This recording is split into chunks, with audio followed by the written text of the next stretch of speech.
Sent me a. By the way, just let me mention that Tom Chiasano, our general manager, is back to bringing in Dunkin Munchkins every morning. And Artie, there's this big pile of Dunkin Munchkins in the green room. And, they get the powdered kind, the cinnamon kind, and the chocolate kind. But Artie only wants the chocolate, so he stands in there. And they're all in there together, right? Yeah, he digs through them all. And then he gets powder all over the place. And then there's a big trail of powder. It does look like I'm smuggling cocaine or something. Yeah.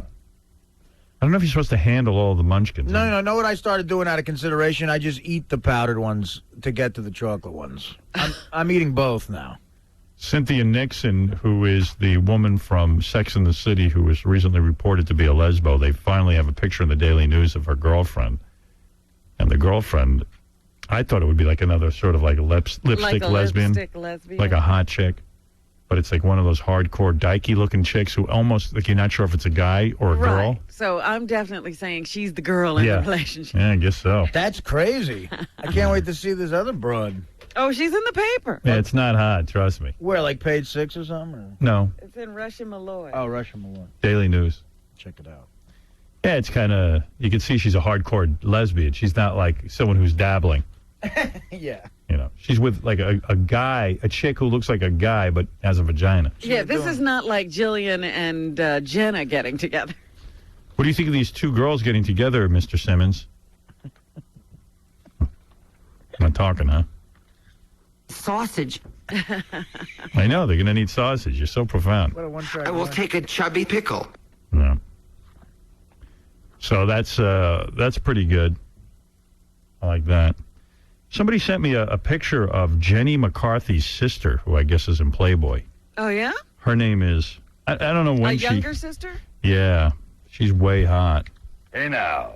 Someone said it'd be awesome to get them on together and undress each other, and I go, yeah, that'll happen. Yeah. But look at that. That's supposedly Jenny McCarthy's sister, they're saying. Let me see. Look at that. Whoa. There's a family. Whoa. Man, she's hotter than Jenny. Good genes in that family. Mm-hmm. And she's not wearing any. Yeah.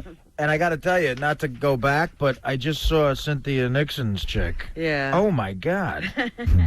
Right? You won't be fantasizing anymore. Artie, you're a hotter chick. I mean, that's a dude, isn't it? That's got to be a guy. On the Howard Stern bulletin board, this was passed along to me. Chauncey, of course, who calls into the show often, the editor of Steppin' Out magazine. These guys all have avatars, which are little pictures that go underneath their names on the bulletin board, and Chauncey's new avatar is a look at Chauncey's penis.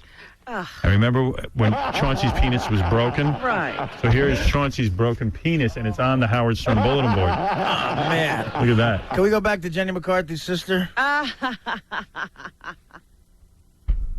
Right. It's actually funny. I received a letter. Somebody feels that, CBS getting fined for the Janet Jackson Super Bowl incident is very upsetting to this person. But they said, the motivation was, there's this whole conspiracy theory. You remember that during the Super Bowl halftime, there was something called the Lingerie Bowl. Right. And they feel that CBS was in on it. They were so afraid of the competition of the Lingerie Bowl, which by now we know was no competition at all. But that they staged this event where Janet Jackson would show her breast. Because in all their promos, they were like, something really special is going to happen during the Janet Jackson thing. Yeah, but you had no idea it was going to be skin. Well, what was it going to be? I don't know. Exactly. So I don't know. But meanwhile, I don't think they should be fined. Yeah, I mean, we're not fining people for making mistakes and going into war zones that we really don't need to be in.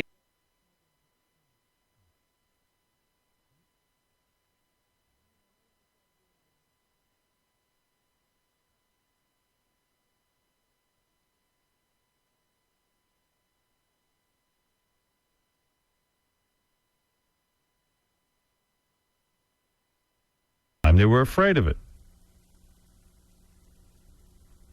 The NFL was burned because it consciously decided to compete with pay-per-view's Lingerie Bowl by aligning itself with the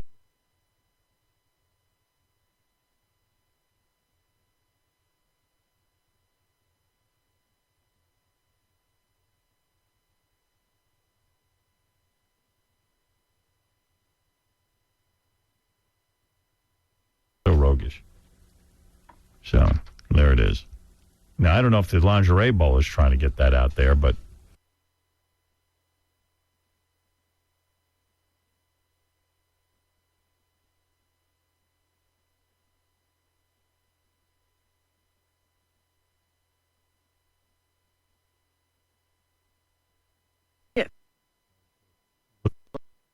then said to MTV, do something really wild and crazy and get us in trouble. a lot of people wrote me and sent me letters about talcum powder and cancer. All right. Because I was talking about that I got some bat wings going on my balls. Dog. Yeah. And and I don't know. I had heard that talcum powder contained a carcinogen. Now, I read this article, and they're saying that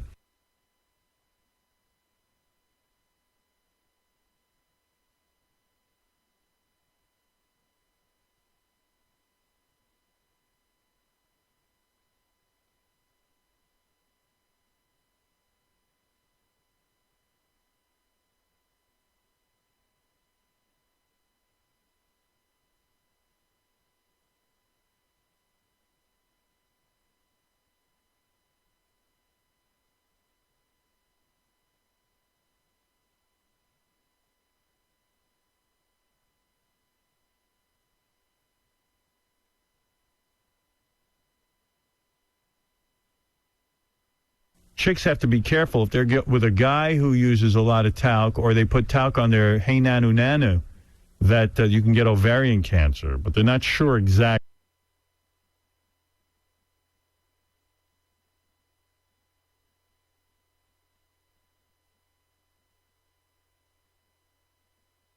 There's some evidence that indicates you can, and there's some evidence that indicates that's a lot of BS. And what about guys? Is it not a problem? I don't know.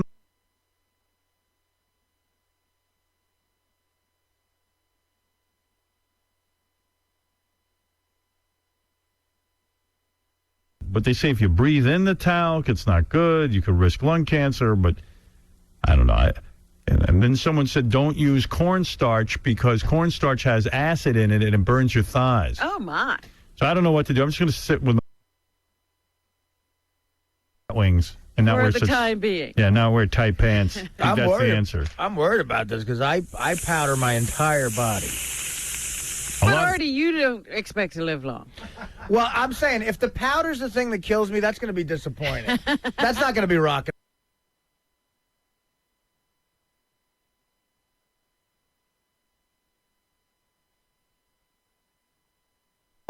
Pauly Shore is here, and Pauly's put out a movie with his own money, which is a huge mistake.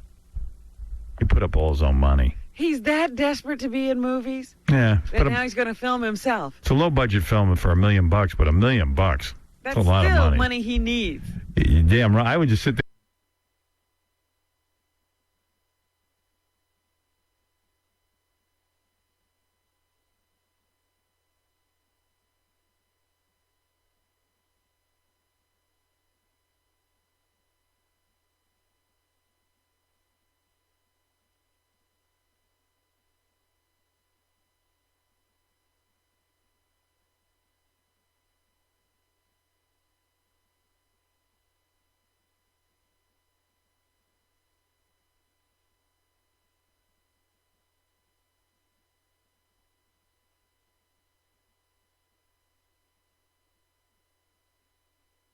Live off the interest. That's my take on it. But Pauly used to be on MTV. He was in movies. He seemed to have had Adam Sandler's career for a while, and something went horribly wrong. Something didn't work for him.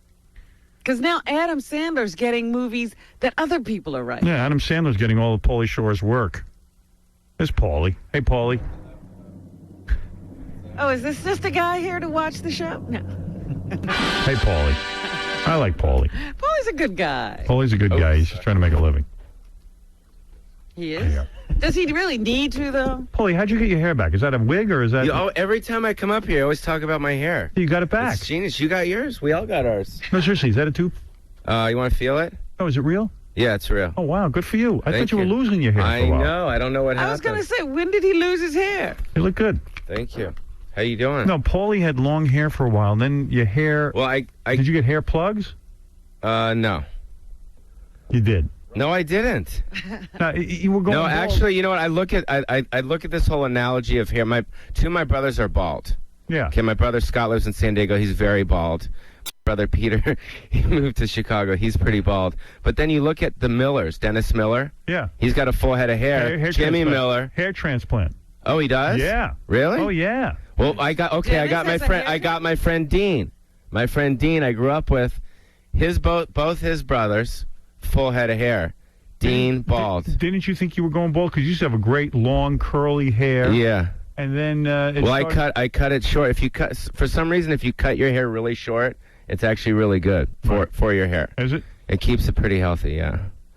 No, you're doing something. You're not being Whatever. Feel it. It's a Touch it. Is it a weave? Feel it. I don't know if I want to touch your head. Pull it. Yeah, it's real. That's a real head of hair. Good for you. Thank you. So, anyways, I gotta go wash my hands now. Is it Rogaine or anything? No, you just No. boy, good for you. yeah, I know. I always thought Fred was going to lose his hair, and he kept it. Your brother is bald, right?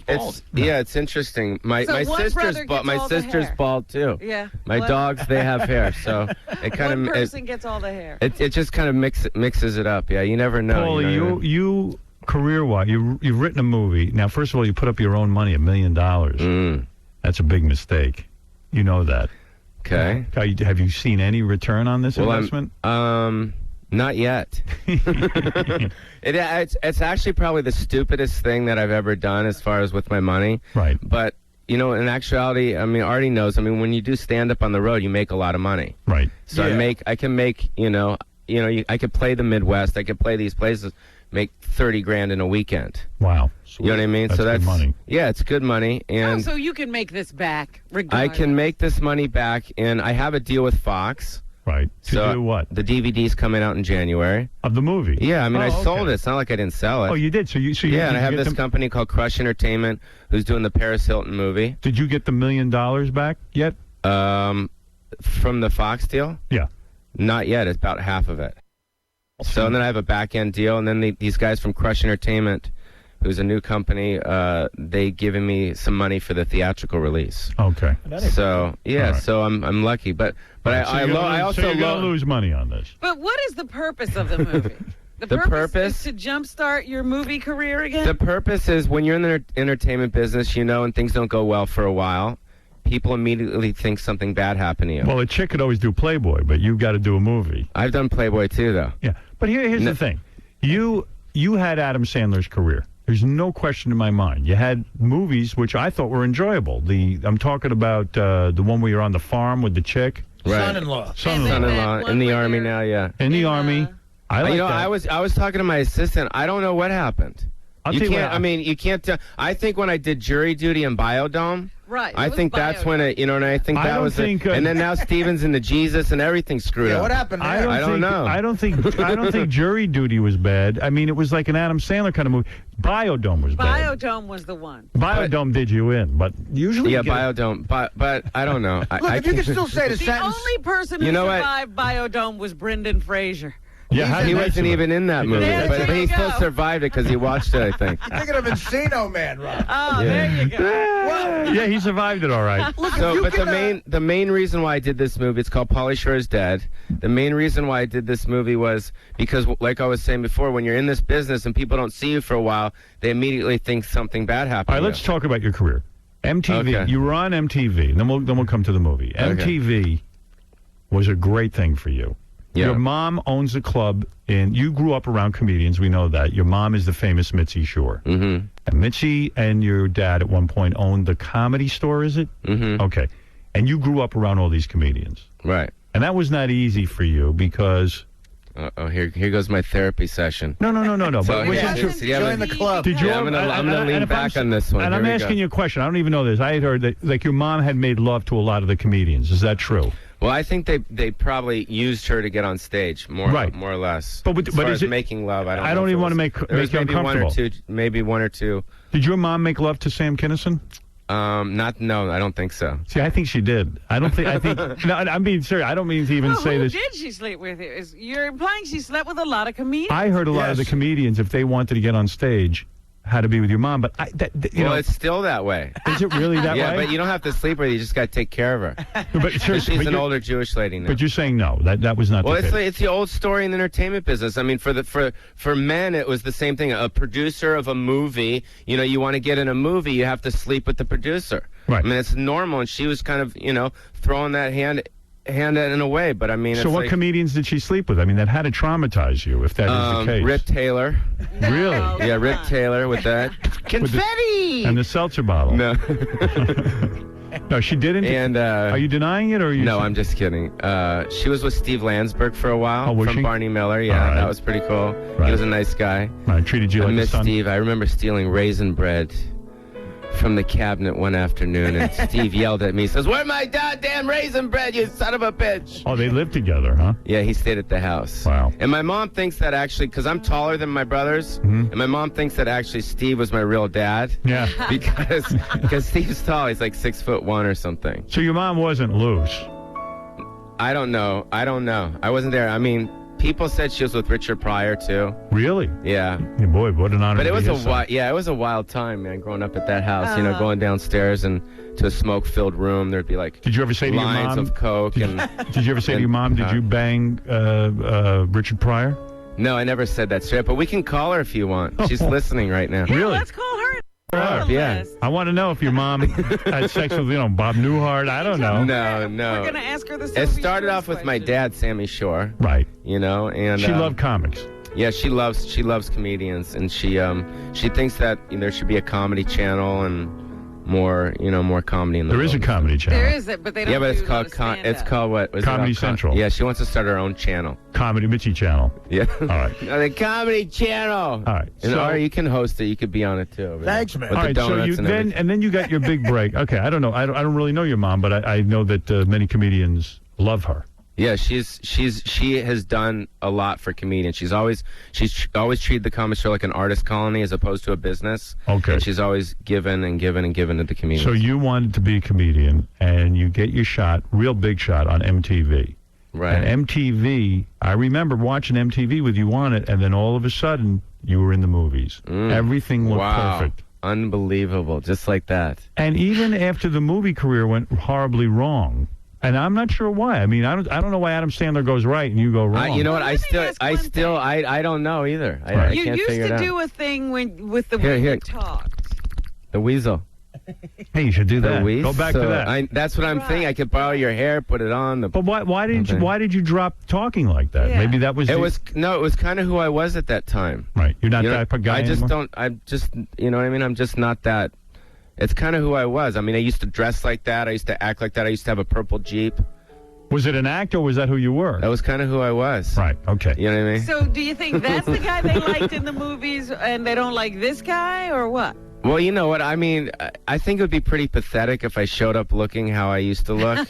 I mean, I think it'd be. But then again, I don't know. I just, I think So that there's. things went when did you realize? And then you were getting lots of girls. I mean, you were living a rock star kind of life, Yeah. and you had sex with a lot of porno stars, like the one who died, Savannah. Yes. and you even had sex with Jewel Denial. Is that true? She's in my movie. I didn't have sex with her. You've never had sex with Jewel Denial? No. You've had sex with porno stars, though. That sound familiar, Paul? That was probably about. But the thing is, that's what's so funny. It was probably about 10 years ago. Weren't you afraid? Oh, here comes Gary, and now I'm on trial. This definitely feels like I'm on trial. Bob, bad news? What's up? You know what? Will pre-interviews all of these people that come on the show, including the porn stars. And Jewel Denial said she slept with you. I mean, that's what you told Will. That bitch. Sex or oral? Whatever. That's sex. Is that sex? Yeah. Really? Not Let me according ask to you Clinton. this. So maybe there was a little oral involved. There's a little oral. Maybe there was. Gary, where are you going now? You just sell me out down like that? I gotta go get But the why rest of the deny it? list. Why deny having sex with Jewel Denial? Sex or oral? Oral. Oral. Could you Okay. imagine sex is so can you fun? say- You don't Why do you consider not? that But wait a sex? second. Why I do don't you think. not? No, I don't think that's sex. You don't think that's sex when a girl No, I uses? think that's called. Is it called oral sex? Yeah, Yeah, but It's it's a form, sex. I guess it is a form of sex. Yes, it is. Now that I think about it, You don't think Your that's- Honor, you're right. Next question. But don't you think that's intimacy? I mean, don't you? Yes, think... it's definitely intimacy. No, but I'm being serious. I'm being think serious in a way too. that's more intimate than actual sex. I mean, that's asking a lot of the chicks. You know what's interesting? Some girls, do you always have to do that in the background? I can't concentrate. It ain't me. What are you looking at me for? Well, you're the one pressing the damn button. Not me. I'm reading the paper. This guy over there. No, but it's interesting because sometimes you'll have sex with a girl, and then she'll be like make you wear a condom. Or, whoa.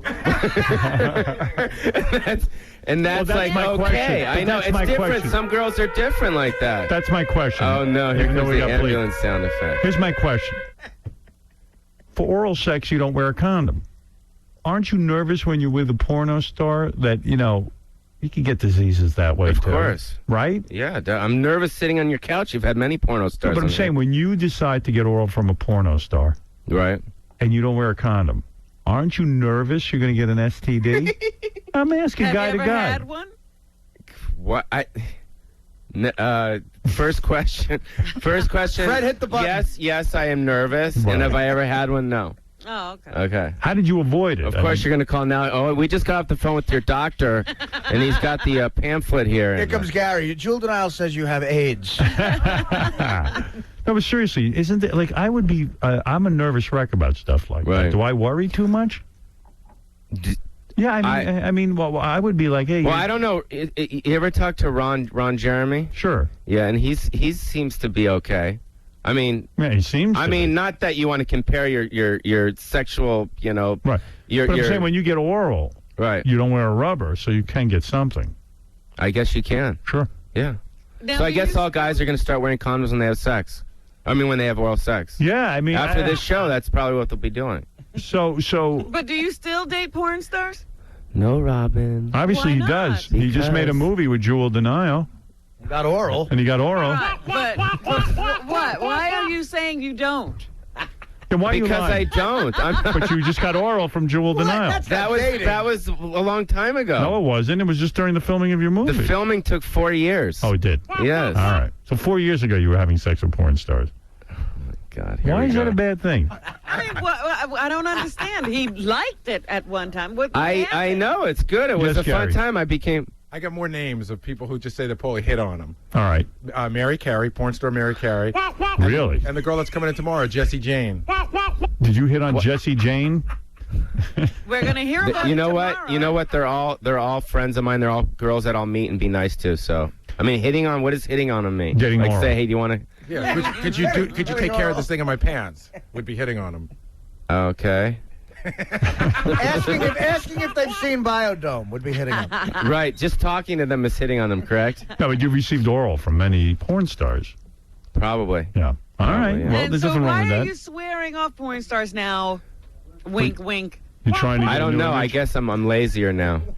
So then after your movies, you got the sitcom from Fox. Right. And as you point out in your movie, Pauly Shore must die or whatever. Pauly Shore's dead. Pauly Shore is dead. Right. You point out that your sitcom lasted only, what, one episode? Six episodes. 6 episodes. That Right. had to be a heartbreaker. Yeah, it was. Yeah. So is that when you fell into obscurity again, or things went horribly wrong? Or where are you at now? Are you depressed? No. You're not. You're No. happy with everything. Yeah, definitely. How do you fill your time? Excuse me? How do you fill your time? I run my dogs up in the canyon. Right, that's you know, fun. I spend time with my mom and my family, It's great. and it's fun. You know, Did you make so enough money that you can sit it out? I do pretty well. You did pretty yeah, But yeah, isn't he like sort of like an heir to the whole Mitzi Shore fortune? I don't know. Well, Mitzi has a lot of money, does she? I thought. Well, did. Oh, I bet she does. Me and my brother are kind of running the club right now. Oh. I mean, not like running it. She's still totally involved with it, but I mean, I kind of oversee some stuff. All right, so Over you're there. working at the club. Yeah. All right. So is this a come down for you? Is that why you put out You this haven't movie? had to move back home. Yeah. Where are you living now? You have I your live own at my place? house, You yeah. have your own place. All right. Yeah. Thank God. That hasn't been repossessed. You didn't see my cribs? No, I didn't. did. Yeah, was did. it a nice crib? Yeah, he's got a nice house. Robin's pleasant. All right. So yeah, so after- you so put out after the the- movie because you had this idea that I thought it was funny. I thought I was watching TV. Anytime an entertainer dies, no matter who it is, all of a sudden they're a genius. Right. And I thought the fact that it would be really funny if if I did a movie about me faking my death, and people like a Whoopi Goldberg and all these kind of A stars were saying that I was a genius. Right. I thought that was a funny concept. And is the movie funny? I think it is. It is. All right. Yeah, I think. Now, when is it going to be out in the theater? We're having a premiere tonight here on Lowe's 34th Street. All right. And Hot then, Chicks will be there? I don't know. All I mean, right. if you come on down, then we open up on October 1st, L.A., New York. Okay. At Universal in L.A. and out here. And you got a lot of big stars who agreed to be in the movie. Yeah. You've gotten. Let me give a list here. Give us the list. Sean Penn agreed. Penn in the movie. I just knew him from back in the Sam Kinison days, and he was always really nice to me, and I thought it'd be really funny for him to again say that, because you would never expect Sean Penn to like me. Britney Spears appears in this. Mm-hmm. These are people you've hung with. Brittany, I didn't really know. I'm friends with her manager, Larry. How did you convince Britney Spears to do this? Well, everyone makes fun of themselves in the movie. Tommy Lee's in jail. You got Rico Suave selling oranges by the freeway. You got, good. you like got Mini Me in there. I almost run him over. And basically, I thought it'd be really funny if at the end of the movie, me and Britney Spears got married. Right. Just a quick reveal. And I talked to Larry about it. He talked to her. She was down with it. I got her on the phone. She wanted to do it. And then 2 weeks went by and she didn't want to do it. So then I just got her to do like a smaller part in it. Adam Sandler, Charlie Sheen, Paris Hilton. Even Adam Sandler is in it. Yeah. Did you ever have sex with Paris Hilton? No. Just oral. Did you have oral from her? No. Today in the paper there is, they're saying there are now more sex tapes from Paris Yes. Hilton. That's great. It is the most brilliant porno career I've ever seen. It's awesome. Right, because she keeps pretending she's not a porn actress. But she is. Can't wait to see that. Because she has got more porn, and this one is several different movies. They're saying in page 6, they're saying that Paris Hilton does her ex-boyfriend. Is it Nick Carter or Aaron Carter? I don't know which one. I think it it is. was Nick. Yeah. Nick. Yeah, I don't know either of those guys, but they're supposedly on film now. I saw her last porno, and she was terrific in it. She gives some oral. I didn't see the clear one. I saw like the kind of like the grainy? Silence of the Lambs Yeah, version. I saw the clear one. And let me really? tell you, that girl looks like a lot of fun in bed. And something tells me you've done her. No, I haven't. Really? All right. How'd you get her in the movie? I've been friends with her for her family for a long time, the Hiltons. Friends with her uncle Dan Hilton. Really? Yeah, he's You're quite a networker. Yeah, look at all the people he did. Well, I used to have sandwiches at their house when I was a kid. Andy Dick, Ellen DeGeneres, Snoop Dogg, and Chris Rock are all in it. And you say that the only people who turned you down were Winona Ryder and Andrew Dice Clay. Yeah. Why would Andrew Dice Clay turn you down? Because Sam Kinison's in the movie. Oh, Yeah, he can't take that. Yeah, I guess he didn't want to be involved with it. That one, I understand. He didn't, whatever. He doesn't talk to you, Andrew Dice Clay. When he sees you, he ignores you. Why is that? What did you do wrong? What terrible thing have you done? I don't know. Right. I can't. You I used can't to put be my friends? finger. Back in the day, yeah. Yeah. Back in the And now when he sees you, what was he mad at your mother? No, I think he just doesn't like me. Right. Well, he's so likable. Yeah. Well. He's so scary talented. What do you have, clips of Kinnison in the movie or something? Well, yeah, that's the whole thing. Is Sam's not even in the movie; it's his ghost. Oh. And it's like Craig Gass does the voice, and who else? It was this guy Timmy who does the look-alike, and I smoke-filled it, and I'm like, that's not even Sam. Right. That pissed off Dice? Yeah, and I'm like, because at first, I thought it'd be really funny if he came up to me, like when I'm parking cars at my mom's club, basically saying, kind of dissing me, like a funny diss, and then he wouldn't do it, and I finally, I realized, why wouldn't you do it? And he says, because Sam's in the movie, so I didn't really understand that. Jesus.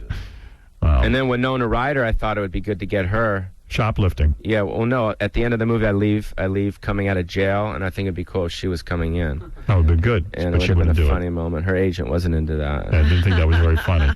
No. Well, I wish you luck with this movie. Well, What do you do now? You got a girlfriend? no.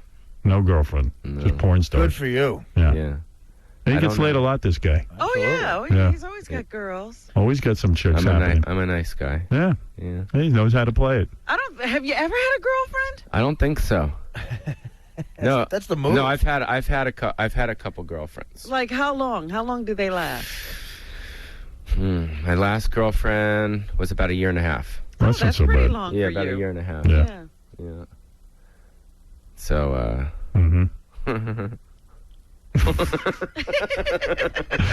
What's so Are you funny? still hanging out with the kid from the... The Bumblebee Tuna Kid? Evan's cool. Yeah. Yeah, Evan's cool. He's around. Listen, I wish you luck with the movie. I hope you do well. I hate to see you lose $1 million. So I'm going to promote It the looks movie. like he's made most of it back. Yeah, it sounds good. You know what? It was. I mean, you know, creatively to be involved. I mean, you're obviously in charge of the show. I mean, Right. it's your show. I mean, Sort of. To be in charge of something is an awesome feeling. Yes. I mean, it really is. You I directed this? it. I Yeah. wrote it. I starred and I produced it.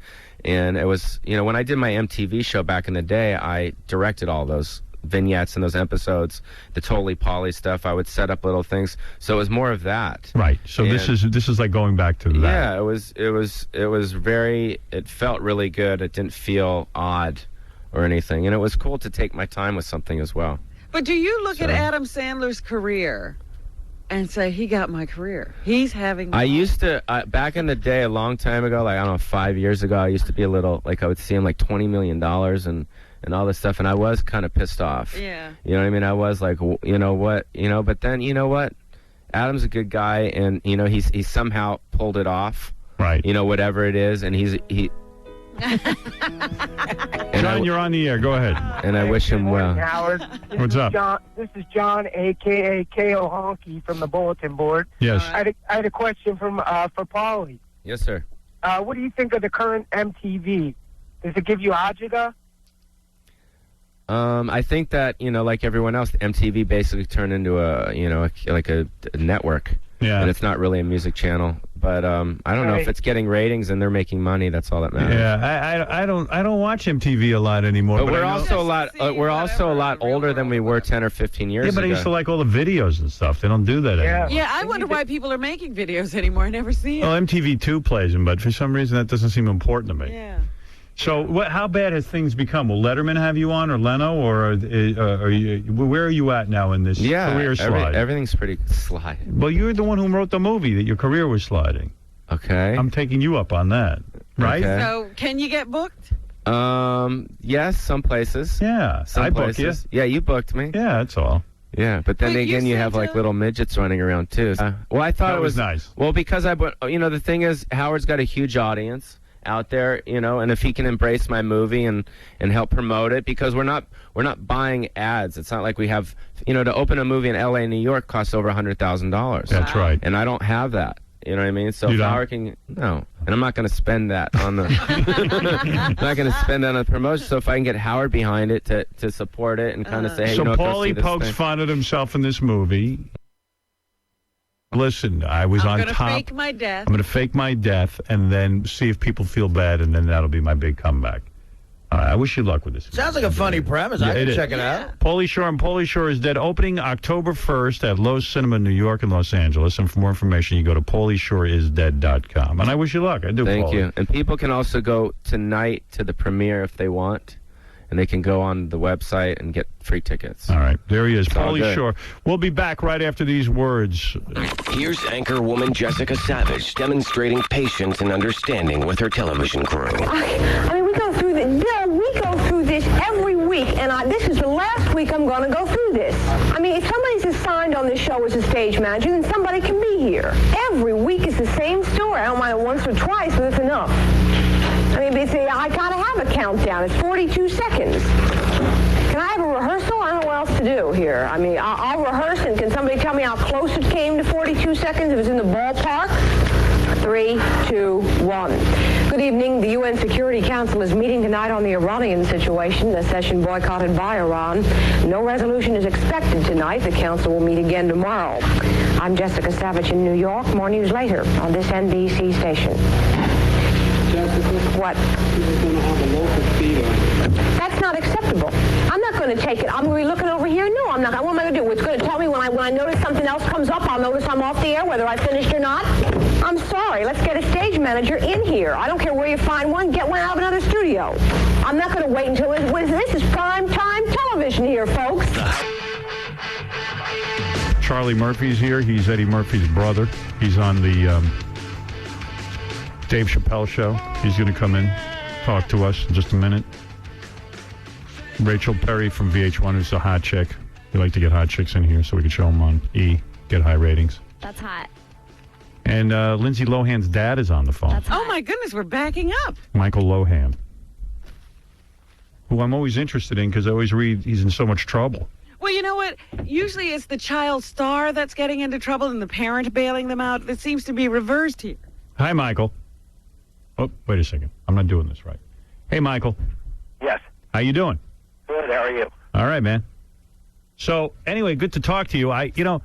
Here's my take on all this. Your daughter is so squeaky clean. You know, she got the squeaky clean image. I'm a big fan of the movie she did, Parent Trap, when she was a little kid. Uh-huh. And you're the guy with the wild image. So that's it's like we got an out-of-control parent. Yeah, like does your kid come down on you all the time? Like go, hey, Dad, you got to get it together? What are you saying? I'm Superman or something? I don't know. No, I wouldn't say that at all. I mean, the things from the past seem to be creeping up on me, and some of the people out there that aren't that friendly with me are trying to drag things up from the past that are actually hurting my daughter. In the meantime, every little thing that I seem to do is under a microscope, and it gets blown up and out of proportion. So what goes on? Like you helped her career early on? Were you like a stage dad or? Oh no, I had nothing to do with it. My wife was responsible for building up her entire career. Because I think you were in jail, weren't you? Well, I was. That's another thing. Yeah, there was that. No. They're saying that I was in jail for tax evasion or fraud, and that's nothing of the sort. My charge was criminal contempt. Right. And that should have been cleared up in the in the papers and the media right away. What is that, criminal contempt? It's for disobeying a judge's order. What was the order? I mean, why was a judge involved with you in the first place? It was in order to not trade commodities anymore. I was on the floor of the exchange, and the people I was involved with I can't mention because I didn't mention them in court. But and that was a charge. So do you feel beat up in this case, like that you're getting a bad rap? I mean, I read that, like, you had abused your wife. Well, yeah, there's also I the divorce. abused my wife. That's ridiculous. You didn't do that? Absolutely not. My wife and I had a great relationship for many years. She was by my side when I was away. But weren't there some allegations in the court papers for the divorce that said some wacky things about your relationship? Well, they can say whatever they want in court papers. Those court papers were actually sold to the press by my brother. Well, I don't want to even go there right now. Right. But she said in the paper she feared for her life, right? Yeah. Who, my wife? Yeah. Yeah. My wife never feared for her life. But it's in the papers. Well, people distort things. First of all, when a divorce action is going through, both sides say a lot of things that are and aren't true, and a good part of them aren't true. I mean, we've all been there, haven't we, Howard? No. I not that far. Well, I'm divorced. But... I can tell you that when Howard got divorced, I didn't read that he threw a baby carriage at his ex-wife. Oh, come on, a baby carriage. That's what it said in the papers. That's ludicrous. Not the newspapers, the divorce papers. Yeah, well, that's what I'm saying. When you're going through a divorce, a lot of things are said to make the other party look like they're in the wrong. And when the truth comes out, then everything gets cleared up. Yeah, but for you, it doesn't seem to be clearing up. We just have the allegations. Well, we'll see what happens after court, and we'll see what things get cleared up and what don't get cleared up. So you're still in the midst of the divorce, right? No. There's a divorce action. We're separated. Not even legally separated. We're living apart. You seem to be the interesting one in the family. Yeah. Though. You know what I mean? Like, Lindsay's kind of boring. I mean, even at that party, you're fighting with one of your relatives. It was a brother-in-law, I think it was. Yeah. Yeah, well, I can't comment on that. This is crazy, man. This is some wild stuff. So what do you do now for a living? Like, do you guys get an income from Lindsay from No, my wife is her manager, and that's where she derives her income. Right. I'm an investment banker, and I just sold one of my companies to a studio, and it's in the process of going through. And another part of my company, which is a technology company, is merging with one of the biggest internet providers. As a matter of fact, we're making it available to everybody to do audio, video, emailing over the internet, and also over your cell phones. So you'll never have to type another email again. So what happened at Scores? The guys at Scores were saying in the paper that they had fell asleep. That you fell asleep at Scores and they had to throw you out? I have very, very rarely been at Scores. I've been there twice over the past couple of months. Once was to set up a bachelor party for my cousin. Right. He asked me to go over there and see what I could do for him, and I did.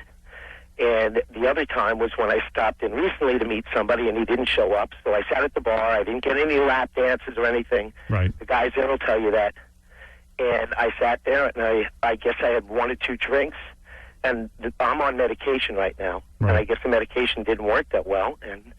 And I just got tired. I fell asleep. What's the medication for? It's just, it's like an anxiety-based medication just to, to deal with all this stuff that's going on. Are you under a lot of stress? Wouldn't you be? Well, I mean, yeah, if I was in the paper every day with all kinds of out-of-control stuff, I mean, it's got to make you feel crappy. No, not at all. I mean, if anything, I'm upbeat because of what's going on in my personal life and my business. But your daughter seems to still love you. She thanked you at the Teen Choice Awards. My daughter is one of the best children that a father could have. No, that's the interesting thing, Howard. She thanked everybody in the family but her dad. Oh, at the Teen really? Choice Awards. I thought she thanked him. No, that's JD. Did you know that your daughter didn't thank you at the Teen Choice Awards? I know she didn't do so because her publicist, who is very at odds with me, instructed her to do certain things and not do certain things for her image. And that's the only... Well, you read the article in this Rolling Stone. I think it's quite to the contrary about how she feels. When do you see your daughter? Well, when do I see her? When I'm out in L.A., which is every other week if she's not working on the set or if she's not busy. Otherwise, I saw her, about 3 weeks ago, a month ago, at Koi Restaurant. Are you afraid, like, her handlers and her mother and stuff will start telling her not to be around you because you've got controversy? Of course. Yeah. So it's got to be tough on you. Yeah, you just called it. You just said it from the mouth of babes. Yeah. Hey, Big John's on the phone. That's the bouncer at Scores. You want to talk to him? He just called in. Sure, why not? Let me see what he's got to say. Big John, why is this? Lindsay Lohan's dad is on the phone. This is Michael Lohan. What happened over at Scores, in your opinion? Were you there that night? This is Big John. Howard, what's up, brother? Hey, Big John, what's up? Yeah, I was walking by the bar, and I see some guy head down to his crotch area, passed out. Right. I said, "What's up, buddy?" The guy woke up like he was in a coma. I said, "Listen, you all right?" So I walked by the guy. He walked by me. I walked by him again, and he was passed out again. Then I asked the bartender, I go, "What's the story with this guy?" He goes, "Yeah, that's Lindsay Lohan's father." And the guy had a little bit too much of Bombay and tonic, if you know what I'm saying. Well, he says he was on medication. That's what did him in. He only had... Listen, I've been there too myself. Believe me, that's no medication. He was whacked. Well, I've prescribed that. We've all been there. Yeah. I mean, he didn't do anything wrong, though, but why'd you have to throw him out? He was foaming on the side of his mouth. He was belligerent to the bartender. I mean, Wait, let me ask you something. 2 warnings after that. Big John, if I was passed out, how could I be belligerent? You were belligerent right after you woke up. After I woke up, I mean, my God, it's not like I fell asleep. I was nodding off because of the medication and the alcohol. Listen, you were whacked. Hey, John, why didn't you tell him how many drinks I had? Huh? Why didn't you You tell him. I only had 2 drinks. Look at your bar You bill. had about 20. What, are you kidding me? Oh, come on, give me a break. Show me your bar bill, bud. Huh? Show me the bar bill. This, you guys love... Don't worry about it. Let it go, man. It happens to everybody, man. Hey, it happens to everyone. You guys love the publicity. Huh? That's what it's all about. If it was someone else, would you have called up? No publicity. You got whacked. Let it go, man. You're a man. You can handle it. All right, John, thank you. That's John from Scores. Hello? Yeah. Hey, where's Something's happening where's to your Michael? phone. Michael. I'm here. All right, yeah, something's weird going on with your phone. Okay. So that was Big John from Scores. So hey, listen, whether it's the medication or the alcohol. Yeah, you said yourself the medication wasn't working quite right. Hey, it's almost like... I guess the combination of both isn't something that's appropriate or the right thing to do. Oh, dear. I know, your phone's breaking up. Where are you? The whole situation was wrong. I guess it should have never happened. Right. So is there a lot... your phone's breaking up, but is there a lot of pressure on you now to, like... You got to stay squeaky clean because it could hurt your daughter's career? Well, of course. I mean, first of all, I shouldn't have gone there to meet anybody. I'm going out of my way to help people all the time, and I'm not going there. I'm just not going to go there anymore. Right, yeah, you better stay away from there. Yep. So anyway, there's a bunch of people have questions for you. You mind answering some? From who? Listeners. Sure, why not? All right, let's see. Sean, go ahead. You're on with Mike Lohan, who is the father of Lindsay Lohan, and he feels like he's been wronged in the... Though a lot of things have come out. Well, there seems to be some substance, but he says everything's being blown out. Mike, what's been blown out of proportion about you being released? ago, and to stay out, you were fingering guys. You were an informant. I remember that. Howard, this is lunatic. I'm trying to cover up your lie. You're laughing first, but go ahead. Explain that. Whoa, Sean. Go ahead. What do you know about him being an informant? I just know. Yeah, but then why didn't you give your name and tell us how you know? Right. Because that's a bunch of bull. Right. Why don't you back up your statement with facts? Well, you want to start dropping names? I can't do that. Oh, no, you can't. You know why? Because you're full of it. That's why. And I'd love to meet in front of the press and find out what your history's all about, because it's not near as upstanding as mine is. Mike, go ahead. You're on the air. Hey, Howard. Hey, now. Hey, now. Hey, Mike. You know, I feel really bad for you, guy. I know a divorce brings out the worst in these chicks, and I'm going through one myself and everything. Do you think, you know, I saw like online, on Google and stuff, if you do a search for your daughter, there's like a couple of pictures online where, I don't know if you know this, that she's coming out of cars and stuff. Her boobs are falling out. I mean, what's the deal with that? Is your wife doing this like a publicity stunt, like telling her like let your daughter's boobs fall out? There's like about 4 or 5 pictures on the internet. That is true. I've seen some of those. Have you? Mike, I've seen some of the pictures where Lindsay's coming out of a car and her beautiful boobs are exposed. Come on, Howard. She was 17 years old at the time. We don't have to go there. Right. But great. When the press is all around you and you're getting out of a car and you have a low-cut top, it's only normal that they would catch shots, especially when they're clicking away, that aren't that appropriate. And those are real boobs, right? You claim. Of course they are. I mean, wow. They look very real. This guy on the phone is on. Oh, so nice. All right. That's enough. Easy. So. Now she's dating some guy, right? Yeah. How's this? She's dating a really nice kid named Wilmer Valderrama. And he's how old? 20-something? Wilmer's 24. Yeah. Yeah. She's what? 17 now? No, Lindsay's 18. Does Lindsay come to you and say, "Hey, I want you to meet my dad," and like go through all that, or No, does she did it. She did it on the phone, then she did it at Koi Restaurant. Yeah. Do you know your daughter's music really well? Well, I know some of it. I mean, they're just getting started on it. Tommy Mottola is the one behind it with I guess Mr. Doug Morris at Universal. So if I play songs, would you know the difference between her and Hillary Duff? Oh, Howard. Would you? Howard, if I shouldn't I? You should. I'm going to give you a test. Uh-oh. Here's the songs. You ready? Yep. All right. Tell me who this is, Hillary Duff or Lindsay Lohan?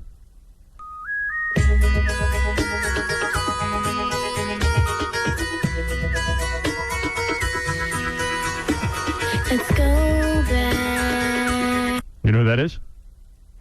It's breaking up real loud on this phone. I'm on. Listen. Back to the beginning. Back to when the earth decided. If it's I Decide Rumors or I Decide Rumors, that's Lindsay's. Lindsay has 2 songs out right now, and that's it. That was Hillary. Well, that's not I Decide Rumors, I guess. Yeah. I guess not. See, a lot of dads don't even. My dad You're pretty wouldn't. good, though, Howard. You identify that pretty well. Well, I'll give you another one. Tell me who this is.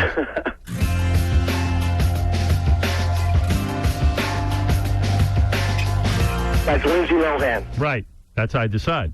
Yep. Let me hear what she sounds like. Don't think that you can tell me what to think. All right, so you knew it was her. That's a title song for Princess Diaries, too. Hey, you got her first one wrong, though. I didn't get it wrong. I didn't answer. I couldn't hear it that well. All right. Come on, Howard. We're neighbors. You don't do that. All right. All right, so here's the thing. You're here to say the following. Mm-hmm. A, yes, you fell asleep at Scores, but there was nothing weird going on there. You didn't misbehave. Howard, I mean, I don't know if you go there or not. I won't even... I go there all the time.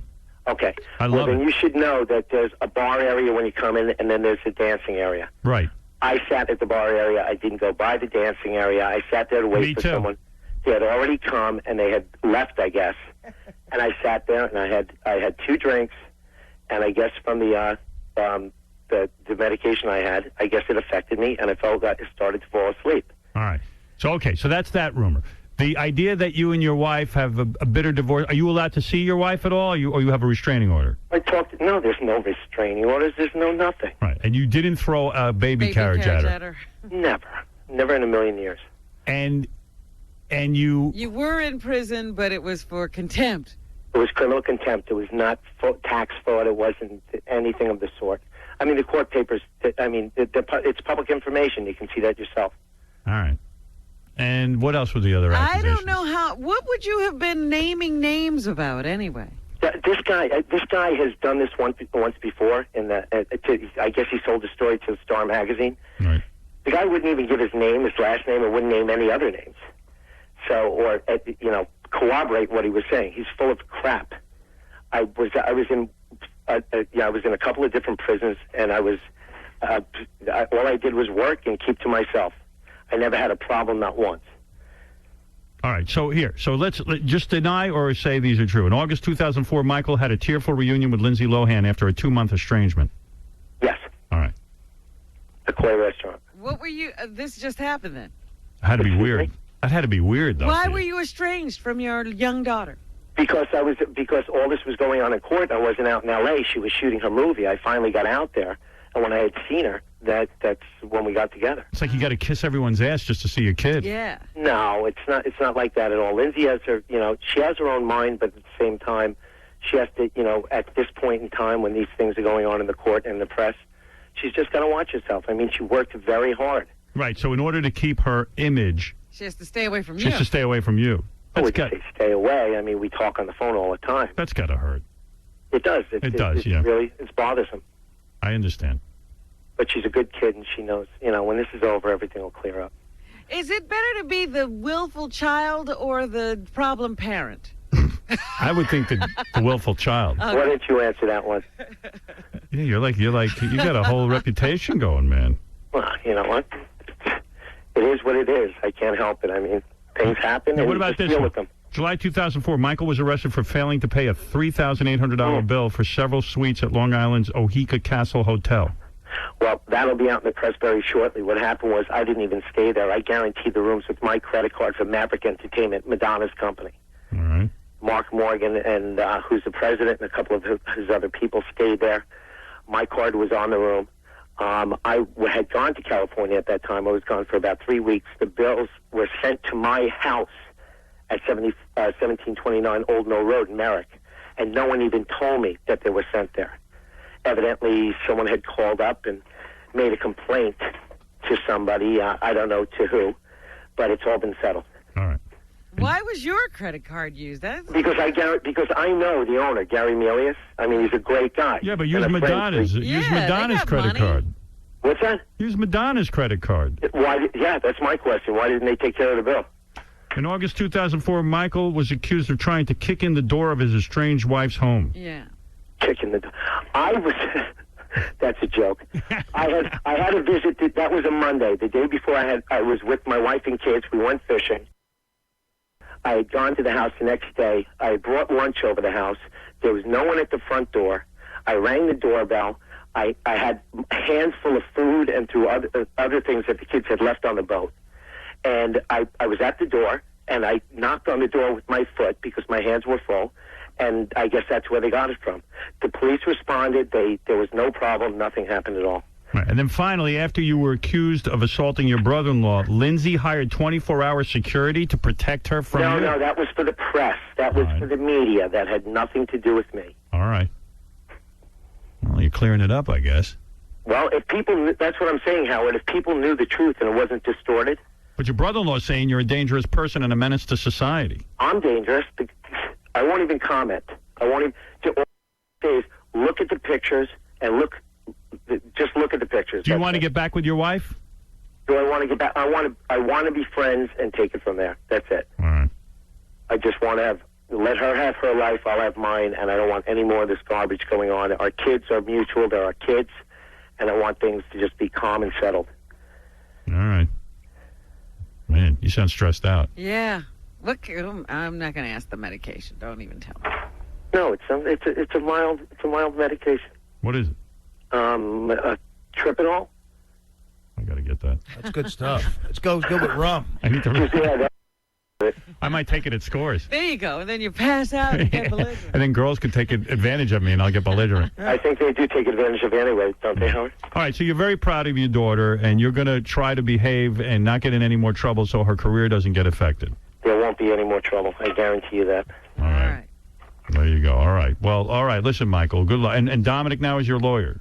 Dominic is not only my lawyer, he's the best lawyer on Long Island. All right. Well, there you go.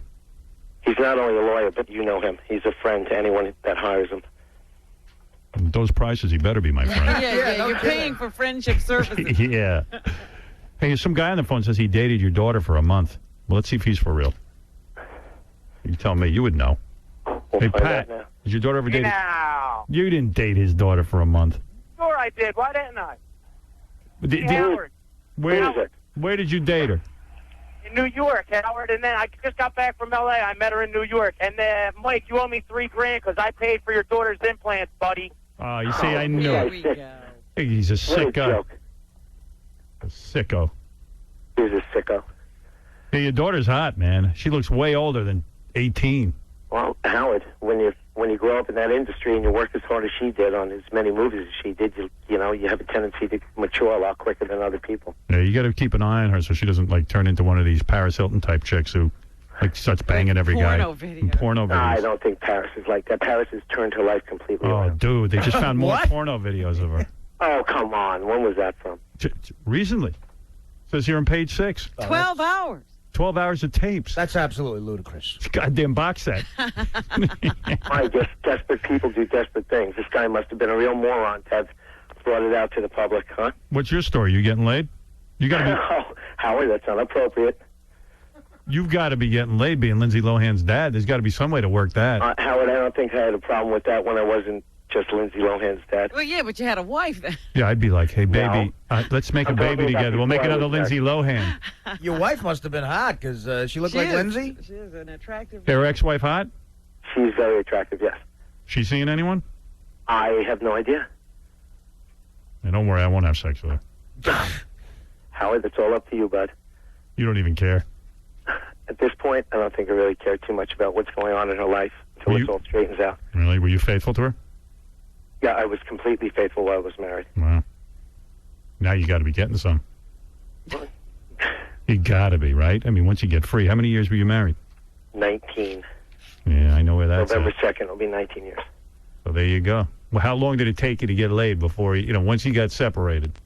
How many days before you were doing it?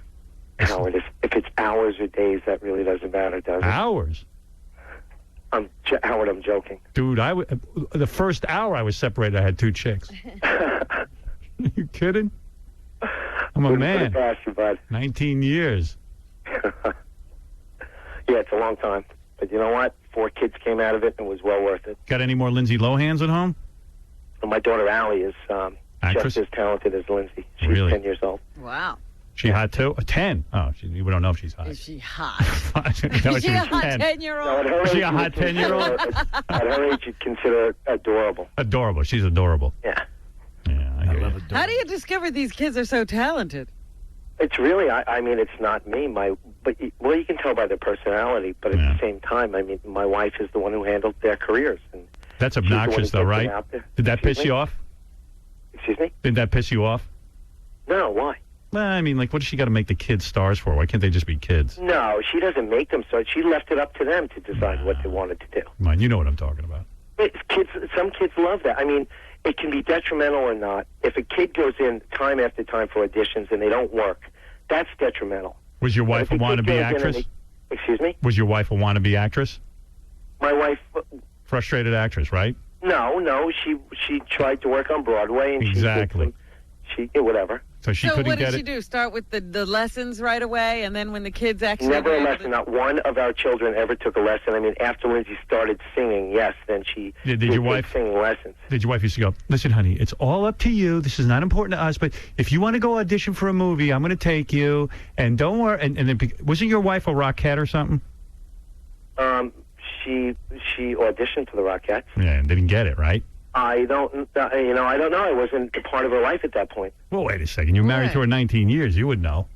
No, I never saw her. I never saw her dance for the Rockettes. I'm telling you, man. I know All these stage moms are frustrated actresses who couldn't get it together, and then they push it on the kids. But they don't do it. They don't go, hey, you got to go audition, but it becomes real important to the kid. Right, You know what, they Howard? can This, tell this Mom is a wants great. it. This is a great interview for Dina with regard to. Can you get her on Lindsay. here with you? That would be hot.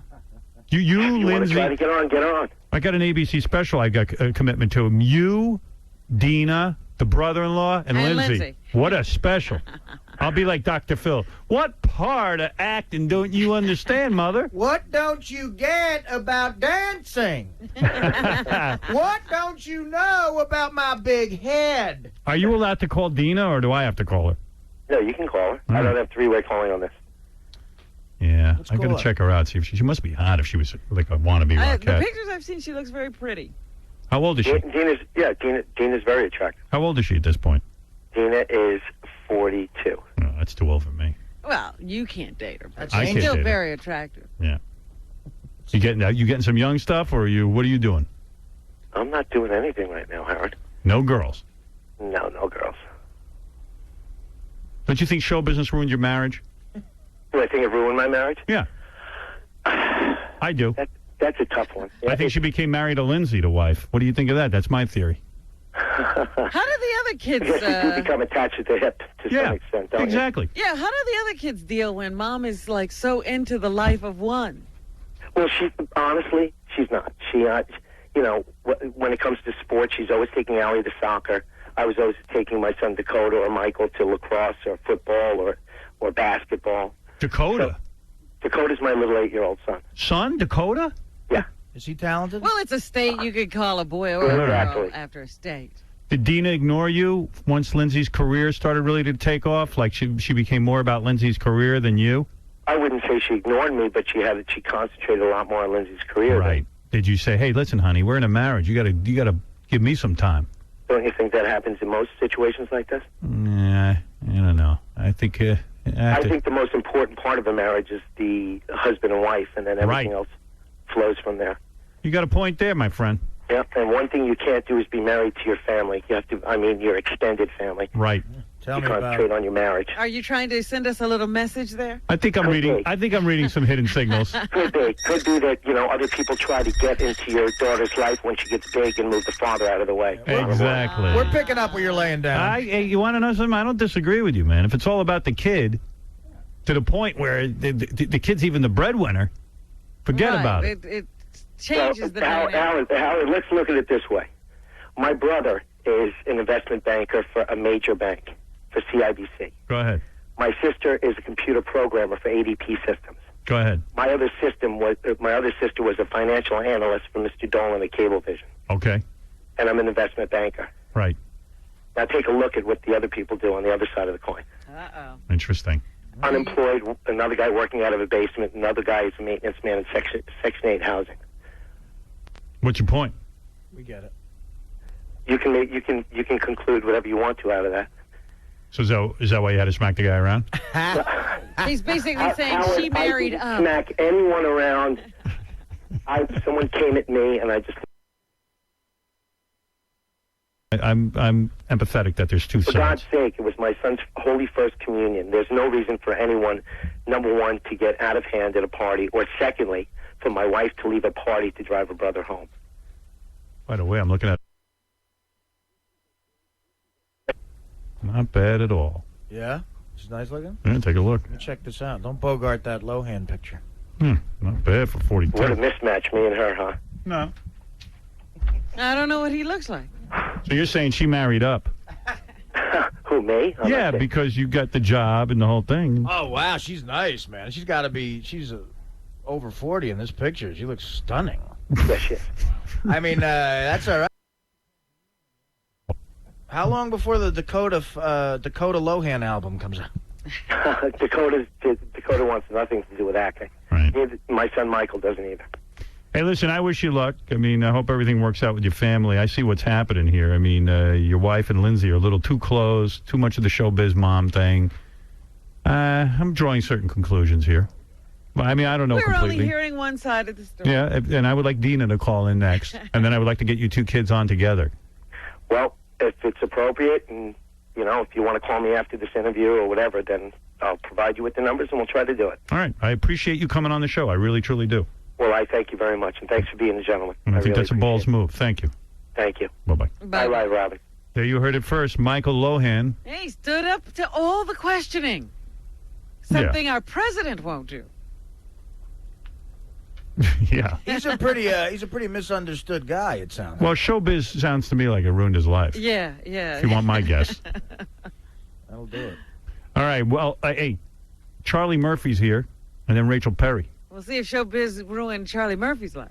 I think Charlie Murphy's had a rough life. I'm glad to see the guy got some success. Yeah. Guy wants to be in comedy. Unfortunately, his brother's Eddie Murphy, so... That's a tough one. Now, was he in comedy first? Older than Eddie. Yeah, was he in comedy first? We'll find out. I just know for years he had to be Eddie Murphy's, like, stand-in and Well, I tell you. bodyguard. He's, just standing there watching Eddie's parade. And the whole time he had to sit there seething like, hey, man. I'm as funny as I'm him. as funny as this guy. I mean, I can make people laugh. he's a lot like Greg Gumbel. Those two ought to get together and have a conversation. I bet he got laid a lot, though, of being... I don't know about that. Well, he had fun at those parties, yeah. Yeah. That's definitely, it sounds like Eddie didn't scrimp on having the good time. All right, we'll meet Charlie Murphy. We'll meet Rachel Perry.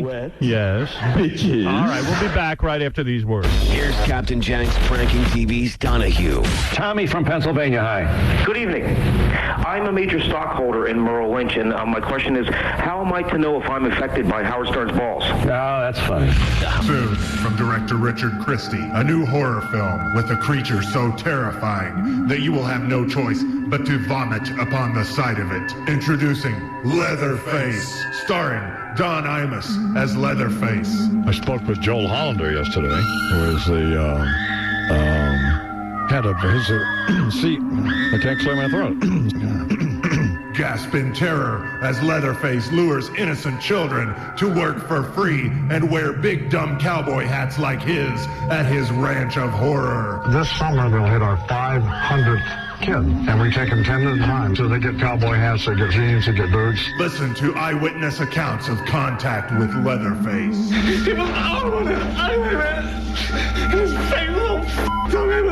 Leatherface, starring Don Imus, coming this summer. Wow. Don't forget the amputee beauty pageant's coming up, too. $10,000 to you. Prize for the amputee beauty pageant is sponsored by the movie Saw. Experience the ultimate Halloween event in theaters everywhere October 29th. Charlie Murphy, well, for years he had to be the brother of Eddie Murphy. That's how he was known. Standing in Eddie's shadow. Yeah, for a while he was Eddie's bodyguard. That's got to suck. Now he's Think getting... of anything else for him to do. He's a funny guy. There you are, man. What's happening? How you doing? Hey, Charlie. Good to see you. Pleasure. Charlie is... The older brother. Charlie's the older brother, too, I should say. Yeah. How you doing, Charlie? I'm doing good. I'm going to have to take my hat off, man, to put these headphones. Yeah, put some headphones on. Breaking down my persona. Yeah, I'm sorry. Was the hat instrumental in explaining who you are and your image? Why you got it behind bulletproof glass? She can fire at me from over there. She doesn't like to be with us. The glass. Say another word. No, but no. It's good that, I'm happy for you. I just want to say that. Hey, thank you, man. I mean, being Eddie Murphy's older brother, did you always want to be in show business, and then your brother goes ahead and gets all successful? No. You didn't always want to be in show business? No, but we used to play a game when we was little. It was called This Is My Show. Mm-hmm. And what we would do is we would stand in front of the mirror, and whoever was in front of the mirror, the other one would push that guy. This is my show. And I push him out the mirror. No, it's my show. In a way, that's been your whole life.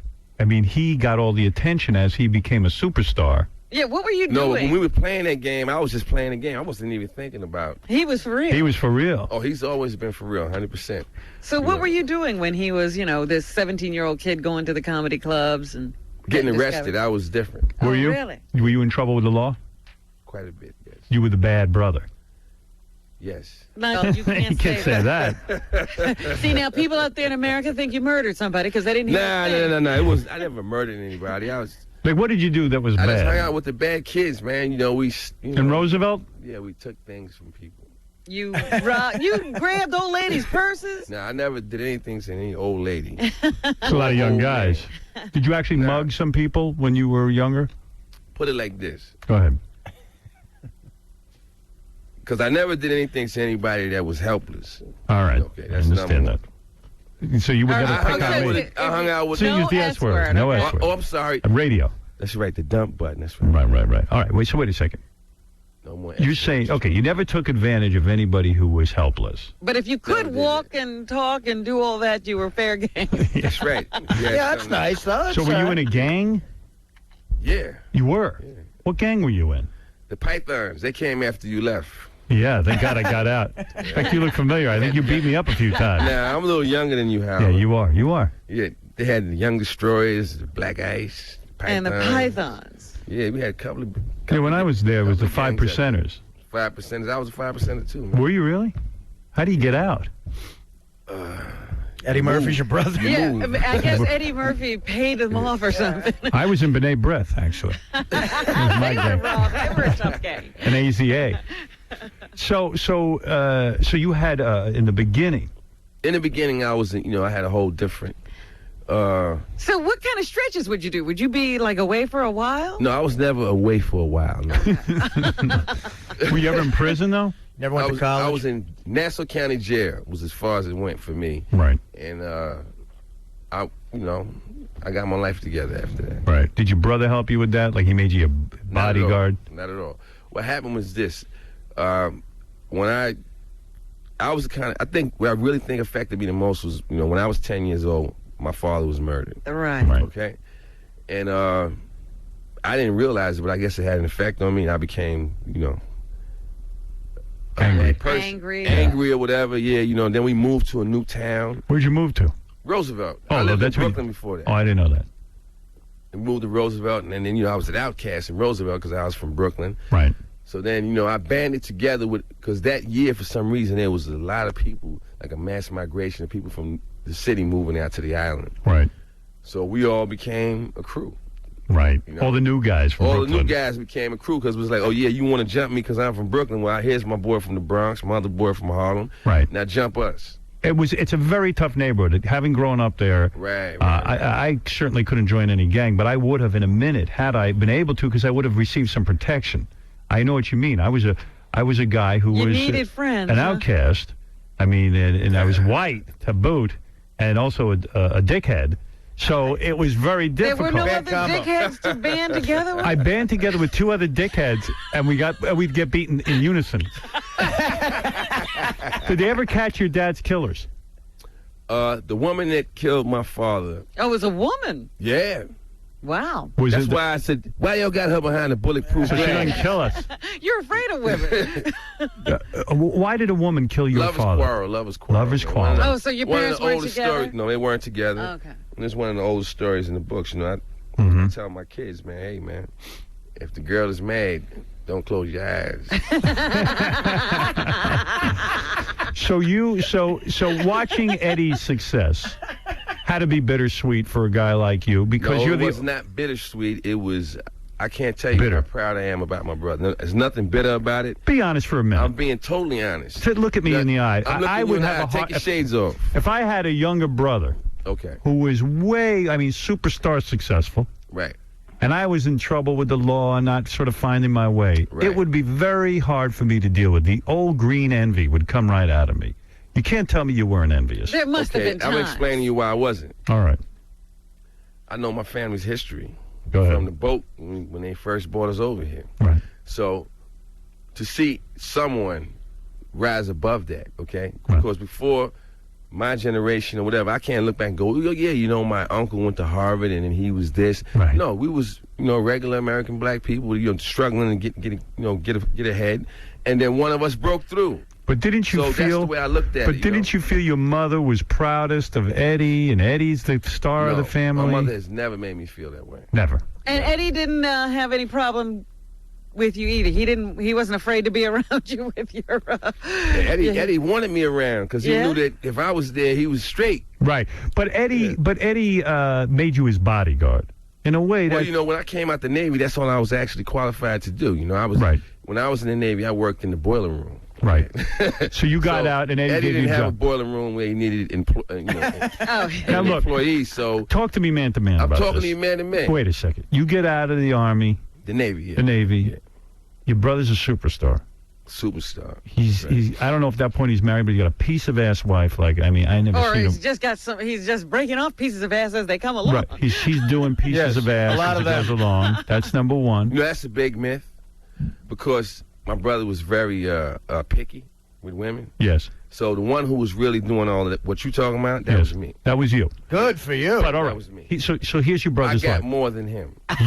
You get out of the Navy. You're the bodyguard brother, and everyone looks at you like, oh man, he's just there because Eddie's giving him a job. Then you didn't have to stand around like a bodyguard, though. You were just hanging with your brother. Right. Exactly. But wait a second. Wait a second. You're on the payroll. You're beholden to your little brother. Yeah. He's got the lifestyle. He's got Bubble Hill, that big mansion in Jersey. That's right. When you go over there, it's like unbelievable. That's right. You got to go back to your house somewhere, wherever the hell that is. That's right. And it's got. I mean. And what kind of house did you But I have? was going back to my house, so I was happy. You know what I'm saying? But what was your house? My house is my. I have a nice home, man. But you had to go to your brother and say, hey, I need a raise here. I mean, I never went to my brother and asked him for anything. Nothing. Nothing. He put you on salary. My brother put me on salary. He gave me a job. I didn't ask him to give me a job. Right. He asked me, do I want to work for him? Okay. So how do you he gave negotiate me a salary? job. I mean, what kind of money does he pay? Well, Why? what he offered me was no negotiation necessary. It was well beyond what I was expecting. $100,000 a year? Yeah, but this was back in, what, 85? Right. I'm saying that's pretty good money. Oh, yeah, it was excellent money. Right, and all you got to do is hang out and protect Eddie. Yeah, but what happened was I was overzealous, so And what happened? Uh-oh. What does that mean? I was jumping on people for not laughing, you know. So. You better. Did you start kicking some ass and everything? If you said anything wrong, you know what, to an extent, I'm still like that. I'm very protective of both of my younger brothers. Right. So if I said something bad, you would jump on my ass. And that's now, what. I've grown since then. I don't, you know, I can handle it with my mouth. So did they have to talk? You know. So did they have to call you aside and say you can't? Eddie sat me down one day and said, "Look, man, you know, I really like, you know, having you around and everything. But, you know, You're a good last guy. night when you stomped that guy just because, you know, he didn't laugh. Right. Would you really do We have that? to find something else for you to do. If someone wasn't laughing, you go at him? I would take it personal, man. That's a great bodyguard. I took it personal. I gotta get one of those. You have to understand. The first time I seen my brother perform on stage, the feeling that he gave me, I can still feel that feeling right now. By the way, sometimes it gives me goosebumps. You know, when I seen the crowd react to him, and you know, yeah, I'm very proud of him. I feel your brother is probably the greatest. Well, I'm not going to disagree with you on that. And I've told Eddie that.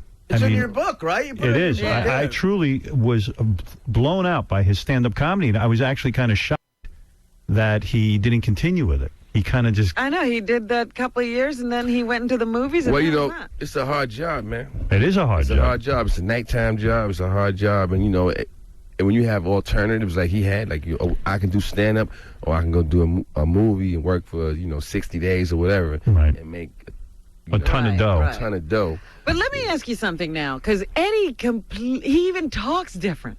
Yeah, Eddie's become Eddie very has proper. changed. He's like, Well, I can't speak for him on that. You have to talk to him about it. You might have to smack. Same guy to me. You might have to smack him around a little. No, nobody's smacking nobody around. Right. So what happened? So did you get in trouble with the law when you started to be an overly aggressive bodyguard?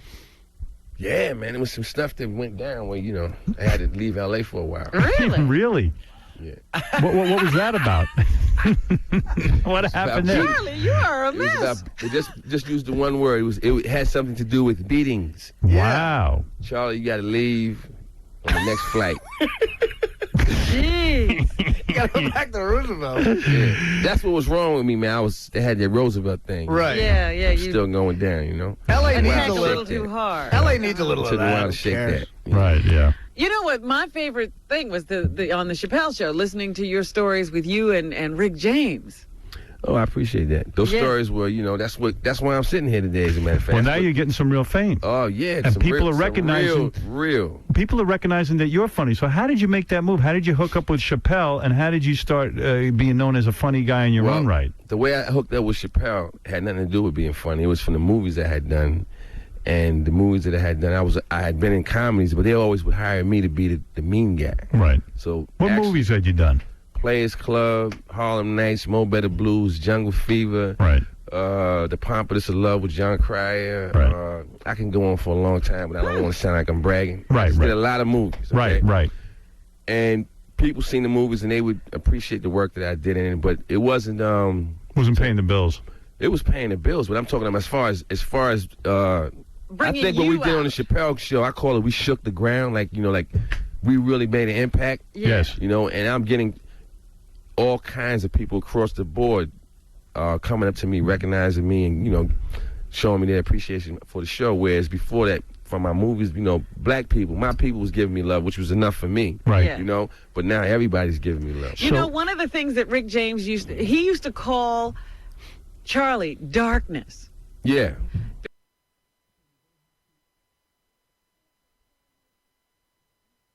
Eddie Before and West. were the darkest people he had ever seen, so he would call them darkness. Well, he kicked his butt several times. Right. Eric, you're on the air. You're on the air with Charlie Murphy, who is going to be, along with Bill Burr and Donnell Rawlings, September 30th through October 2nd at Zany's in Chicago. All right. You can. So what? So what? What would he do if I was to call Eddie a nigger? Oh, here we He go. would beat your ass. Oh, who's this guy, man? This is Eric. Yeah, what's your address? So some Nah, guy tell named him- Eric. This is the whole thing, man. We on the radio. Yes. You know what I'm saying? So whoever he is, this could be some nerd, skinny, wimp, whatever, and he's tough on the radio. Yes. Well, the only way I can respect you is if you did it to his face, man. And if you can't do that, hang up. I would never do that. I love Eddie. Yeah, okay. See, now he loves you. There you go. All right. Let's go to John. John, you're on the air. Hey, Charlie Murphy. What's up, baby? Hey, how you doing, man? Just calling to say I love you on Chappelle Show, dude. You're great, man. You're Hey, I appreciate fantastic. that, man. I appreciate that. Keeping up with that, with the Rick James stuff and all that. Now that he's gone and everything, it's be a little difficult. Yeah, but, you must you're be fantastic. sad. I don't have to keep it up with the Rick James stuff because I got a whole lot more stuff. Yeah, but you must be sad that Rick is. I'm sad. I was devastated. That was one of Yeah. my very good friends. Yeah. Jay Ramone, you're on the air. Hey now. Hey now. Hey Charlie, I know you know the answer to this question. Is Dave Chappelle cut on cut? Jay Ramone wants to know if you've seen Dave Chappelle naked, and is he circumcised or uncircumcised? You asked the wrong person that question, man. Thank you. You're not into that. So so you're a married guy? You're very married, very. Very married. Second time, yeah. Kids? 3. From the first marriage or the second? From both. It's a complicated I mean, I'm situation. still having sex, you know what I'm saying? So, yeah. Right. Yeah. I got You're in 3 love. kids. You're not cheating. You're not No. fooling around with. Now you got to be. My getting- wife works in law enforcement, so it's kind of hard for me to, I see. She gets along with Eddie. very well. My whole family, everybody gets along fine. That's one of the beautiful things. Everybody gets along fine, and all the kids really, really, really get along. What about Eddie's wife? Eddie's wife? Stuck up? Not at all. What is she? She black or half white? She's What is? black, man. She is. She's black. Yeah. She got the There's white. no such thing as half white. She got the white features. You know she does. Yeah. Yeah, she does. She has a. She's black, man. I'm not gonna say she got no white features. She's black, man. What is a white feature? Now, You know that like pointy nose and stuff. there's A black people Mercedes. with pointy noses. That's true. You got a point there. I don't know if I trust her yet. Look at Robin. Her nose is kind of pointy. Yeah, Robin has the pointy Compared nose. to mine. Yeah. Sometimes I don't trust Eddie's wife. I think she's Using white. I'll tell you one. Using Yeah. him. Get out of here. She's been there a long time. I'll tell you one thing, man. She got 5 kids, man. She's good at getting back in shape after a kid. Oh, my My goodness. God, Yeah. she goes back stays to in the being a gym. 10. In All like right. She stays in the As gym. long as she doesn't think she's better than everyone. That's all I'm saying. Not at all. No, that's the whole thing. That's the reason why we're still around today. Is because none of us give that off. None of us are on that. Right. Right. We're not better than anybody else. We just happen to. This is what our job happens to be. But I'm not better than nobody else. So when you hang around with like a Rick James, you must have been doing tons of coke back then, right? Yes. Yeah. That was that. You don't do any drugs now? No, I'm too old. Do you drink? No. You don't nothing. Everything's on the up It and had up to now, stop, huh? man. Were you really into it? We went really, really, really, really hard, man. Well, if you Really? hear his stories, you'll know. We went hard, man. I had to chill. Did you have to beat Rick James's ass a couple of times? That's when people were getting mixed up a little because Dave, you have to think about it. Dave did a hell of a performance and everything with the sketch, what would happen is this. You ever been around football players? Yeah, sure. All right, after the game, they're like, and they're ramming into each other, and they may drink some beer. It was that kind of relationship. I see. You know what I'm saying? Right. Yeah, but Rick James hit you in the head and put unity in your forehead with his ring. Well, he scratched my forehead, yeah. I wouldn't do that to you. And then you guys he would come into Eddie's house and dirty up the couch. And he would have came to your house and did the same thing, sure Robin, if you invited him over. But you and Eddie beat him up. You and Eddie beat up Rick James? Yeah, but it's kind of weird talking about this on the radio because my man is passed on, you know what I'm saying? Hey, listen, now's the time to talk. Now's the time. Now's the time. You can't do anything about it. That's not the issue at all. Right. You know, Did you go to the funeral? I was a pallbearer at the funeral in Okay. LA. Yeah. I never get invited to any cool stuff. Yeah, People die, they never look for me. It's horrible. When you hear of another celebrity dying, call me. Let me be pallbearer. Okay. I won't embarrass you. Chauncey, you're on the air. You're on the air with Charlie Murphy. Hey, Charlie, how's it going? What's up, Chauncey? Hey, Eddie used to date Whitney Houston when she was still super hot. So I guess, Charlie, you must have some great Whitney Houston stories. I'll put it to you like this, man. Oh, good. I know Whitney and I know Bobby, and I respect them and I respect their marriage. So therefore, that's terrible. Any stories I have about them. Eddie used to bang Whitney Houston? Oh, yeah. I'm not commenting on none of that. Nothing like that. I'm talking about somebody's Let me wife. ask you something, though. Somebody's I wife. respect that, but let's call her another name. Let's call her Whitey, not Whitney. When Eddie was dating somebody's wife. No, but you know what I'm saying. You're saying Call her Whitney Dallas. You're saying Eddie used to do Whitney Houston? They used to date, man. That's the word I use. Oh, that was a man. long time ago, man. And would he tell you how she was in the sack? I wasn't interested. Like I said, I pay very little attention to another man's genitalia and their schedule. You don't It has ask nothing to your do with brother me. how was Whitey in bed? Why? What good is that doing me? Because it's just interesting. Eddie used to hang out with Michael Jackson, too. Did you hang out with Michael? No. That was not. No, you might have to kick his That was ass. when you had to leave L.A. or something? That's when I had to leave. That's when I had to leave the room, period. Oh, really? Whitney Houston must have been either crazy or bad in bed if Eddie dumped her, because she's hot and she got a lot of money. I don't. There's something weird must have gone down. Nah, I think that it was, she smoked cigarettes, man. Was that it? I think that's what had a lot to do with it, yeah. Who's on the phone? That's probably Eddie telling you to shut your mouth. But why do you have to leave the room when Michael Jackson was there? Who do you think? Wait, let's see who's on the phone. Because he had makeup on, He's man. got kids. See who it is. See if it's Eddie. Nah, it's not Eddie. Who is it? Whitney Houston? Nah, it's actually Donnell Rawlings calling up because he wants everyone to know. He's also known as Ashy Larry. So. Oh, is he? Oh, Ashy, right. Yeah. Yeah, so you didn't like Michael Jackson's makeup? Nah, I wasn't with that. So you wouldn't even bother wasn't to my be style. there when he was around? All right, let me ask Charlie this question then. Yeah. Was there ever a famous woman that Eddie dated that you didn't like? No, they were all nice people. Eddie, Eddie's selective. He has good taste, and he's very selective in the people who he allows around him. What kind of gear Eddie got in his house? Has he got like a movie theater and everything? Yeah, he that's had all cool. That stuff, What do you think of Eddie's music?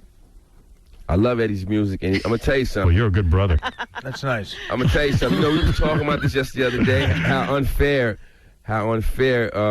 what happened to him with his last album, and all kind of people came out with jokes and this, that, and the other, and a lot of them were musicians themselves, or they were rappers or whatever. And or you would watch a sitcom and somebody would say a line about an Eddie Murphy album or whatever.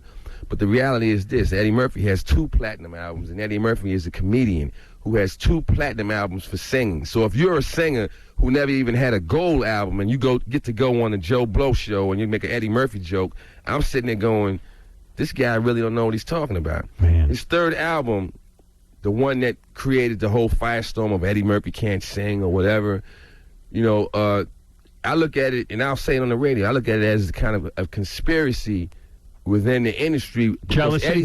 Eddie made a statement in front of a bunch of suits one day that he was going to stop doing movies. Right. So, his album, there's no way you can have a record that has Julio Iglesias, Luther Vandross, Michael Jackson, Teddy Pendergrass.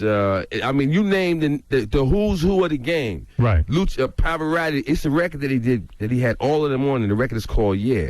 It's a very positive record. he had all of these artists on the record, and the record never was released.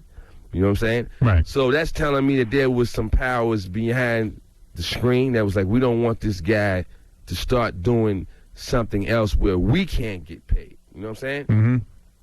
You A lot think of there was a people conspiracy? Absolutely. And I know I know exactly who was involved in it and everything. But you know what? Who is it? I don't have to name that person. Because the bottom line. Are they white? Absolutely. Of course. Absolutely. I knew it. It's the goddamn white people, and probably Bobby Brown too for dating Whitney. They didn't hurt Eddie's ascension. They didn't hurt his lifestyle or any of that. So hey, people want to go out and say, well, Eddie Murphy's a horrible singer. Well, I've seen some of the greatest. And you really do greatest love your brother. Singers. Some of the greatest singers come into Eddie's studio and listen to his music and give him his props and work with him. So if somebody who doesn't even do music has something to say about it, that means very little to me.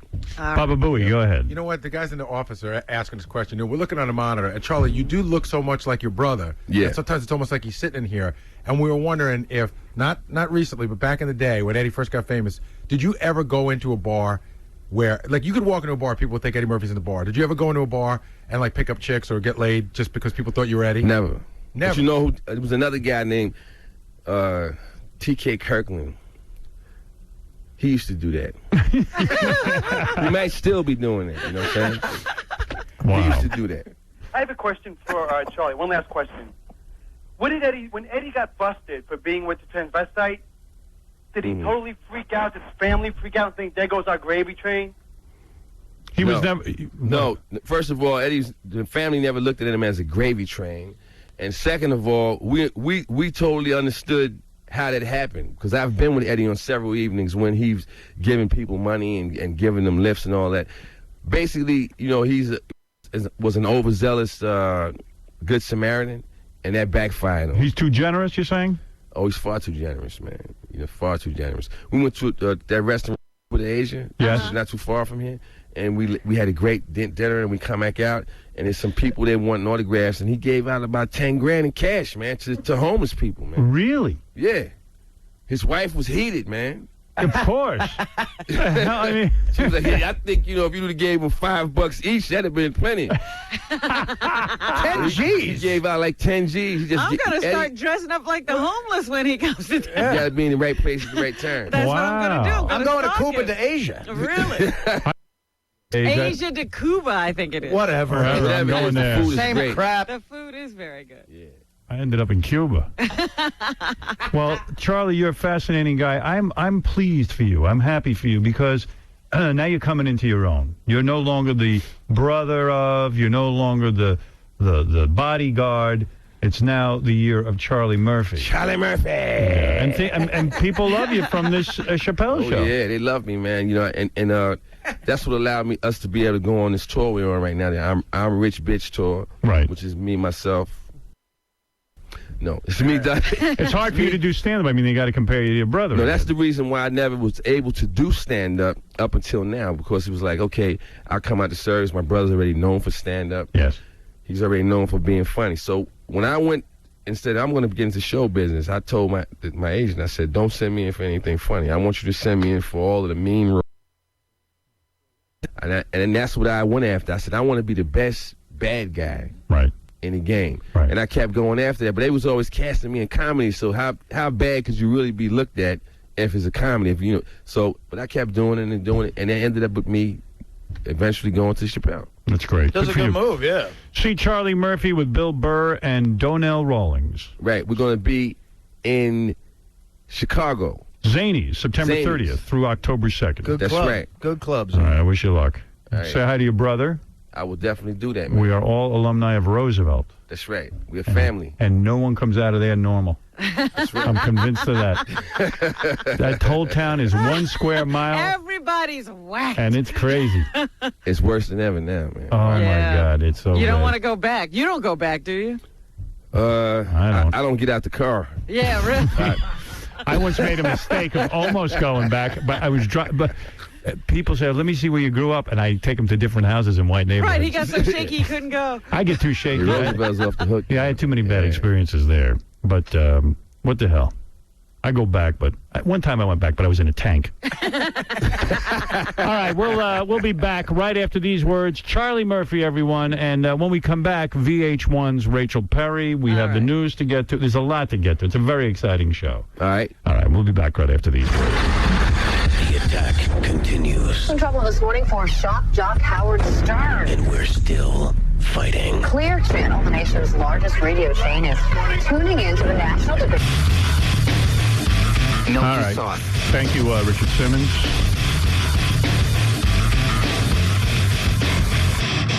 Let's take a look at this Maxim magazine. Rachel Perry. I haven't been watching VH1. I didn't even know they had VJs still.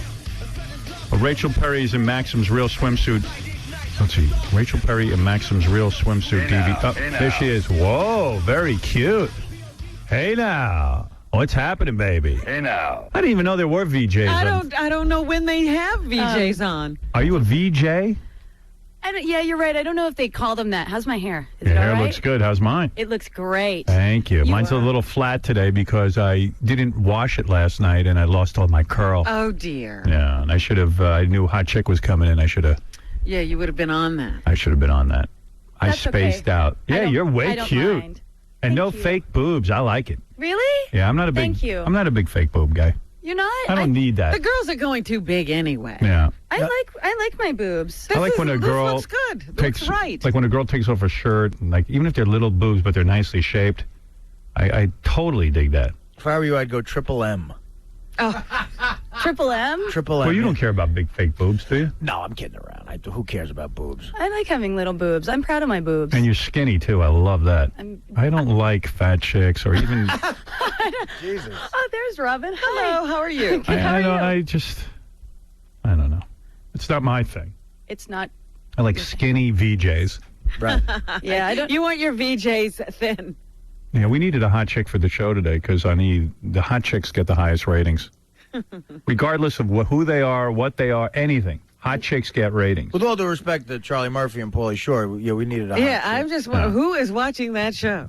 Really? That's it? Yeah. How'd you get into the VJ business? It was an accident. I had a neighbor who was a VJ, and I heard that Much Music. I'm from Canada, and I heard that Much Music in Canada was looking for someone. And I asked him, I'm like, what do I do? He's like, go in jeans and a T-shirt and be yourself. And they gave me a job. So you went in and you auditioned. Yeah.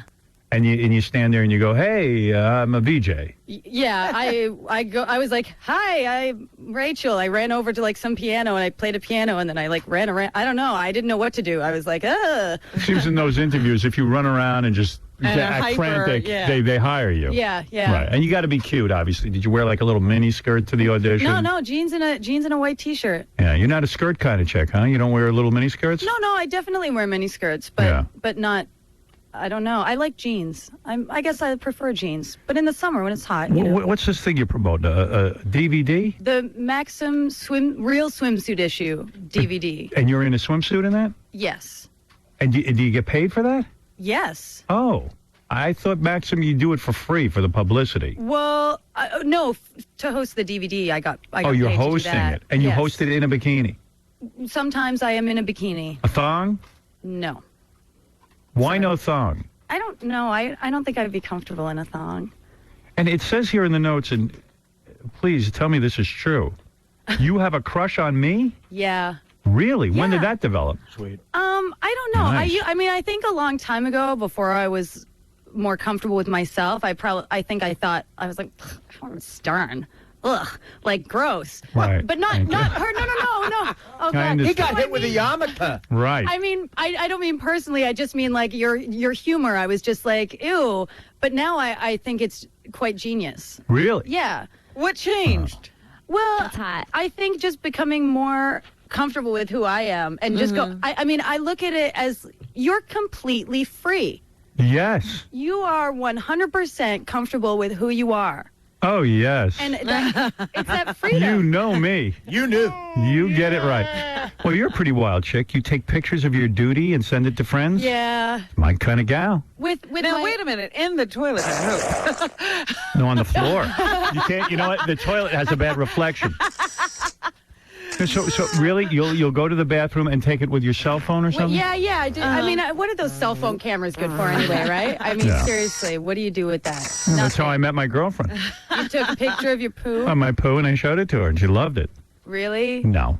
But, I mean, that's a little hardcore for me. I don't like to think of my women going to the bathroom. They say your friends are shocked by how much comes out of you. Well, I think that they just think that I poo puppies. Right. And, like, flowers. And do you eat a lot? I mean, how much do you weigh? Like 110, I'd say, maybe 100? Yeah, like I'm usually around 108. How tall are you? 5'6". Yeah, that's nice. 108, 5'6". That's the right weight. Perfect. Good for you.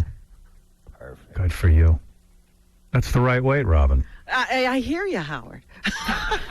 So this swimsuit DVD, you host it and you run around in a bikini. Yeah, I was running around in a bikini, but I mean, the girls on the DVD are like super hot. Who are the girls? Do we know them? There's this girl, Shakara. The singer? Do you know Shakara? Yeah, the singer. Shakira. No, that's Shakira. Yeah, that's Shakira. Oh, who's Shakira? Shakira's different. The basketball I player? don't know. I guess maybe you don't. I mean, they're models. I guess if you, I don't know know models. who the models I don't know. are. And the models are in bikinis or they're naked? Yeah, they're in bikinis, but they're also sometimes, you see a little bit here and there. And do we get to see their duty or just yours? You don't get to see. Yeah, maybe nobody gets to see my duty except for Mike Gargiulo, actually, and his girlfriend. And you're going to sign copies of the DVD today at noon at the FYE store on 6th Avenue, Manhattan. Yes. All right. So and then it says sexually you're pretty wild. You've done threesomes? Just once. I only ever had one once. I think I would do it again, but not with a boyfriend. I don't ever think it works. Me, and you would definitely have sex with me, but you would not date me. Well, I mean, I don't know. I wouldn't want to date you because I think you're cool. Like, I would never want it to get romantic between us because that would just get weird. Because I like you too much. I wouldn't want us because that would ruin it. It would ruin it. We would get, eventually we get into a fight, and then who's going to get this, and who's going to get, and then you break my heart, and then we never talk again. And So you're saying you would have a relationship with me that would be purely sexual. We could hang out, we could be friends. Yeah. We could watch movies and things together and discuss the day's events, and then have sex, but never be exclusive with one another. Yeah, I guess so. Sure. That would be the parameters. That would be like a friend with benefit. Yeah. I would sign up for that. Yeah.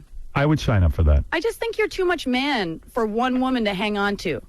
I agree. So how could I take you up on this? Let's say I could want to have sex with you. Well, you'd have to be single. I know. Yeah. Okay. All right. And then I could call you and then ask for my sex? Yeah. Just Right. call me up. Can I have my sex now? I'm ready for my sex now. Yeah, I've got coupons in my purse in the green room. But now seeing me here live in person, do you feel maybe you don't want to have sex with me? Has your opinion changed? No. You still feel good about it? Yeah. All right, good. All right. Well, that's great. I have to think about that. I really do. Really? You would have sex with me? Oh, in a flash. You would ride the Perry train? Oh, I'd ride the Perry train hard and fast. There ain't a guy in this room who wouldn't do that, sweetheart. Yeah, I mean, you look good. I mean, come on, yeah. When did you have sex with a chick? I was in college. It was like a long time ago. What college? I went to York University in Toronto. Okay, and you were just hanging out with some friends and something transpired? Yeah. What do you mean? Were you drinking? Or were you doing pot? Were you doing hash, ludes? No, we were just drinking. Yeah. I don't even remember what we were drinking. And you were with a friend? Was she hot too, like you? Oh, yeah. Very hot. Yeah. She's tall, beautiful. She would probably be horrified that I'm talking about this right now. Well, we don't know who she is. Exactly. All right. And who was the dude? Was it her boyfriend? No, he was just another friend of ours. Wow. And what, you were drinking and like everyone was in their underwear? I mean, how does it get started? I think we went skinny dipping, and where'd you go skinny dipping? Well, I don't even remember whose place we were at, but there was like a complex and there was like a pool. Right. And so we all went in skinny dipping in the pool, and then I think we got kicked out, and I'm trying to remember if we actually went skinny dipping. So you're not uptight about your body. I mean, everyone seeing you naked was no big deal. It depends. It depends how I'm feeling in the moment. Right. Are you totally shaved? No. I like to keep a little. A little, all right. There's a little. So you go skinny dipping, so everyone sees each other naked and you're drunk. And then how does it happen to get romantic? It didn't get romantic. It just got sexual. How did it get sexual? I don't. You know what? I don't even remember. I think we were. I'm trying to remember if maybe we had both had sex with the guy individually. Right. And then decided. But making the lesbian move is interesting. Like you go, oh, you look good. No, you look good. Oh, let me see what it'd be like to kiss another girl. It just kind of happened. God, I'd remember every detail of that.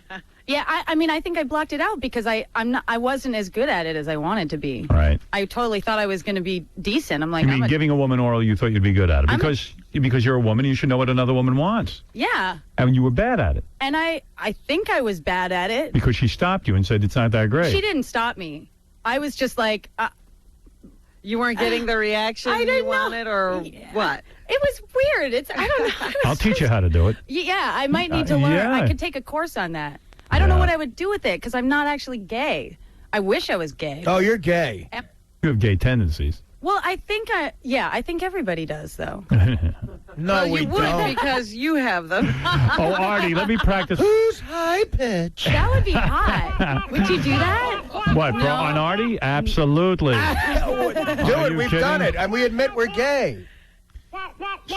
Thank you. So, and you only did it that once. Yeah. And then you did the guy. The both of you did the guy. Oh, that's hot. I think she may have watched me. You got a boyfriend? And then I watched her. No, I don't. You don't? No. Oh, that's good. When's the last time you had sex? Yeah, I don't know. Really? Yeah, I'm trying to think. It's definitely been like probably a couple months. Wow. Yeah. How do girls do that? If I was a hot chick, I'd just go out and get some sex. I mean, this chick could have sex 5 times today if she wanted to, right? Right. Just to say, hey, I'm ready. 5? Right. You're holding her back. Well, there's only a certain amount of time. You got to eat too, Robin. Like Jillian Barbary was on the air with us, and she goes, "Yeah, I haven't had sex in a really long time." And I'm like, "What? What do you have, a vibrator?" It ain't it's your fault. You got a little vibrator? What? You got the pocket rocket?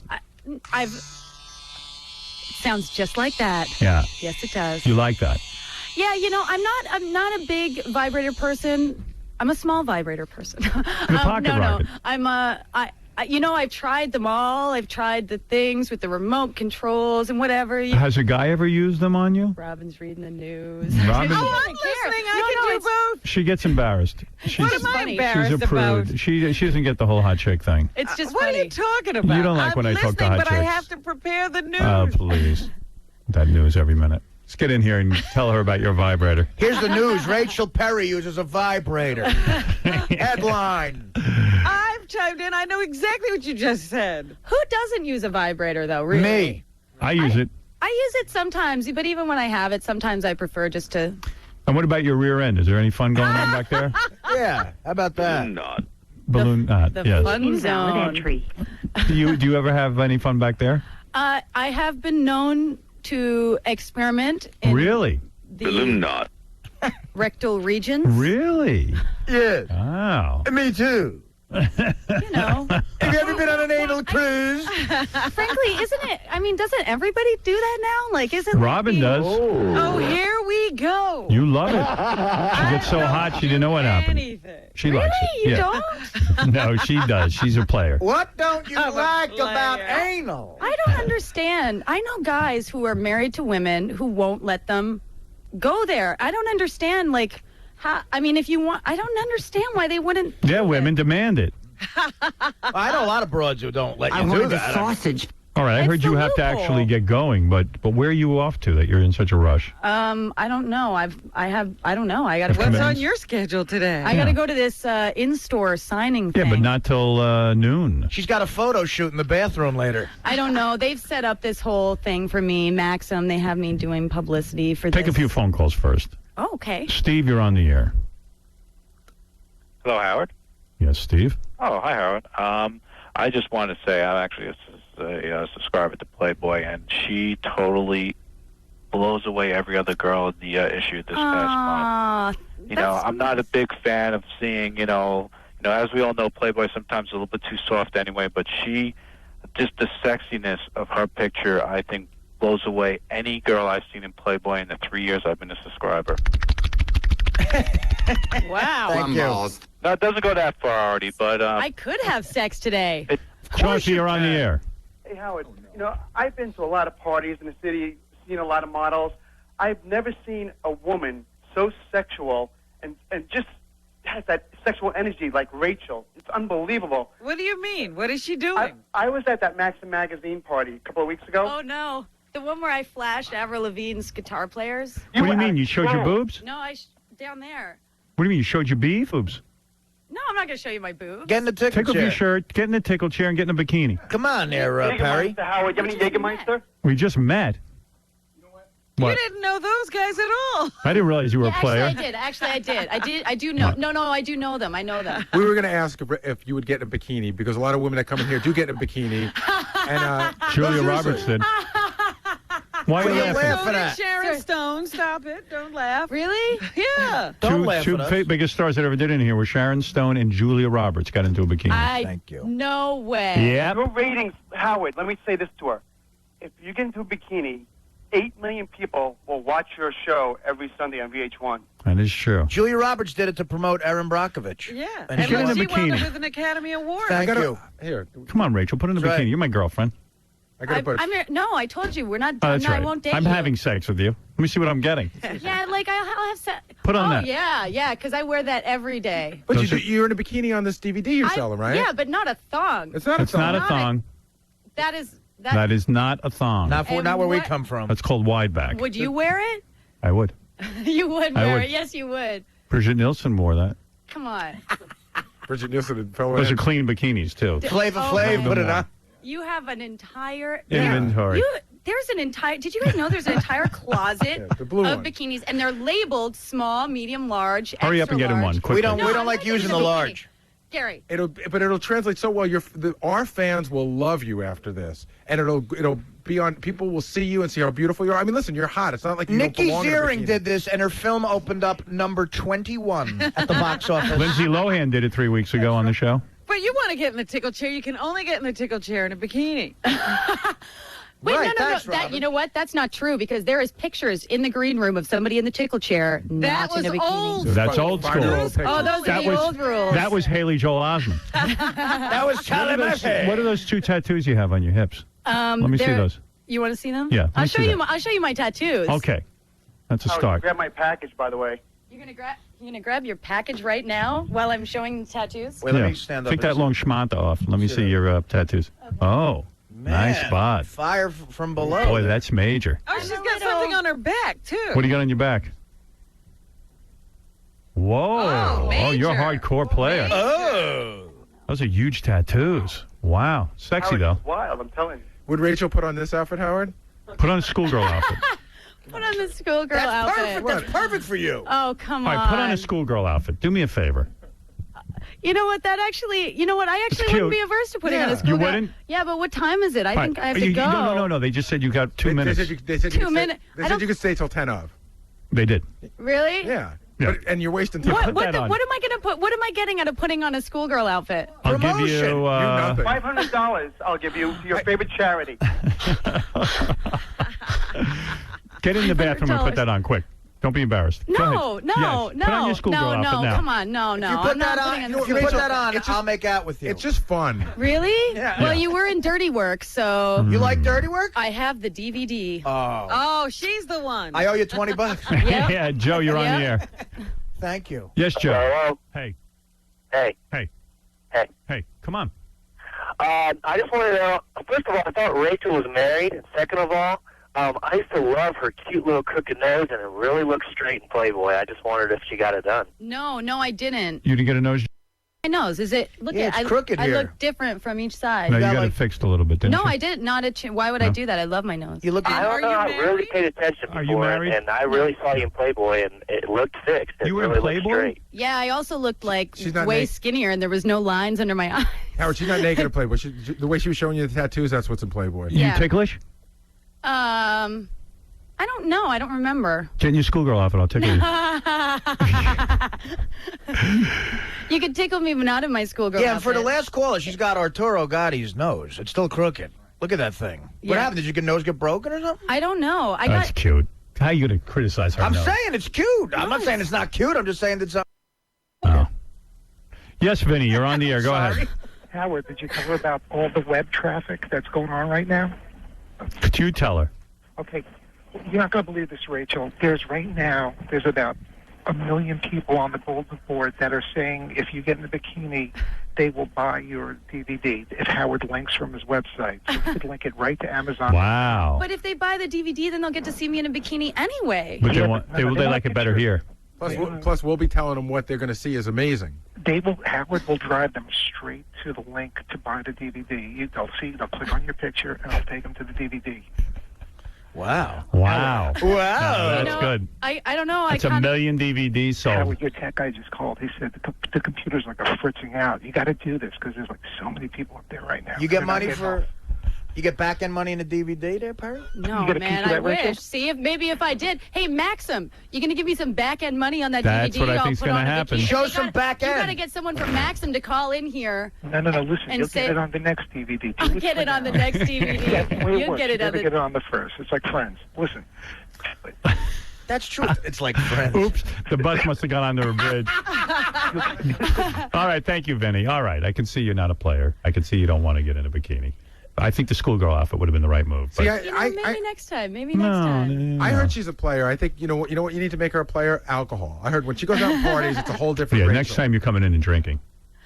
Would you make a note to hire Rachel from one of our big shows where it's the afternoon, we can get her loaded, and when she passes out, we'll put the.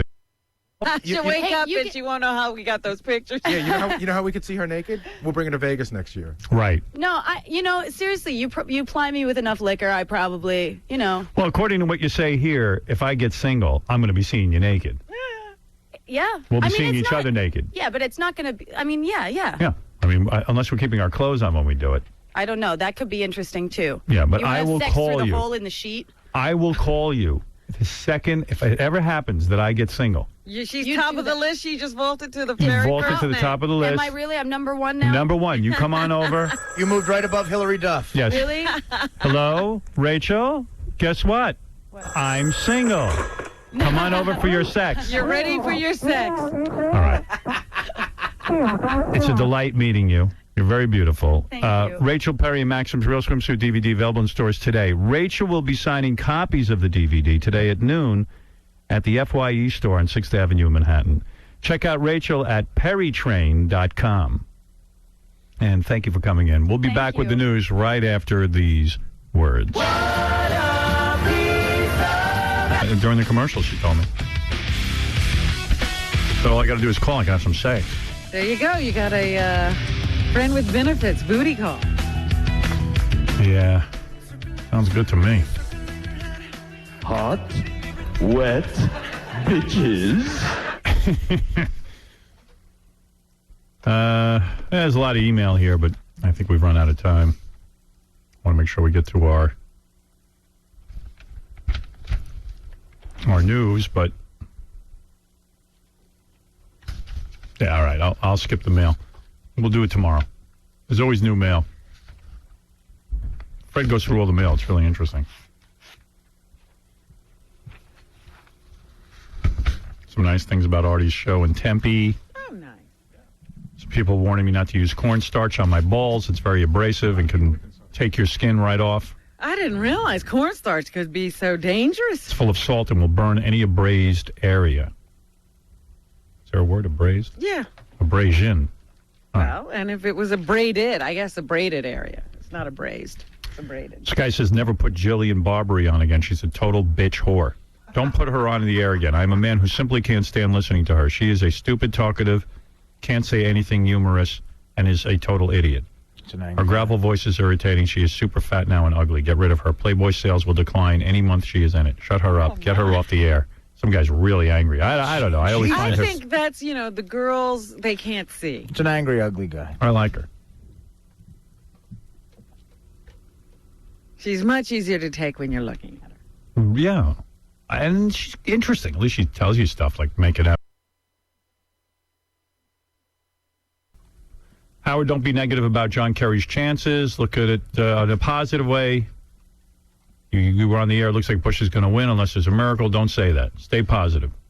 The latest polls show Kerry's behind just 4 points. That's pretty depressing. With a record as bad as Bush's, and he's still behind. But, hey, I'm out there pulling for the guy. Here's one that says, get rid of Sal. He is an idiot and lowers your humor on your show. Knocking food out of someone's hand is not funny to anyone. Get rid of him before he does something really bad and hurts someone.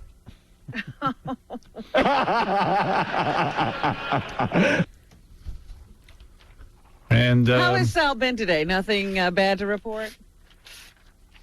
I don't think today there was a problem. Okay. Well, you just told me to get my fat ass in the studio. Saw Artie's show on Friday in Tempe. It was great. I laughed so hard I thought I was going to pee myself. Here's another one. I saw Artie in Tempe last Friday, and the prick rushed out of the improv before anyone could say hi to him. Is he too famous for his fans? Yes, Artie is getting very famous and doesn't have time for you people anymore. He feels he's too good for you. Say hi to everyone. So don't expect him to hang around and have a drink with you.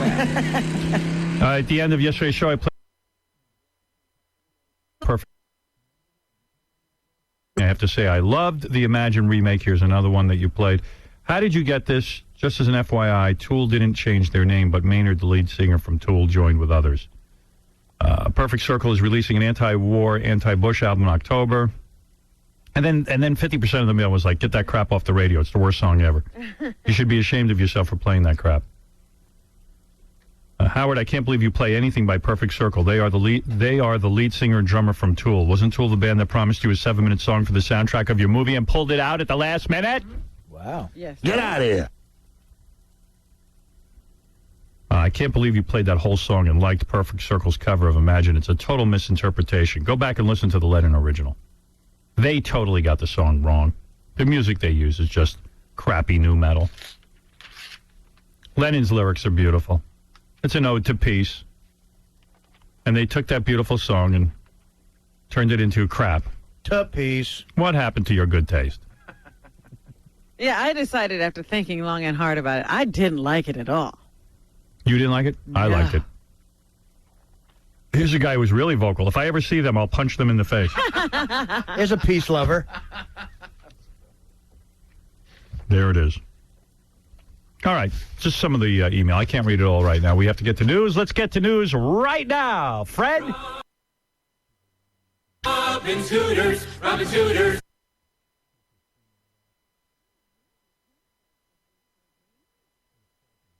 Hooters, Robin's Hooters, why won't you haul them out? Penis, penis, penis. I want my penis. All right, Robin, and you've got it right here. Dr. Phil is going to get to talk to both presidential candidates. Did you see this? No, I didn't. Dr. Phil That's is important. going to have George Bush and Laura on his show tomorrow to talk about raising twin daughters. Talk about a waste of time. They have pre-taped their appearance, so it's already in the can. I mean, what a waste of time. We got 1,000 dead in Iraq of American soldiers, and they're going to sit there and do some lame-ass fluff piece. And this is how you actually get voters. Yeah, people like that. Oh, he was so good about his kids, and then he said some really nice things about Jesus. Oh, for crying out It'll be loud. great. You know that George W. was drinking most of those kids' young lives, and it was only after his wife threatened to leave with the kids that he stopped drinking. That's how he raised twins. Mr. President, what don't you get? Then John Kerry and Teresa Heinz Kerry will be on the show next Wednesday to talk about raising blended families, because Phil has dedicated the entire season to the family, don't you know? And I could Because care less. He has a new book out called Family First. How'd this guy get in my life? My new book called My Enormous Head. Yeah, when is he out? And then devote a whole season to that. Yes. The guy who owns Virgin Atlantic and Virgin Records, Balloon knot. Richard Branson, Yes. he is now going to send people into outer space. Good. Could he send Bush there? He's building these spacecraft that can take $200,000. You can be one of the first passengers who rockets off in one of these things. And when you get to a certain height, you experience weightlessness. Yes, right there in the Starfleet uniform. I think you're 80 miles into the stratosphere or 1,200 miles away. for 2 to 3 hours. $5,000 a piece. And you come down. He says he'll use the money to make space travel more affordable for everyone. Yes, Bill, you're on the air. Thank you so much.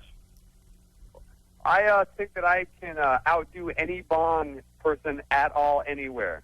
Well, that's a pretty big claim. Yeah, what can I do to prove it? You can outdo anyone with a bong? Yes, I can. What it is that I heard that guy on this morning, and I've heard him on your show a couple times, and I listened to him, and it's so slow, and it's so, or not slow, but it's so short, and it's like, that's not a real hit. Well, let me hear you. Excuse me? Let me hear you. Okay, here we go. Are you ready? Okay. Okay.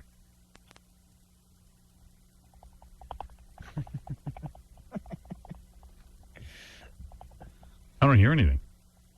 Yeah. He's farting. Wait, sir? Sir, we can't hear it. You'll find that guy all you want, but he blows you away. Yeah, at least he can mic it right. Oh, shoot. Now you're making fun of me on my Bong hit. I've got a glass Jerome. Oh, dude. Hey, I'm in Tempe, Arizona, Artie. You rock, man. That's all we talk about is every time you come down, we're calling our station when they're going to hook you back up down here. Well, all I know is your bong hit sucked. No, don't say that. Let me take another shot. One more shot? Can I get one more? Go ahead. Okay, you ready? Uh-huh. 1, 2.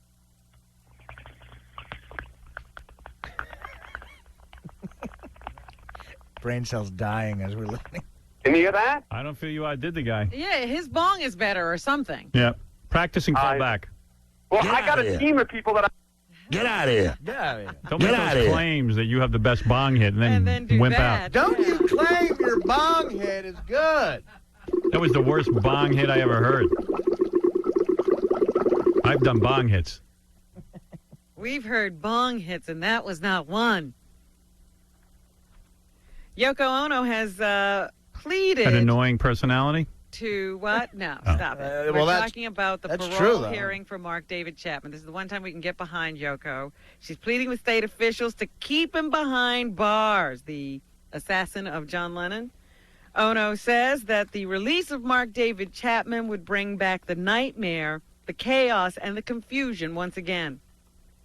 I agree. The letter was filed by Yoko's attorney. This was the resubmission of an original plea. She got the same plea from the year 2000, the first time Chapman was eligible for parole. No way they can let him out. No way. No way. Come on. Come on. They took away the greatest. That guy killed the greatest guy ever. Well, there's a bunch of sites on the internet. It looks like his life would be in danger if he hits the street. Yeah. People are still so angry. Right. Right. Are people more mad at him or the people who remade Imagine, you think? It's close. You wanted us all to be a buzz. I was reading in Cindy Adams' column today about Michael Lohan, who was on the show earlier today talking to us. And at the very end, of course, she was hooked up with Michael by Dominic Barber as well. At the very end, Cindy writes in her column that while Dominic was talking to her about Michael, he pitched her on a reality show starring himself. Yeah, that's his thing. He wants to be on a reality show now? He wants to be famous in the worst way. He really feels he should be a well-known personality. What do we need to watch Dominic for? What's he doing? He's handling divorces, and I guess people want that on TV. Oh, yeah, sure. I'd be thrilled if I was a client and I could get myself on TV during my divorce. Very entertaining. Actually, I pitched him in a show called The Fat Apprentice. But it didn't take off. I pitched it to Jeffrey Zucker at NBC. Really? Yeah, The Fat Apprentice. You didn't go for it. See, I would have liked his surgery, the whole bout up to surgery and then post-surgery. That would have been a great reality show. But How about Fat Survivor? yeah, then he wouldn't be on. Or how about The Fat Bachelor?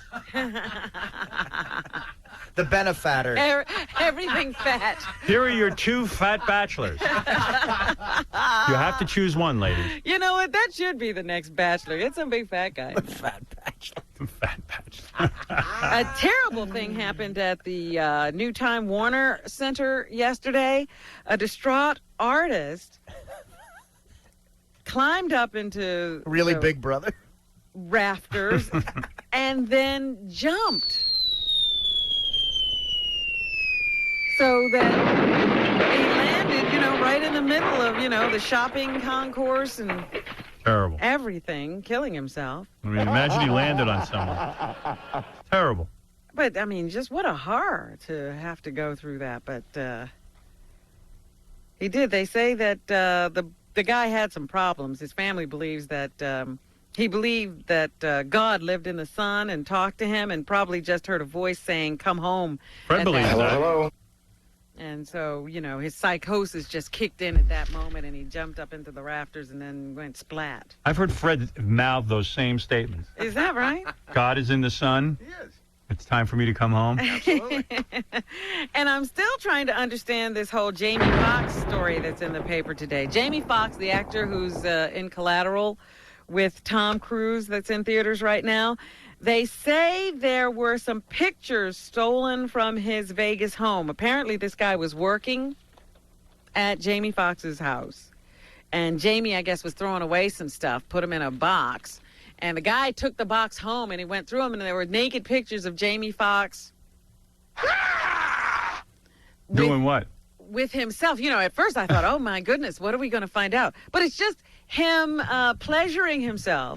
Which is odd. Do you take pictures of that? Oh, yeah, I want evidence of that. I want that to get out. I actually hire a guy to come in and do sketches of it. And then pictures of him with a woman. Oh, okay, good. That's See, good. that was a surprise. That's fine. That's fine. So I don't know. I think the scandal is that, this guy is claiming that some people came to beat him up and try to get the pictures back. And now he's working with an agent to sell them to the highest bidder. Tomorrow on the show, I'll be giving away a trip for two with Baba Booey to the new Scores in Fort Lauderdale. You're kidding. Yeah, go to scoresfortlauderdale.com for more information. I know you keep talking about a new Scores in Florida. I thought you'd made that up. Hey, I'll be down here that weekend too, man. I was going to give it to Michael Lohan, but he doesn't want to go to Scores anymore. Not anymore. He doesn't want to go to Scores with his medication. Right. That's going to be fun. That story I was telling you about the other day with the little 4-year-old girl who made a call to 911 and said that her mother was lying on the floor unconscious and needed help. It turns out it was a hoax. Oh, wow. And the cops and everybody, they were really upset, and they really thought it was true. And they spent a lot of time and effort trying to figure out where this little girl was. Well, when they finally discovered the origins of the call... It's from Sal's house. No, luckily it wasn't Sal. Get out of here. That's really wrong. I mean, you can't put the cops on a chase. Yeah, and so they're angry. They're really angry, and they probably are going to try to see if they can charge someone for, with some kind of crime as a result of hoaxing them like this, because it really took up a lot of manpower and resources. They should. They should throw the book at that guy. Dominic, you're on the air. Why are you so jealous of me? I mean, what is the matter with you? I look thin. I'm handsome. Why all the fat jokes? Why do you really think I'm jealous of you? Be honest. Looks-wise, absolutely. Looks, you think you're better looking than me? I am much Dude, you're thinner now, but your whole skin is sagging. Come in here and get in a bathing suit. Listen.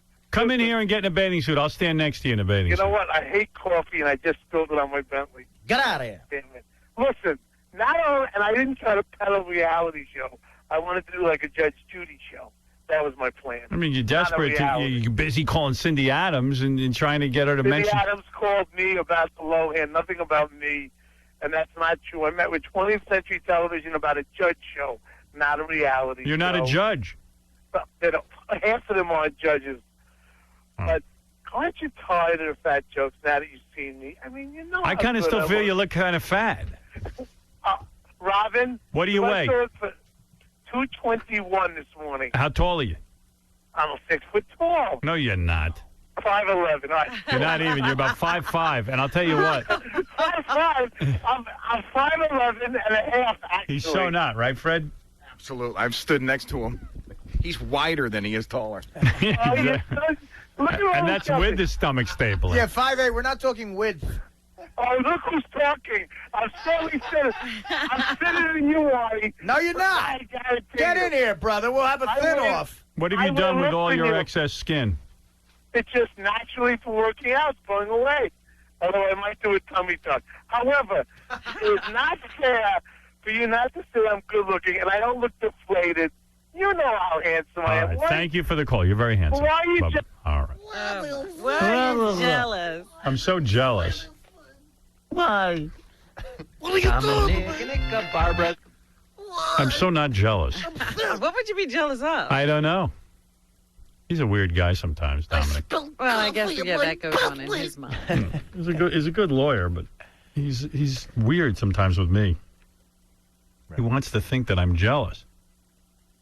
I'm not. There are a couple of guys who get into this with you, though, Yeah. that I'm better looking than you. Like Chauncey and Dominic are all caught up in whether they're better looking than you. It's fruity behavior. It is. You're right, Art. Yeah, I mean, every minute they're comparing themselves to me. Don't understand it. Well, because he doesn't understand.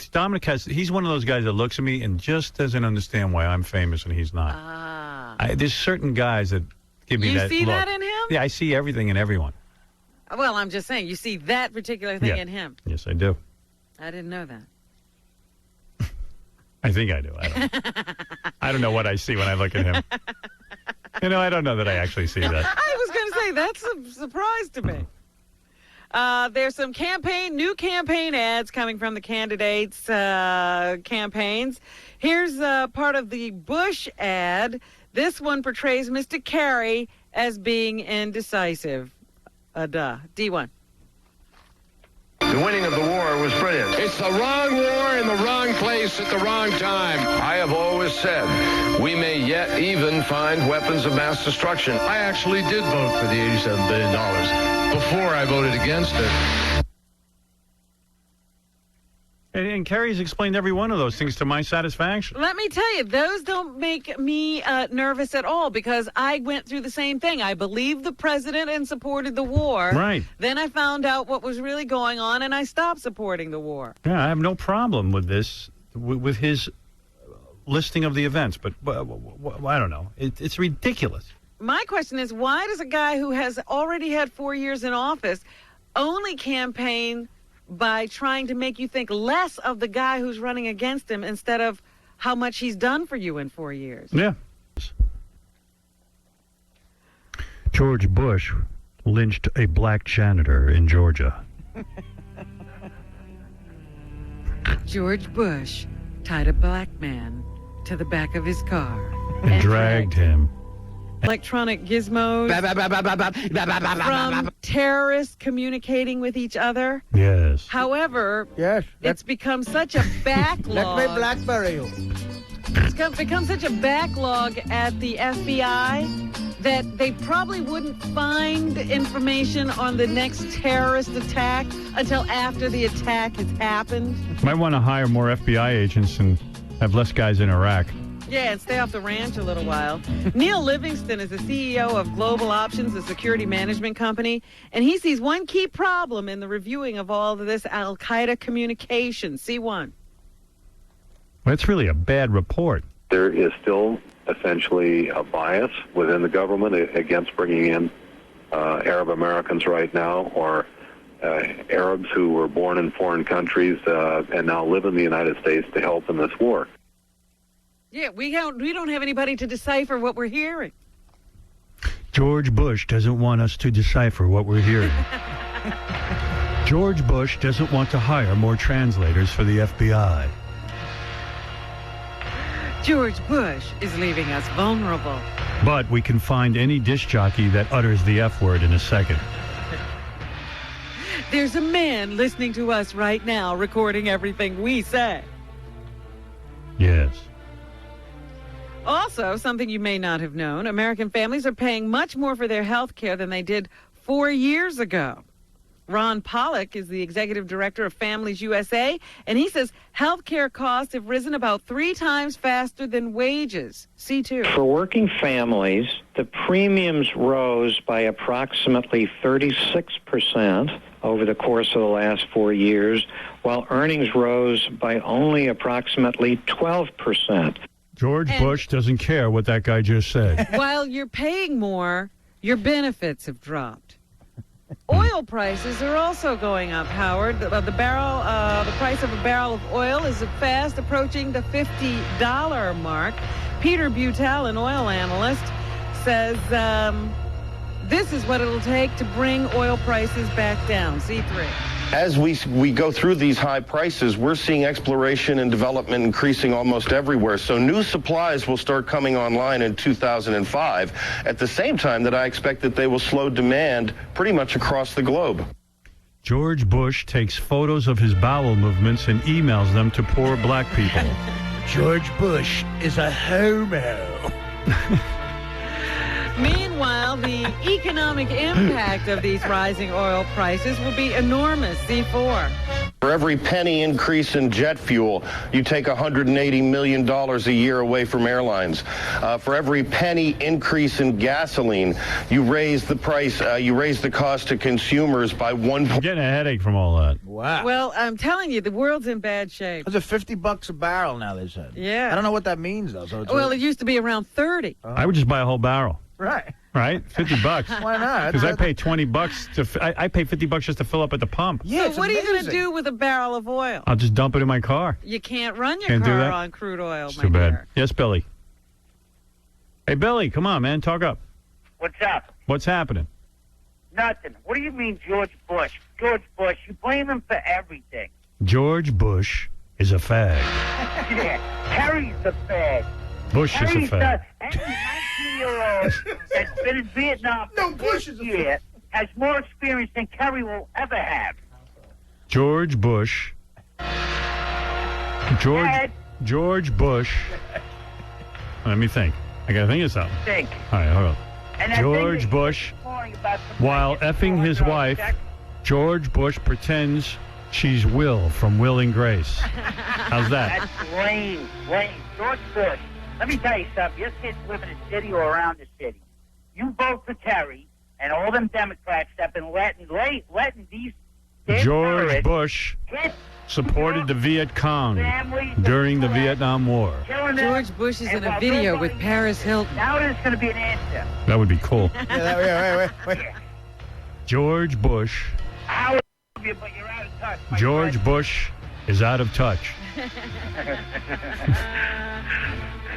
Listen. George Tom Bush Boy, sells listen, heroin at his girl. ranch. George Bush is light in the loafers. All right, Billy, I got to go. I love you. Love you too. Turn that guy around. Jack Daniels has reduced the level of alcohol What? in its famous whiskey. Why? What's going on? From 86 proof to Oh, no. 80 proof. Artie's going to have to drink twice as much. Yeah. That's terrible. That's a 3% decrease. George Bush is reducing the amount of alcohol in Jack Daniels. You'll have to drink twice as much. George Bush gave oral.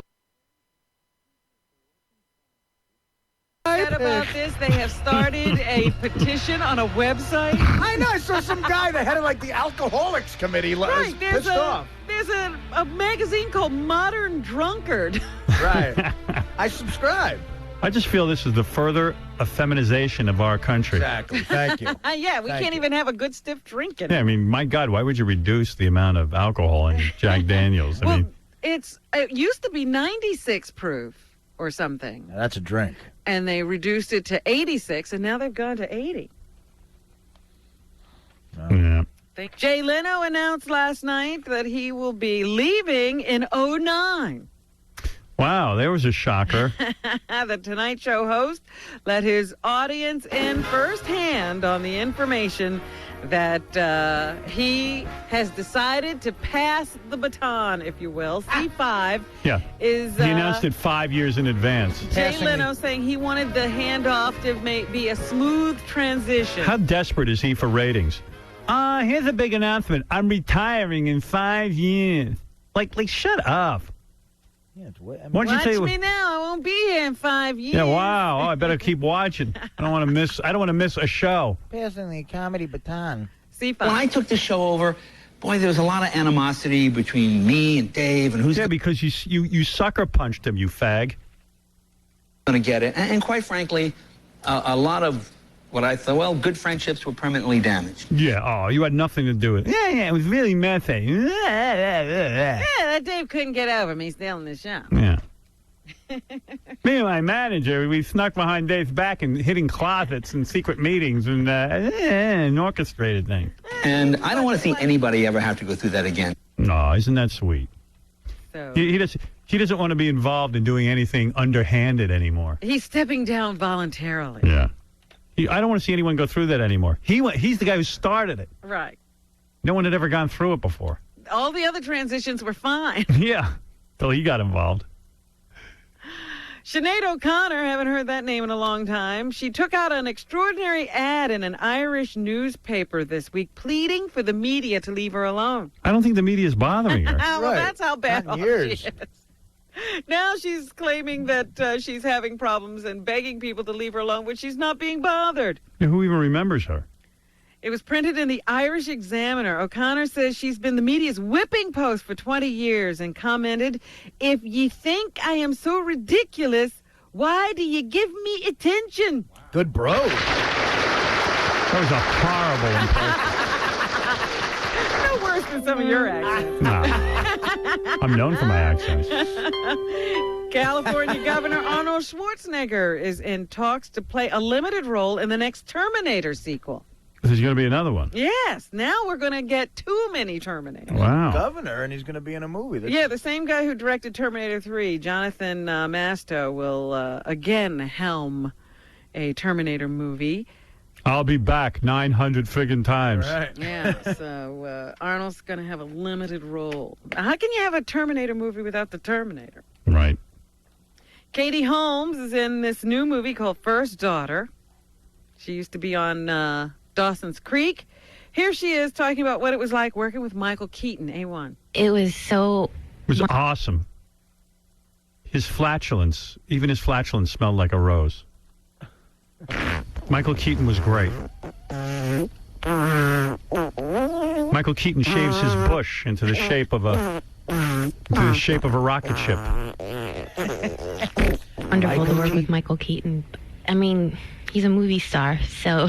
Not anymore. And thanks for the bullet. He was in a rush. Thanks for telling us. There's this element of confidence and, you just kind of glow. Movie tanked, right? He glows. Oh, He yeah. glows in the dark. His entire body uses a nightlight on the set. He carries his own light. And it was so much fun. And then a couple months after we finished shooting this, I found out I was going to be in the new Batman movie, which is kind of funny because he had told me some... Oh, she's going to be in it? And What, is she playing Batman?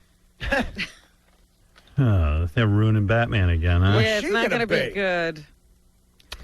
He's really remarkable. His nuts radiate a blue light, which can be used in the process. John Waters has a new movie out called The Dirty Shame, I think that's the name of it. I never watch his stuff.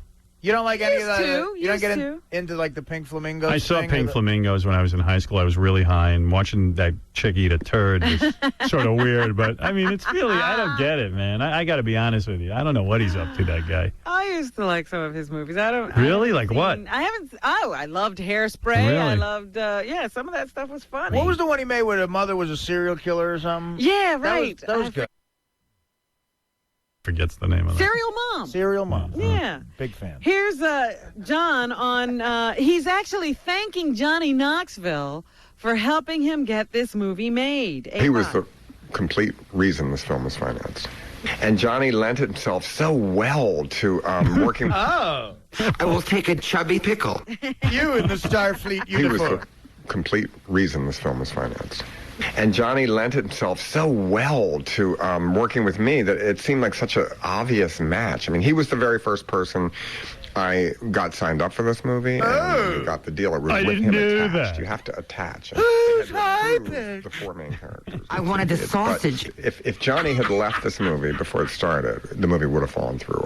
I think.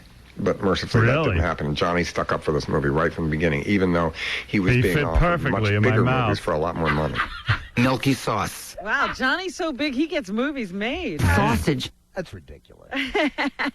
Julianne Moore was in the #1 movie at the box office this weekend. It's called Rumballs. The Forgotten, and it's a really good movie. Here, Julianne was asked if she likes scary movies. A4. I love them. Yeah. You see 28 Days Later? That was my favorite movie of the last, 2 years or something. All right, I got to get out of here. I'm telling you, you should go see. Well, it might be too scary for you. What's the name of it? I like The scary Forgotten movies. is I love that. Wonderful. I What? went to see it yesterday. You can see, what are you, Mike? Some kind of girl? I can't go see a scary movie? But am I a homo? Scared. Oh, get out of here. I can take it. Yes, Captain Jenks. Hey, good morning, Howard. What kind of contract do you think that Conan O'Brien signed with Leno that has stipulations Nothing. of what he's allowed and what he's not allowed to say in No, public? the whole thing's a joke. It's a goof. It doesn't Yeah. mean 5 years from now anything could happen. He could die. Yeah. Gee, Leno, this is the most ridiculous announcement in 5 years he's leaving. Who cares? So leave. Wait, what? A big announcement. He's Why do desperate. we have to wait 5 years? His ratings are down, and he's desperate for some sort of boost. Right. Leave now. Imagine the jealousy Stuttering John's feeling right now. Well, I don't know about that. He was thinking he was going to be the next host of the Tonight Show. John's delusional. No, I would see John now starting to plot to take Conan's job. Yeah. He'll get a few pointers from Jay as to how to steal it. Yeah. Go hide in a closet. All right. Anything else, Robin? Yeah, Will Smith is playing a character in a new animated film called Shark Tale, which is opening this week, I think. Here he talks about his character, Oscar, B2. All right. I play Oscar, and Oscar is a kind of a small fish in a really big pond. Oh, he's so not funny, Will Smith. I mean, really, one more interview with him, and that's it. I'm going to jump out a window. You'll jump from the Time Warner building. You're not for kidding. actors. Now I know why that guy did it. He heard a Will Smith interview. They should give all those parts to Charlie Murphy.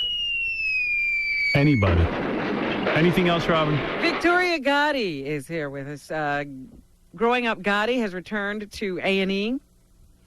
And here, Victoria says she decided to do this show to stop the finger pointing at her kids that they endured while they were growing up before. Instead of hearing, oh, that's so-and-so, John Gotti's grandson, so-and-so, mob this, mob that. Instead, it was, or is, or will be, that's John Gotti, Jr. That's the so-and-so growing up Gotti. He's the funny kid, and the rims and this and that. That was really my main objective. And how are kids adjusting to life in a reality show? They felt important. They felt, oh my gosh, we're the subject of much scrutiny in a humorous way. Then, when it became more of an intrusion, and they realized, hey, this is not just us acting up in front of the cameras. This is a job. This is something that requires 14 hours out of any given day. This is a wonderful, wonderful woman. Yes. Really, seriously. Wonderful woman, very well thought out. I can't believe you didn't have one moment where you wanted to interrupt. No. I like what she's about, and I like what she has her thoughts on motherhood and straightening her kids out through a reality show. I like it all. And the kids are great, too. Please get more tape of Victoria Gotti so I can learn. Okay. and Lovely woman, legendary- gracious woman. Right. Really, gracious. Yes, go ahead. Legendary producer Phil Spector pleaded not guilty yesterday to murdering a B-movie queen at his house, and then he blasted the prosecutors for being unjust and demanded the same treatment as Kobe Bryant. So I'm sure Phil might understand why we might think he could possibly be guilty. He's been known for years for running around with a gun and waving it in people's faces. I have a little tape of Phil over there on cart. Yes. Yeah, Phil. The The actions of the Hitler-like district attorney and his stormtrooping henchmen to seek an indictment against me and censor all means of me getting my evidence and the truth out are reprehensible, unconscionable, and despicable.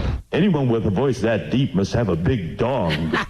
And as I said, he's demanding the same kind of treatment that Kobe Bryant got in his case in Colorado.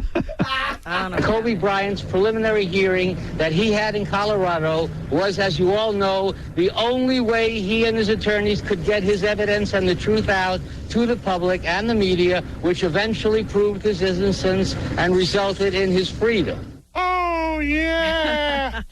So anyway, Phil now has the, I guess, the fight of his life on Yes, his he hands. does. He has the burden to prove himself innocent.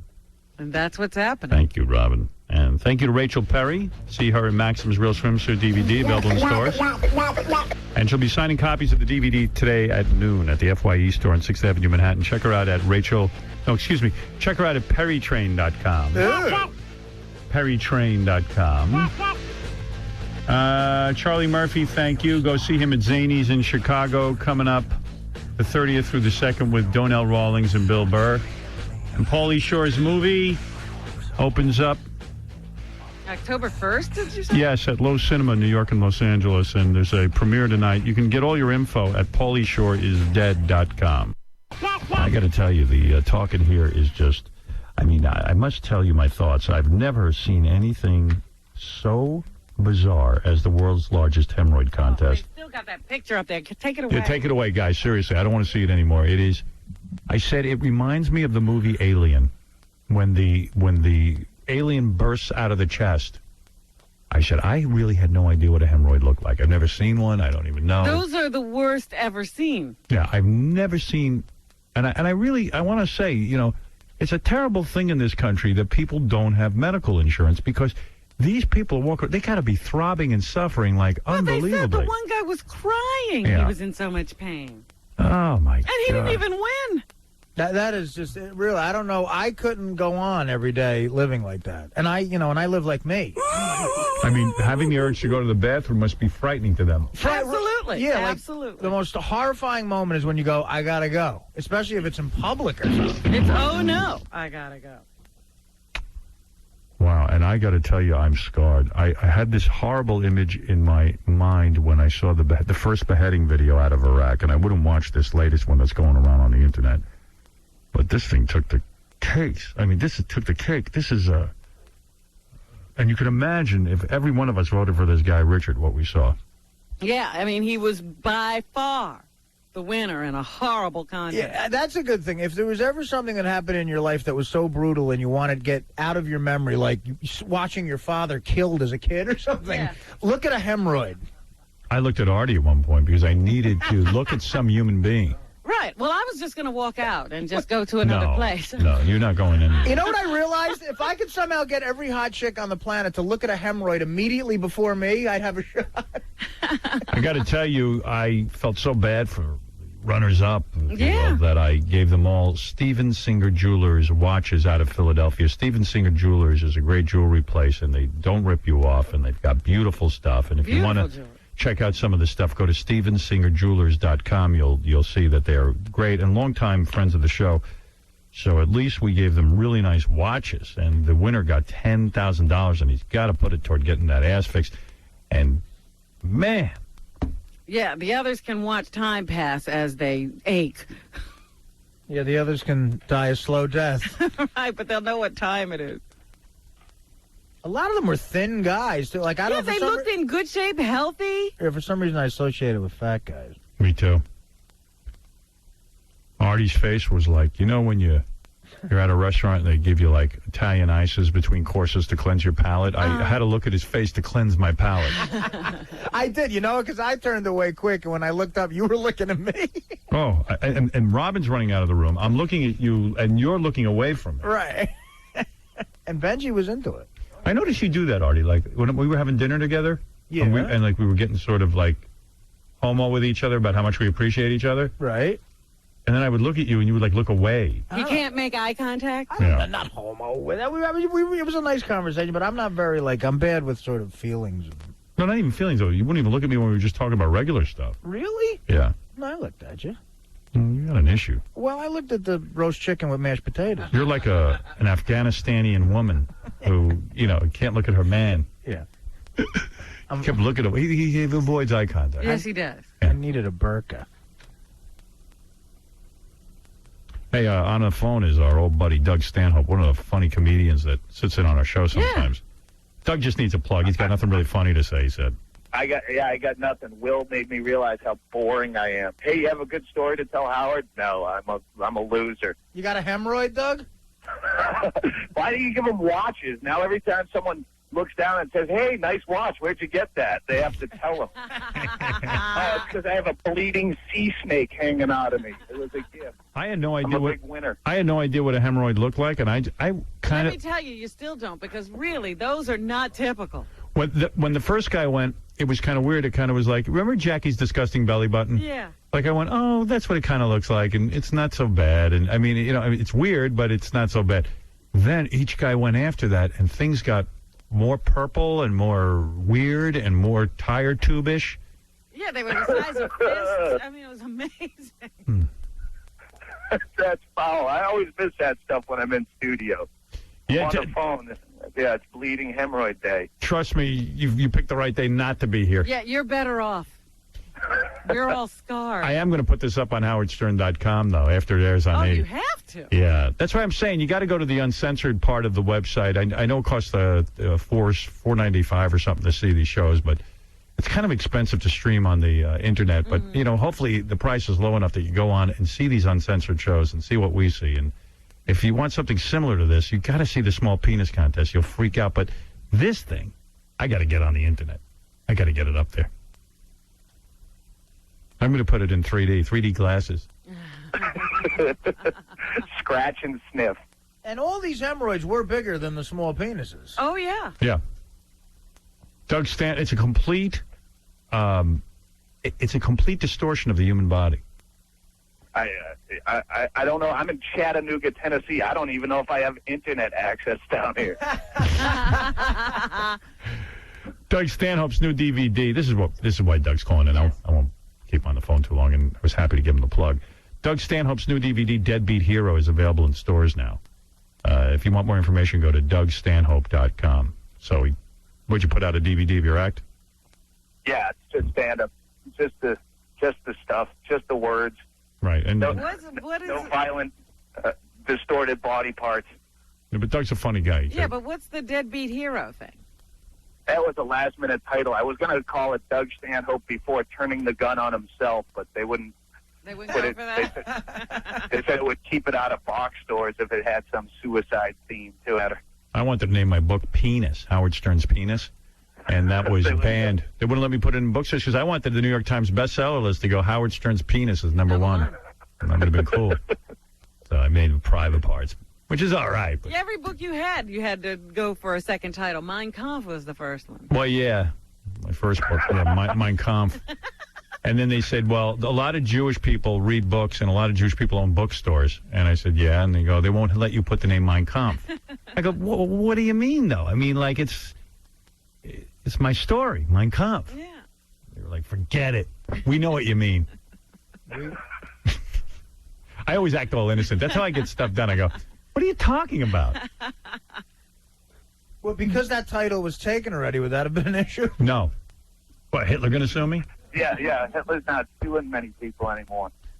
When I called my second book, Miss America pageant was like, oh, we're going to sue you. They didn't, I don't know what they were going to do. They were upset.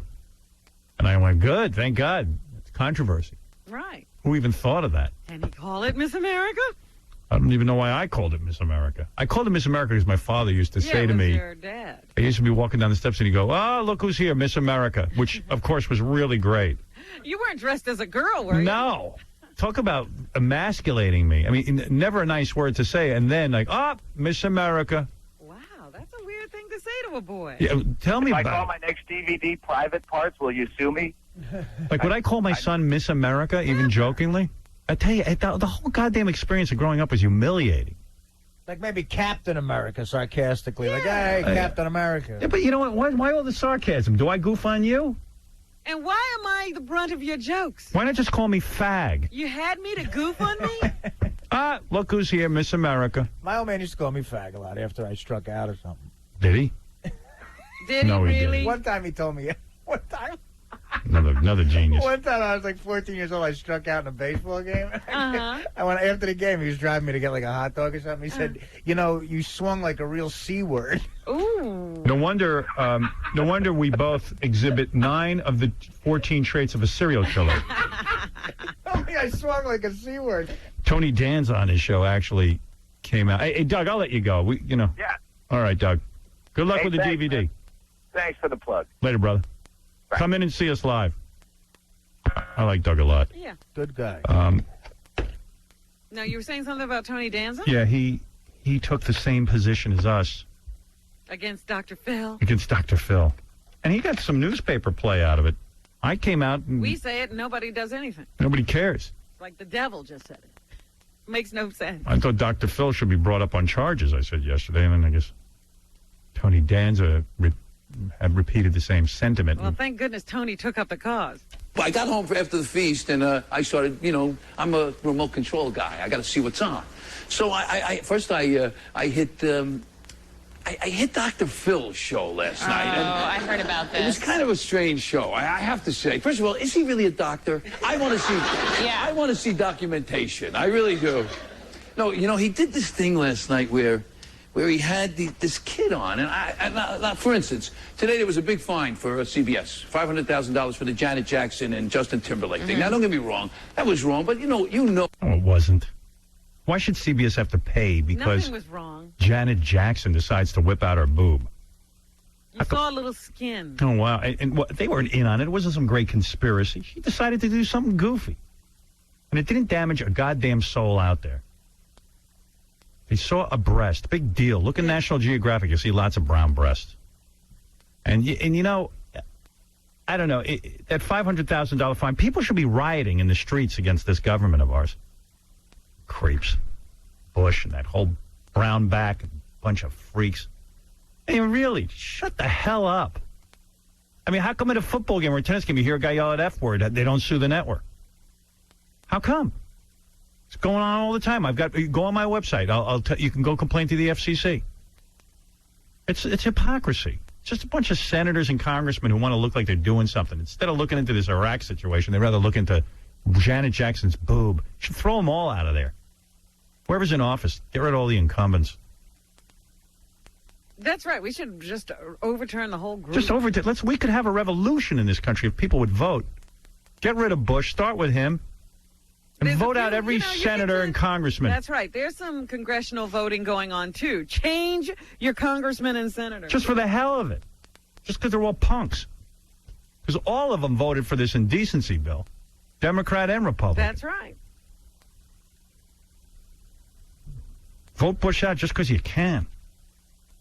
For no other reason. Show these people they work for us. And Bush really thinks it's his country. I swear to God, this son of a bitch. He won't even have a goddamn press conference. 2 debates. Get up there and debate every day, you freak, if it's so important. Voting's so important. You made a mess of this country. Tell us about it. Yeah. Be proud of your record. Be proud. That Justin and Janet planned that. And if anybody had any inkling at CBS or at MTV, they should be a fine. And it was... Big fine. All right, I don't want to argue with Tony Danza. Well, he's saying if they had an inkling. Yeah. You know what? But if they didn't. And if they did, where's the court of law said they had an inkling? Bad for the Super Bowl. But how about the fact that Dr. Phil had a kid on last night, 9 years old? So upsetting. And evidently he has this thing. He's got these 14 traits of a serial killer. So wrong. And evidently this kid has 10 of the traits or something, So what does he do on Monday? He's got to go to school now. He's But for the rest of his life, even. Who's the annoying chick again? I don't know. That's the racist chick from Apprentice. You just shut up. Just shut up. It's the one who called Amoroso the N-word. Oh, is that who that is? I mean, I guess you didn't, but I like saying that. Yeah, I read in the paper that she's his, sidekick. Erica something. My kids, I swear, ever since I got this show, all I hear is, Dad, remember, Monday I have... All right, whatever. That's all he said? I don't know. I don't know if I want to... Do you want to hear any more? No. I mean, I'm done. What is it, Dominic? Dominic? Hello? Yeah. Howard, just like a lot of the celebrities have a charity and a telethon, have you thought about a telethon for these people? What people? All these people suffering from the hemorrhoids. It could be the Howard Stern hemorrhoid telethon. You want to know something? I don't know if you're joking or not, but I'm thinking of doing it because a lot of these I'm guys not joking. don't have medical insurance and their lives are miserable. But, here's the thing with hemorrhoids. You can prevent them, unlike a cancer or something like that. I don't know if at that point, No, that's where true. they are, I don't know what they should need to do. But whatever they're doing, I describe in my book, and for people who have problems going, there's a thing you can buy in health food stores, flaxseed meal, that you take you got to mess around with a little bit, like a teaspoon maybe on your cereal or whatever. You shouldn't have any trouble. You should have a kind of diet that encourages going and elimination. And then once you go, don't get all hung up. Just 3 quick wipes, and then take. What I do is I soak toilet paper in water. And I dab. Have to do that. I dab. I get all my remnants I've out. never had a hemorrhoid, And I don't have any hemorrhoids. You use dry paper, and that's it? You don't cleanse? Yes, I get clean very easily because everything's very, very loose and smooth. Did you ever wipe dog duty off the street with a dry piece of paper? No, not if it's clumped. You win. But I'm at home. I clean up very nice. I could have a whole big song at the end of the telethon. And you'll never wipe again. You'll never sit alone. When you sit on the bowl. But I always use. Honestly, Robin says she uses just dry paper. I'm thinking that you're creating more problems with your wet toilet paper. I got to tell you something. When I use the dry toilet paper, that's just so I can shimmy over to the sink, and begin my washing area. I never That's had just to dry up whatever's, so nothing happens when I'm on my way to the sink. Never had a bunch of hair and stuff though. Maybe No, that's an issue. I have to clean all my hairs. And I use a white Schlager ball, and I wipe the whole area. I too have never had a hemorrhoid, and I could not be more thorough back then. Really? Very thorough. But are you dabbing with wet tissue? I do all that stuff. I dab and poke so much that there's nothing left. No poking. Stop the poking. That's wrong. I get in the shower. Poke, there's something wrong. No, there's nothing wrong. At the end of the telethon, you can give a speech. No, I'd show You have everyone. a secret relative. You're not going to say who it is, but this person suffered for so many years, and that's why you're doing this. And then you can Yeah, then cry I'll a bring little. you out. This exact reason is why I'm so worried there's hidden cameras in hotel rooms, like bathrooms or something. Because I've done stuff in there to make everything right. That's the most embarrassing video probably of all time. But also, that's why I love a bidet. It's very good for that. At the end of the day, right before you flush, don't squeeze, don't pinch, don't rush, take your time. What was the charity Wipe on carefully. Wipe on carefully. Front to back. Front to back is always best.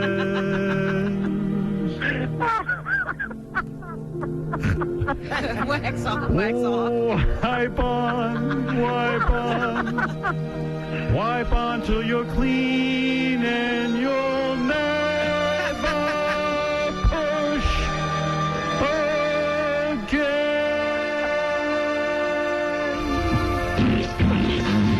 You'll never push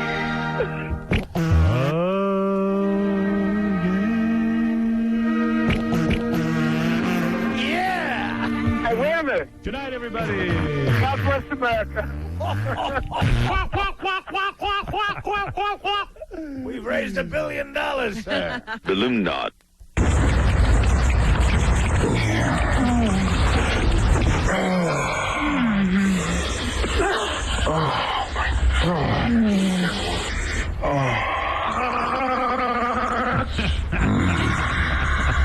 You want to look at the camera and tell us what you are? I'm a messy little spit-covered dirty pig. Oh, yeah. Okay, is that what you are? Thank you. Ugh, what a day. I think that guy who in that clip is a great host. You know, he really moves the show along. Good thing I'm doing dad stuff tonight so I can cleanse myself of this filthy show. This is just absolutely. I'm having 13 going on 30 night tonight. What are you doing? That's not a bad movie. You'll enjoy it. Oh, you're watching that movie. My daughter's coming over, and Oh, that's nice. we're going to watch movies, and we're going to watch 13 going on 30, Yeah, it's good. which is something I normally wouldn't watch because I'm all man. Oh, he would. You'd watch. He Yeah. just uses his daughter as an excuse. Well, isn't it like big? Yes, but it's cute. It's the way, Jennifer Garner does a good job. Yeah, that's what Beth said. She's willing to watch it again, and Ashley's seen it already, so we're going to watch it all together again. Yeah. I'm going to try and make it a fun night. Bring in some food and watch 13 going on 30. It's fun. And then pass out. Are you feeling a little empty nested? Yeah. Yes. Feeling it? Well, my 2 older daughters are in college. Yeah, they're gone. I know. Yeah, it's kind of sad. Yeah. Oh, that's right. Your middle one's away now, too. Yeah. Oh. Yeah. She's not living home anymore. Come to think of it, I'm not living home anymore either. No one's home. At home. Everybody split. But as they said, you got out first. That was not right. Yeah, my kids were but they were like, you're not supposed to leave, we are. You empty nested us. Yeah. I said, well, hey, now you know how it feels. I like to leave before I'm left. I'll show you. I have real issues with people leaving me. We all do. Yeah. I never talk to anyone who leaves the show. I never do. Not at all? No. Let me ask you this, because a lot of people have asked me this. Sure. Do you think you'll ever talk to Stuttering John again? I'm not mad at Stuttering John. I know you're not, but it sort just of- seems like it's such a if I ran into him, I'd be like, hey, man, how you doing? But, for a while, he was like calling me every minute, and I'm like, well, right, because I think John was upset you weren't calling him back. You know what it is? I'm going to tell you something, Marty. He asked me about that. The people who work on this show Right. are so important to me Sure. that if I have a free second, I want to talk to them. Yeah, but I mean, you two had a social relationship outside of work. Right, because John is. I mean, if he was around, we'd go to dinner, but he lives in California. I mean, I'm not going to call him, be all gay with him and hey, how you doing? That meant there was a bit of affection or friendship there. No. And you might call him to say hello. No, I don't really feel anything for him. Oh. If the phone rang today, Be honest with you. if the phone rang today and Right. said, hey, Howard, it's John. I'm in town for the weekend. And Right. You had no plans tomorrow night. You want to get together for dinner tomorrow night. Would you do it? No. Yeah, I didn't think you would. No, why bother? Even if he was in town. He's so great. Well, no, I'm just saying, Well, for what? He did ask me that. He goes, oh, But if you called me, I'd say, sure, Art, let's go. Well, yeah, because see, that's weird to me because we see each Why? other. We see each other every day, and I think if you. But I like you. Did you? Well, that's nice. Okay. Well, I thought you liked John. I do, but I don't see him. I don't work with him. Did you see John in I'm Vegas? not going to waste my time with a guy I don't work with. There's no point in having a relationship with him. I don't get all that much pleasure out of it. Oh, dear. Did you see him in Vegas at all? No. Vegas? Yeah, John They was in were Vegas there while we when were there. We were there the same No. way. I didn't lay eyes on him either. We had a great time. Who needed him? But if he would have come up to you and you're playing black, Say, you'd hey, John. yeah, hi, go ahead. Do whatever you want.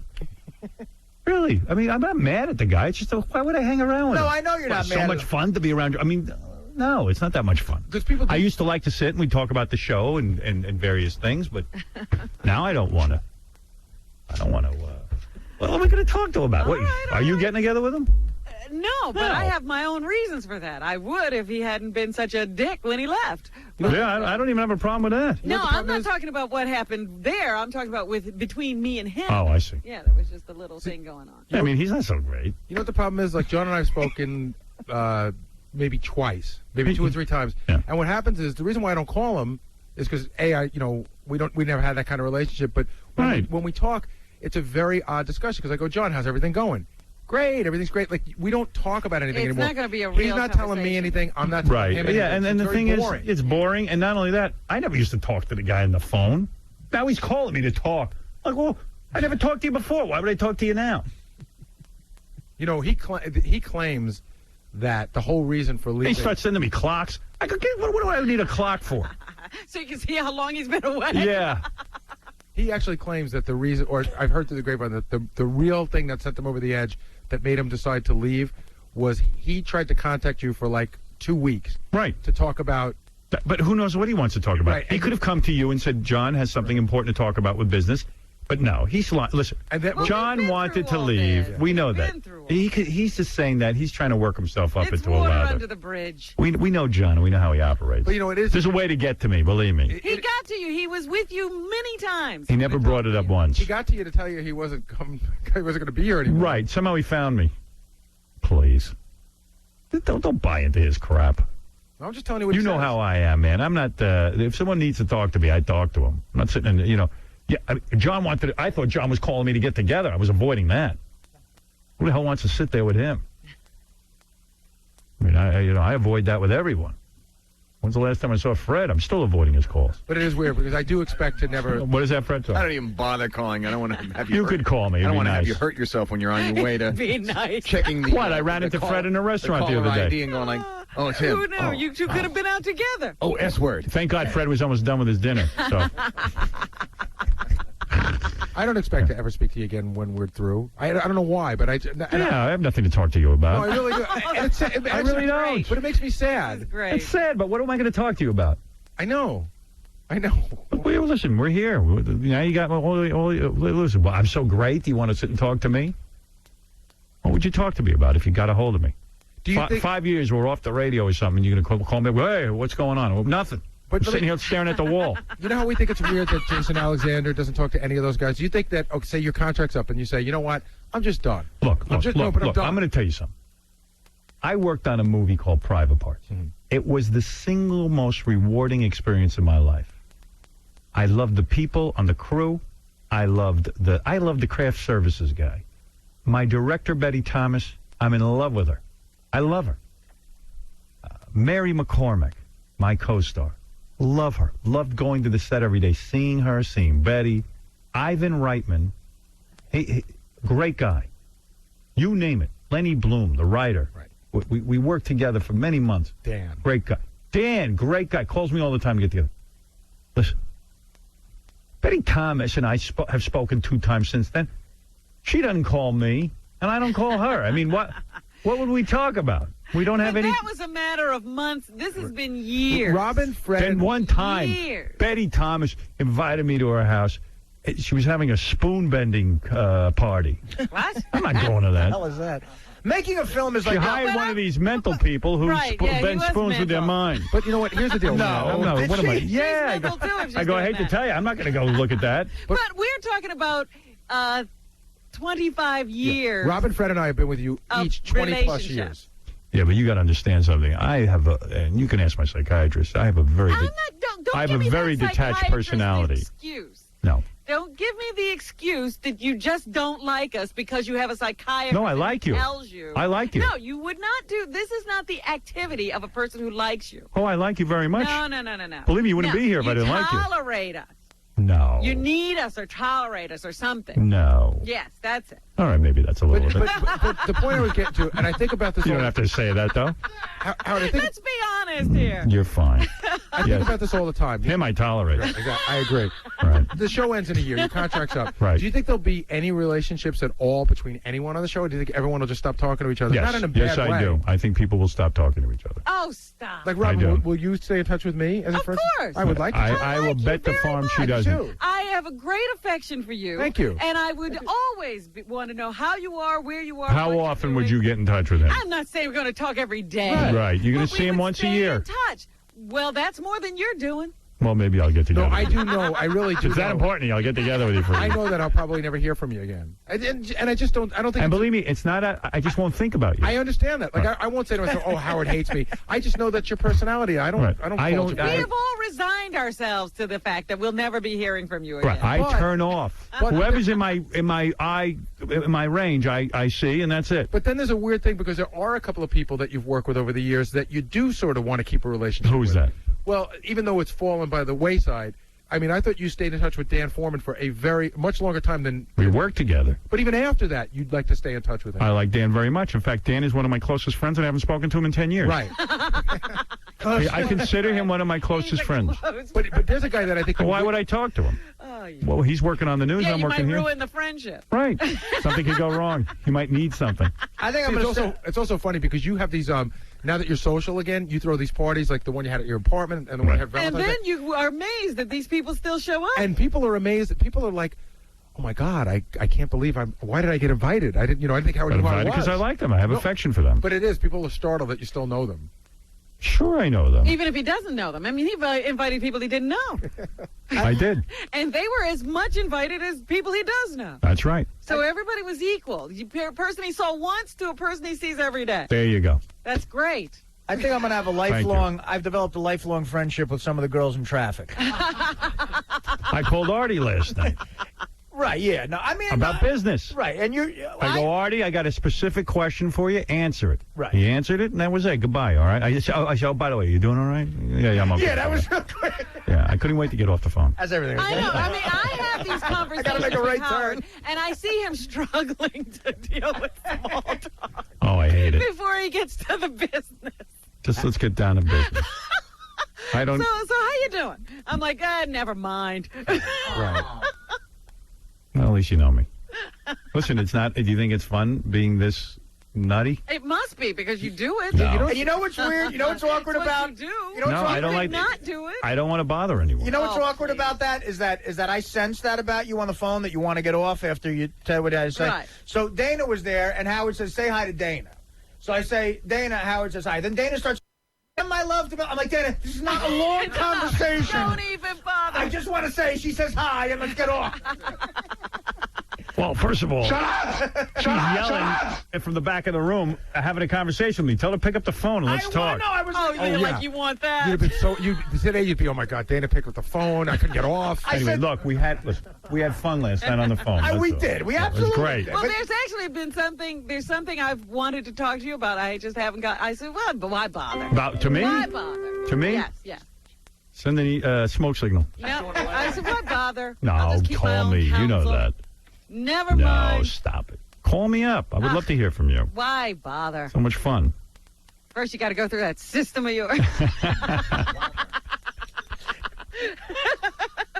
Come on. What is it, Too Brad? much work. Hey, Brad, you're on the air. Why? We got to get to Mike Walker. Well, you guys are being a bunch of babies at this point. How many people do you guys call in high school? Exactly. I have one really good friend that I've known since I was 16. You know what? I have 30. One out of how many? Hey, bro, you're I didn't absolutely make right. friends with a lot of people. I got a friend since second grade, Dr. Lou. We never talk to each other, and he's my closest friend. Well, I still talk to my friend all the time. Well, you're a broad. I still talk to. I have 5 You're friends broad. from junior high school. Well, you're like a girl, Gary. No, they're offense. 5 good friends. Yeah, I mean, Not 30, just 5 good friends. Yeah, Pablo. Yo, what's up? Hey, brother. What is going on, man? Hey, Howard, I wanted to kick Gary's ass since the first time I heard him. Okay. Kick his ass. Why? What a pussy, man. This guy's been kissing your ass for years. And? It's pathetic, man. You sound like a little tiny kid. You know what it is, Howard, is that he's going to be sad that he's not going to be in the light of any, being, kind of anything to do with you. That was a cohesive thought. Hey, don't make fun of this guy. He's saying something profound, I think.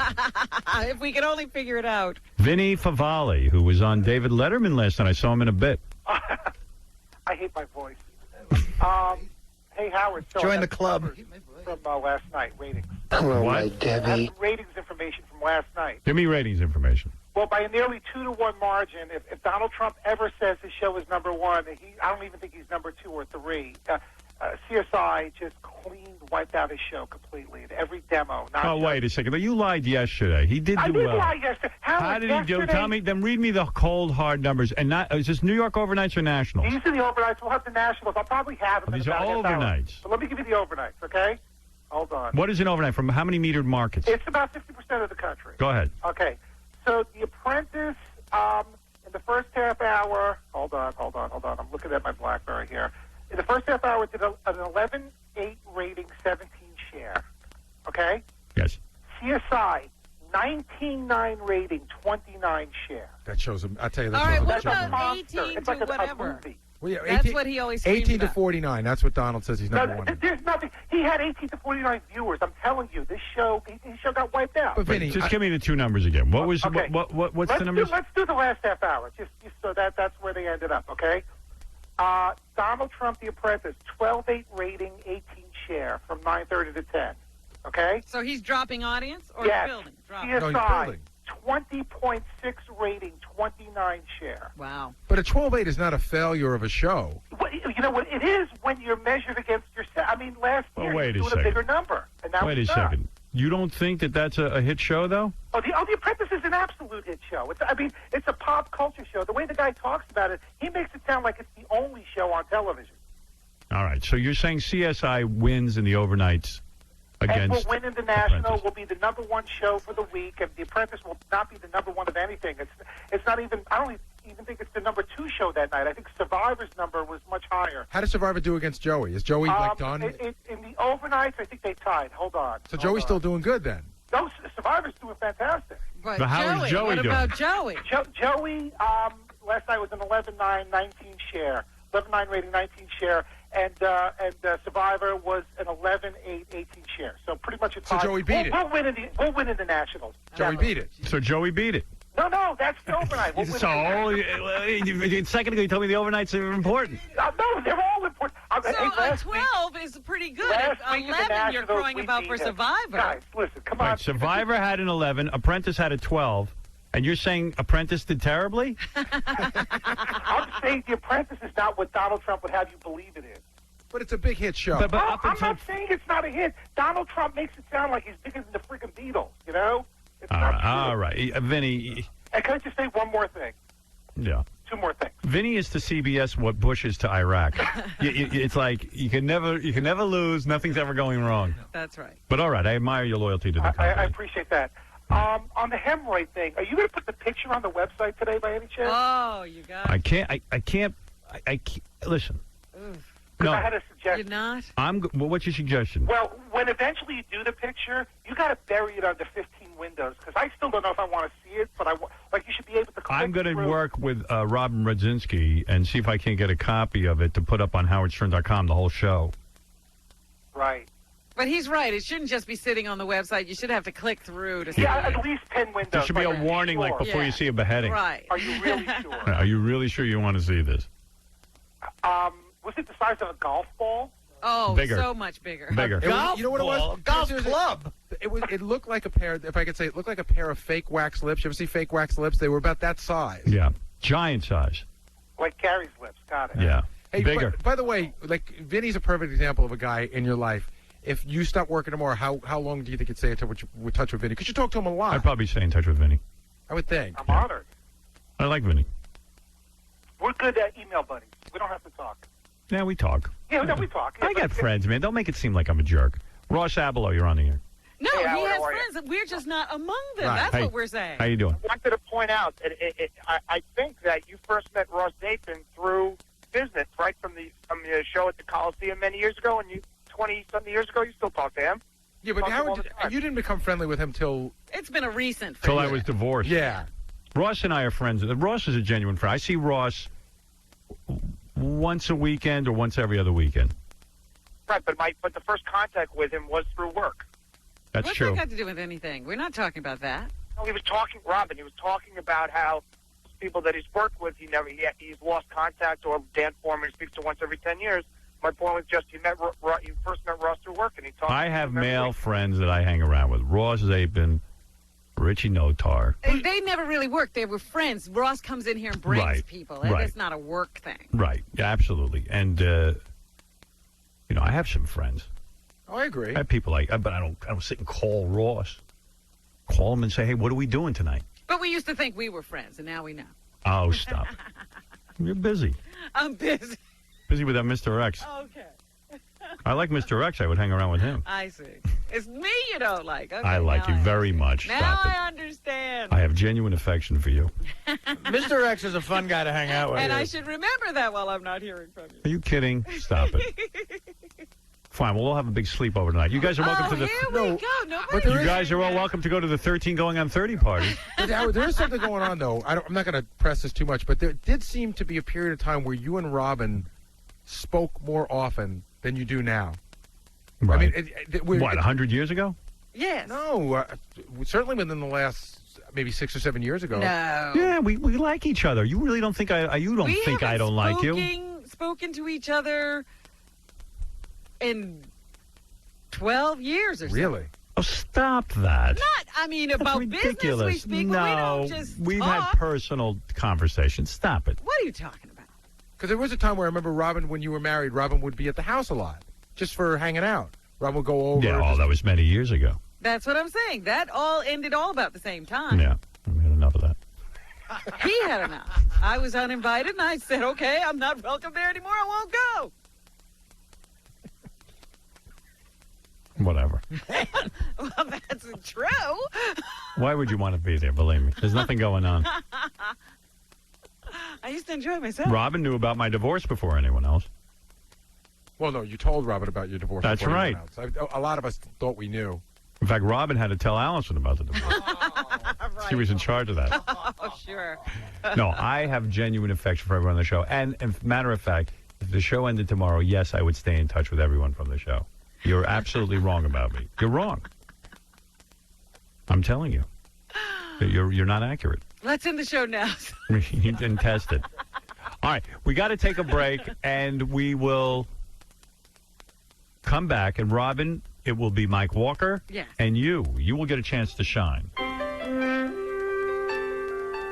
Your theme music will come on, and you'll do the news. Right after these words. Dreams come true on the Howard Stern Show. I'm gonna be real and make a fool out of myself and say, please, somebody in America, give me a chance, please. If you're not real, then you're not a superstar. You're just making believe you're one. I'm going to put your picture up on HowardStern.com and let people look at you. I love Howard. I'm going to take a facial And shot not only and because- body say there's no way in hell Julia Roberts is doing her own laundry, so that's fake. Robin?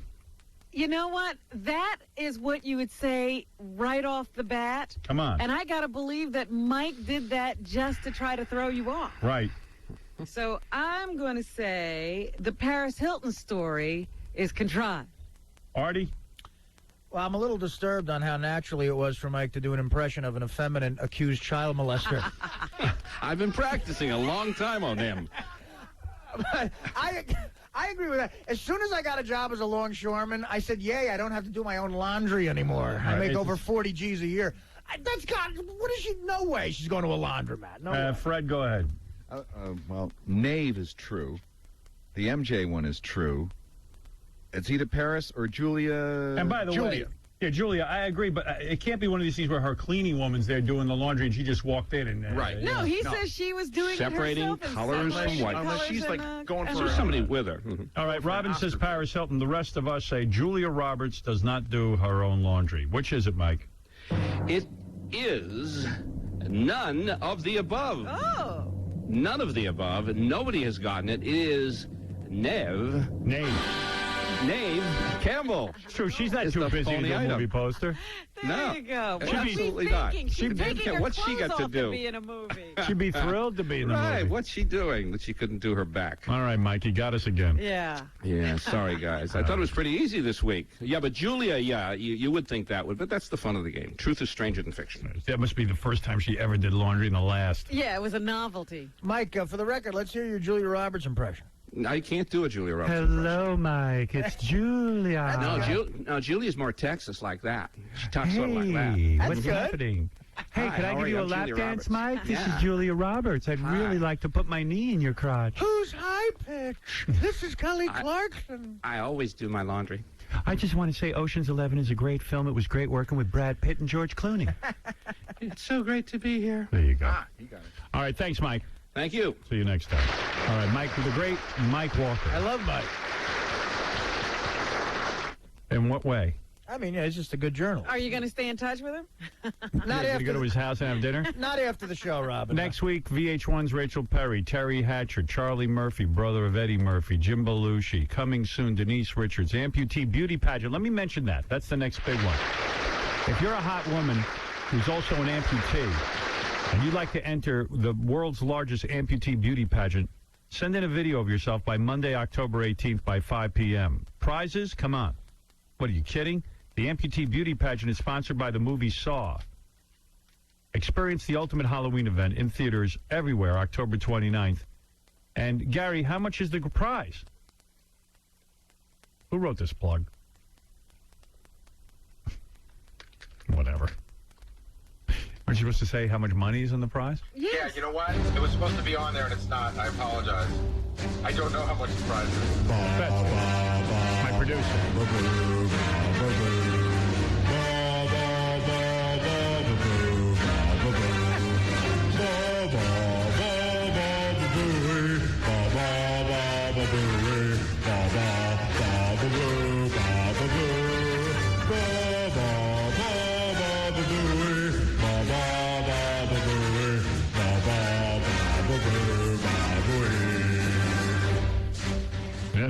Star Wars trilogy just released. 10,000, Howard. $10,000 to the winner of the amputee beauty pageant. So, ladies, if you're missing a leg, if you're missing an arm,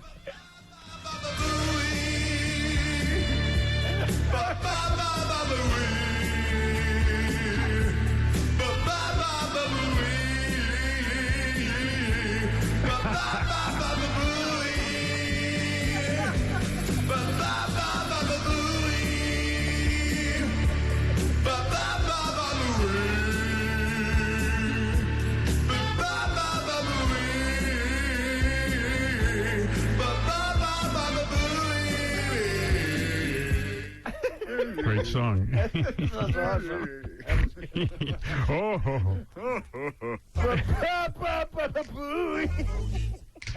All right, enough of that.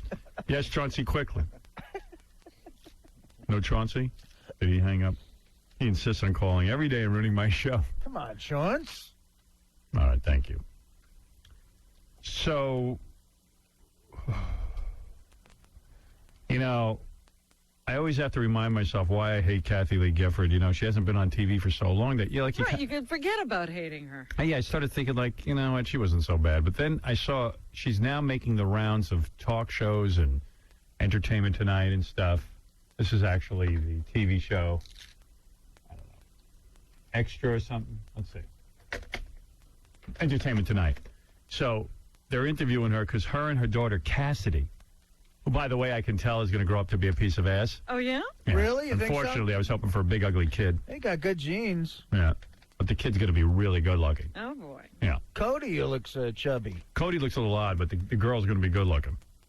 And now Kathy Lee is putting her on TV in some kid's show. Of course. Another one? So she's forcing Cassidy onto TV, too? So Cassidy's standing there, and then Kathy Lee is being interviewed, and you just start, she's such a phony baloney, and the fake laugh, and then you just hate her all over again. She's got to stay off TV. She can't help it. It's like a moth to the flame. Regis's former co-host is singing a different tune. Kathy Lee Gifford is back in front of the camera, guest starring on the Disney Channel's That's So Raven, along with her daughter, 11-year-old Cassidy. Jamie's here to pick up her dog. I hope Phoebe's ready. Quit pinching my right thigh, okay? Kathy Lee left Wait, you got to hear this. Kathy Lee left the morning talk show grind 4 years ago. She used to have to leave in the morning, and it's now every morning she's there. I used to fight with Reed in the morning, but now I fight with my kids. And who told you not to wear those shoes, by the way? I know. See, we're fight over fashion, too. Today. Notice the kid isn't fighting. It's Kathy Lee fighting. And Kathy Lee got to get the kid up there and go, who told you to wear those shoes? Like, to show how hip and cool they are with each other. Right. I'm just a cool mom. This is Kathy Lee as the cool mom.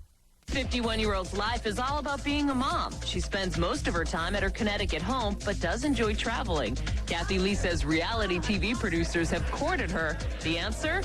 No way. I mean, please, that is the last thing I would ever do. We just got our privacy back. I am not giving it up now. Plus, we have too many bad habits as a family. I don't want anybody to know that. She's backing herself up. So why this stint on That's So Raven? Cassidy's a huge fan, but the real reason Kathy Lee's turning into a stage mom? We needed the money. Well, you know, it's a good question. Why are you doing this to your kid? I mean, why is it so important for your kid to be on TV? There's no reason. You know, why you do? Oh, it's for the money. So you don't need the money. What are you doing it for? Right.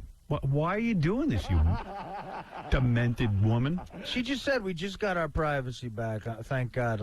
Well, she's obviously horrified that privacy's back. Yeah, she hates it. Yeah. I know. Hey, James, what's happening? No, James, huh? Beep twice if you can hear me. One.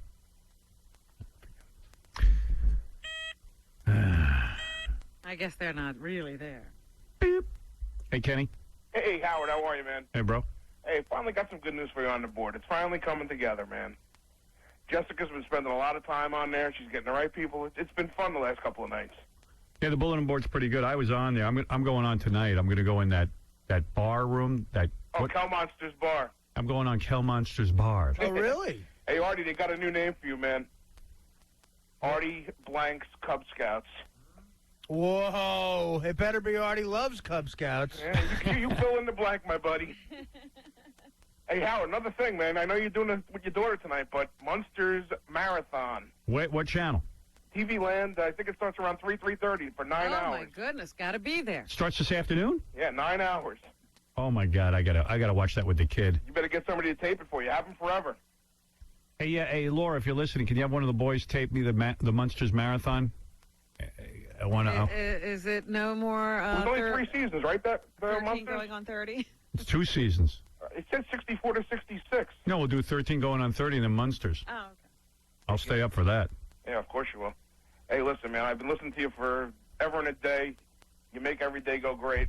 I love you guys. Robin, didn't mean to not say hello. Fred, you guys rock. Thanks for taking my call. Thank you. All right, bye. Thank you, Fafa. Fafa Fuino telling me the $10,000 prize for the amputee beauty pageant. Thank you. Good. The Munsters.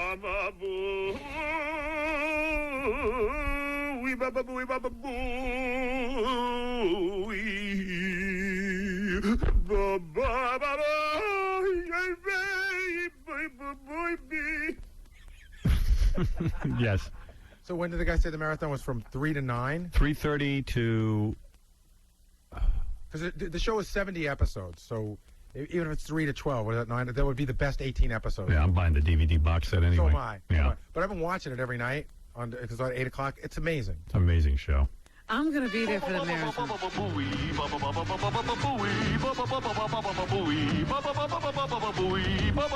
Chauncey, why are you ruining my show? You know, there's something wrong with your phones. I'm not even kidding. I'm answering you. I don't care. What do you want? I'm off to a bad. Okay, what I was calling for, you were talking about earlier, people you speak to and don't speak to that, you know, you used to be friends with. What happened to Booker? Because you used to talk about him a lot and hang out with him a lot. Booker's still my friend. We hang out. I just saw Booker a couple of weeks ago. No problems there? Why would there be problems? No. What are you hinting at? Yeah, what do you got for me? No, you just don't talk about him as much as you used to. You used to talk about going out with him a lot, and you haven't in a while. So I thought there He might was have been working a problems. lot in L.A. because of his entertainment tonight thing, but he's back in New York more now, and yeah, I get together with him. Okay, no, not hinting at anything. Just I curious. thought maybe you heard something. No, didn't hear a thing. By the way, you and me will stay non-existent. We're not getting Would you together. go to my funeral after the show's over if I die? Chauncey was almost trying to get into my life because he started emailing Beth. Oh, yeah. She gave him her email address. Yeah. Uh-huh. That was like, I was like, what did you do? She goes, oh, he's a nice guy. He interviewed me for something. I go, no, he's Chauncey. You put an end to that, didn't you? No, I didn't. I have no control over what she does, although I'd like to control we it. did get close. We used to I'm have sure long you emails put an back end to it. I'm sure Beth put an end to it. No, I'm sure something he did made her not want to be bothered. Is that true, Howard? No. Because we were close for a while. I swear I didn't do a thing. I don't care if she talks to you. Hey, can I answer Chauncey's question, by the way? Which was, would you go to his funeral? Chauncey, I'll give you a short list of people far more important in Howard's life whose funeral he didn't go to. Hey, Big Lips. Big Lips. He didn't go to Tiny Tim's funeral. He didn't go to Ted the janitor's funeral. He didn't go to Hank the Angry Dwarf's funeral. He's definitely not going to Excuse me, yours. Big Lips. Excuse me. Howard said on the air a hair. couple of weeks ago that if I died, he would go to my funeral. And you're stupid enough to believe it. That's So the you're funny saying thing. Howard's a liar? You think no, he's not a liar. He's pulling your leg, and you're dumb enough to buy He it. didn't say it to me. He said it to a caller. Okay, Chauncey. Now go I'm back not to your sure I'd even go to my parents' funeral. Go kill yourself and see what happens. You have to go. Unless they die together, you have to go. Yeah. So, Howard, answer Gary. If I died, would you go to my funeral? Probably not.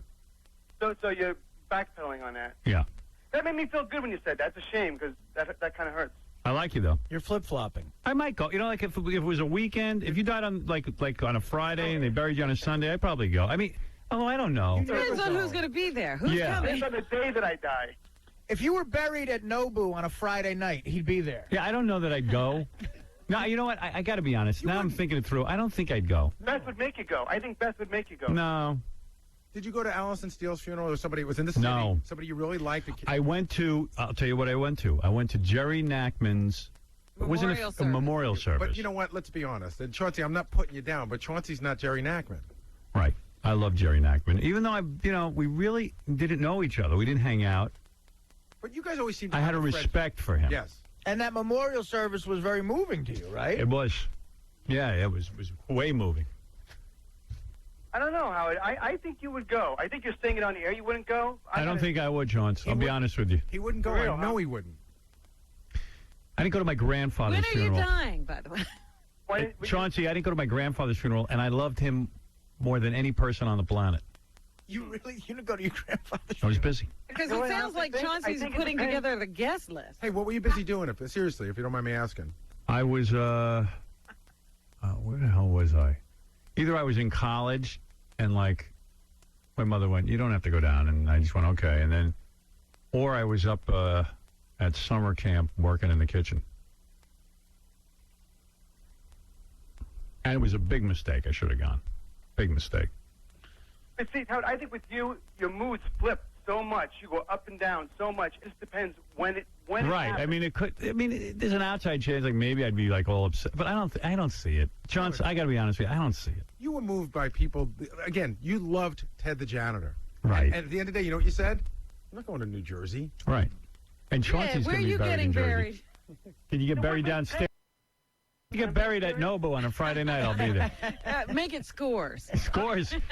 Yeah, right. I'm there. You're I want to there. ask you a serious question. I'm answering it.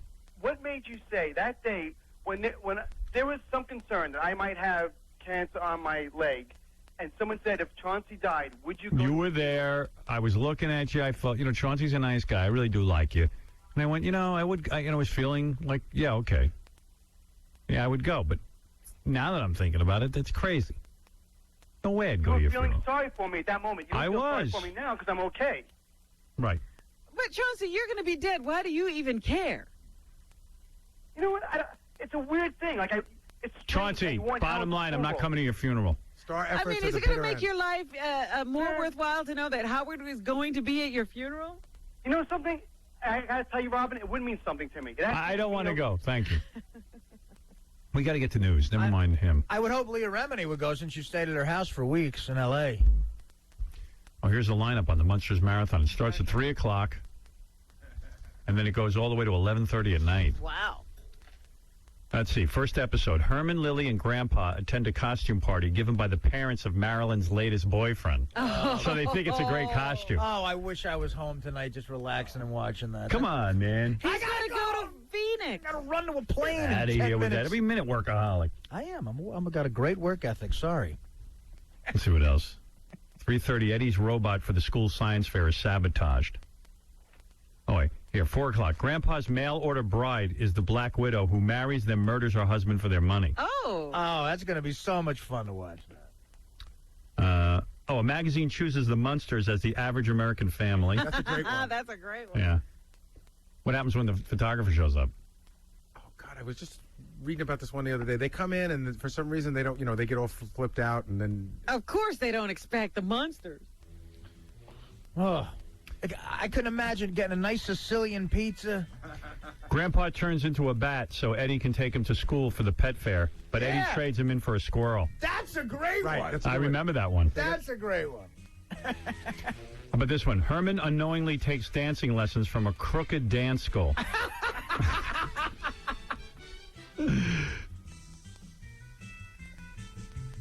Herman stays out too late at an office party, so Lily throws him out of their bedroom. After nights of the cold shoulder treatment, Lily and Herman each go to see a marriage counselor.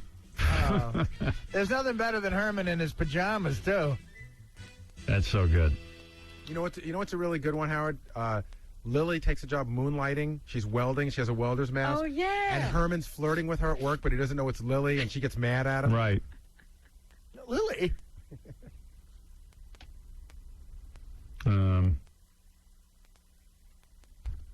Oh, there's so many good ones. Herman becomes a mystery folk singer. That's at 10 o'clock. That's the one I love. That's a great Friday That's night. at 10 o'clock? Yeah, and success goes to his head. Prime time. Herman is turned into a normal human being when he's hit by a bolt of lightning. That's at 10:30. Yeah, he becomes Fred Gwynn. That's Yeah. right, yeah. Oh, great. Famous actor Bolt Fred of lightning Gwynn. turned me into Fred Gwynn from Car 54. Yeah. Yeah, they're all good.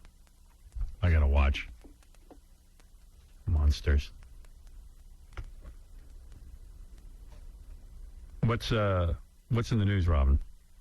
While I pick my nose. All right. Nothing after the hemorrhoid thing is disgusting.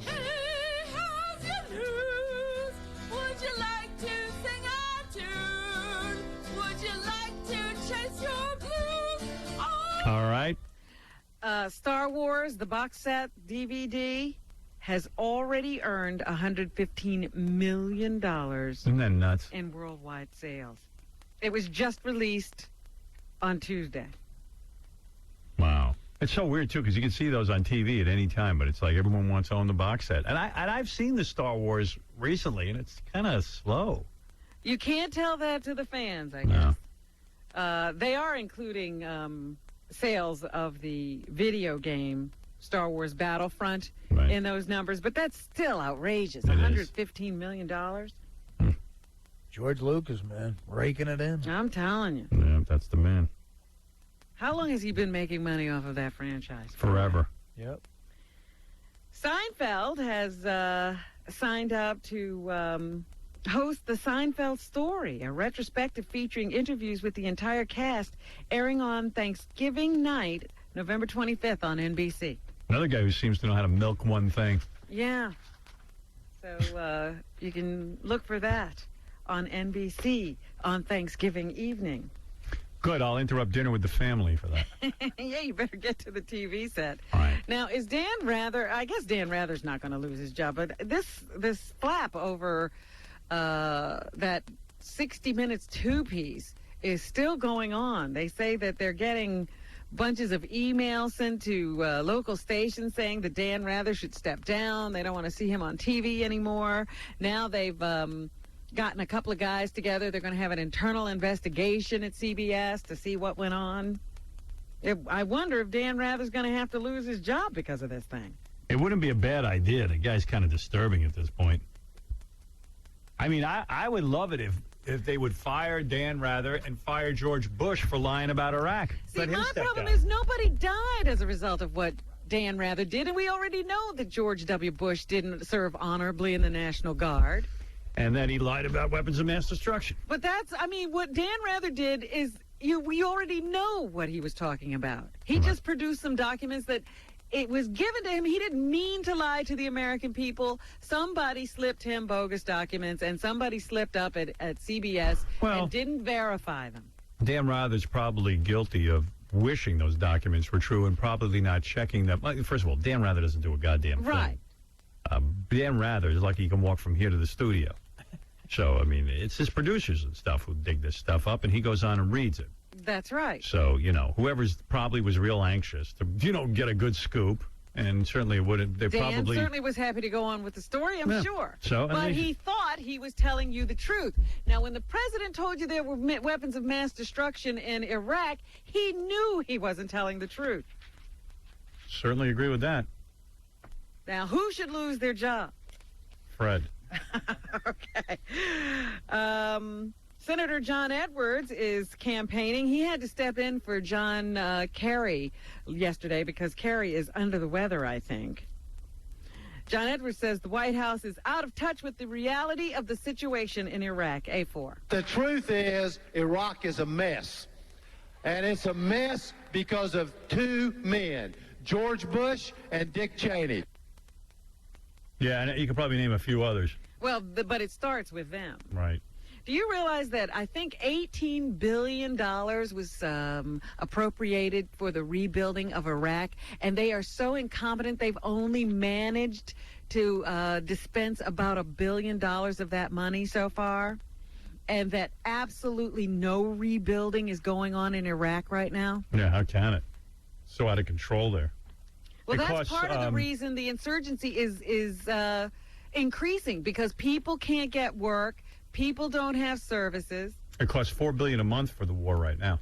$4 billion a month, which is and they more than Oprah makes. They extended the tax cuts. Now, my question is it fiscally responsible to keep cutting taxes and mount a war? How are we paying for it?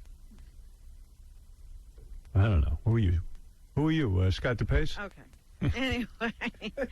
Scott DePace says it's good for the economy. That's all I know. Right, Yeah. sure.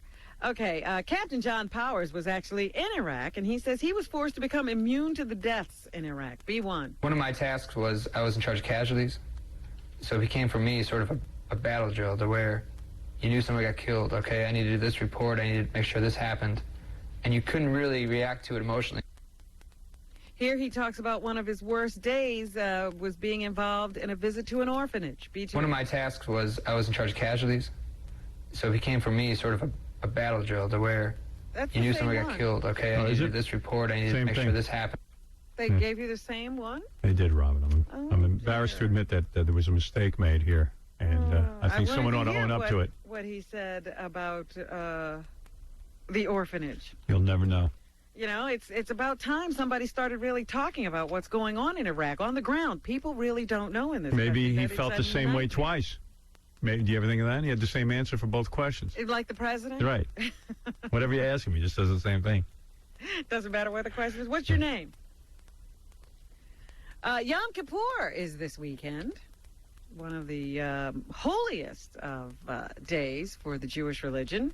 It's a very upsetting holiday Why? because it falls on a Saturday. We couldn't take a day off. Oh. Yeah. Could have squeezed the day out of that. Once again, I wanted to talk about the controversy that's flaring in Major League Baseball because a Jewish player doesn't want to play this weekend. That is huge, Robin. I know you were talking about that yesterday. That's a major series he's missing. Major. Yeah. But it seemed to smack a little bit of anti-Semitism. All of the anger that was being directed toward this guy by radio commentators saying, hey, you know, Christians play on Easter. Oh. But the guy's an observant man, and he has to fast. Yom Kippur is one of the holiest days. It's the Day of Atonement to seek forgiveness from God and from others. B3 is Peter Geffen. He was the executive director of the Center for Jewish History. B3. When we have committed a misdeed between ourselves and another human being, we cannot receive an absolution of that sin by God alone. We must go to that other human being and ask directly for forgiveness. You know what? Play ball. You'll have, in about 5 years, you have all the time you want to talk to God. You don't have to eat during a baseball game. You can apologize for it. Well, yeah, I do, but I'm at the game watching. Yes, John. Yeah. What's up? Hey, what's up? How you doing, Howard? Good. Listen, I got a question. I'm a firefighter in New Jersey here, and about 2 weeks ago you were playing reruns, and you were talking about how you used to cry in your sleep, and it was really embarrassing. You couldn't figure out what it was. It's bad when you're with a chick. Yeah, well, no crap. Did you do that? Yeah, I've done that, yeah. With a chick in the bed? Yeah. Well, I've been having the same problem for years, and I've been having these nightmares that are, like, reoccurring, and, like, I can't go to any sleep therapist that seem to understand it. And when I heard you might say be that, gay. Well, I don't. That could be a problem, but I checked myself out. I checked myself out after that, and it turned out I wasn't. But Oh, you well, might be. you know. No, I don't know. You know what it is? Yeah, I mean, maybe you just buy. No, maybe. Who good knows? news. I think maybe we're all bi in a sense, and we just don't know. It's No, all I tell you the talk. truth. Who knows what it is? You're the only one crying, sir. Why don't you go down to the firehouse and test out that we're all bi theory with the fellas? Well, I don't know what the deal was because I had a good childhood, but what did you do to remedy it? I don't know. It just went away. I get Just sad went away? sometimes. I get sad when I dream sometimes. Yeah. That's Well, all it is. I wouldn't be all uptight about it, man. It's no big deal. I only cry when I'm awake.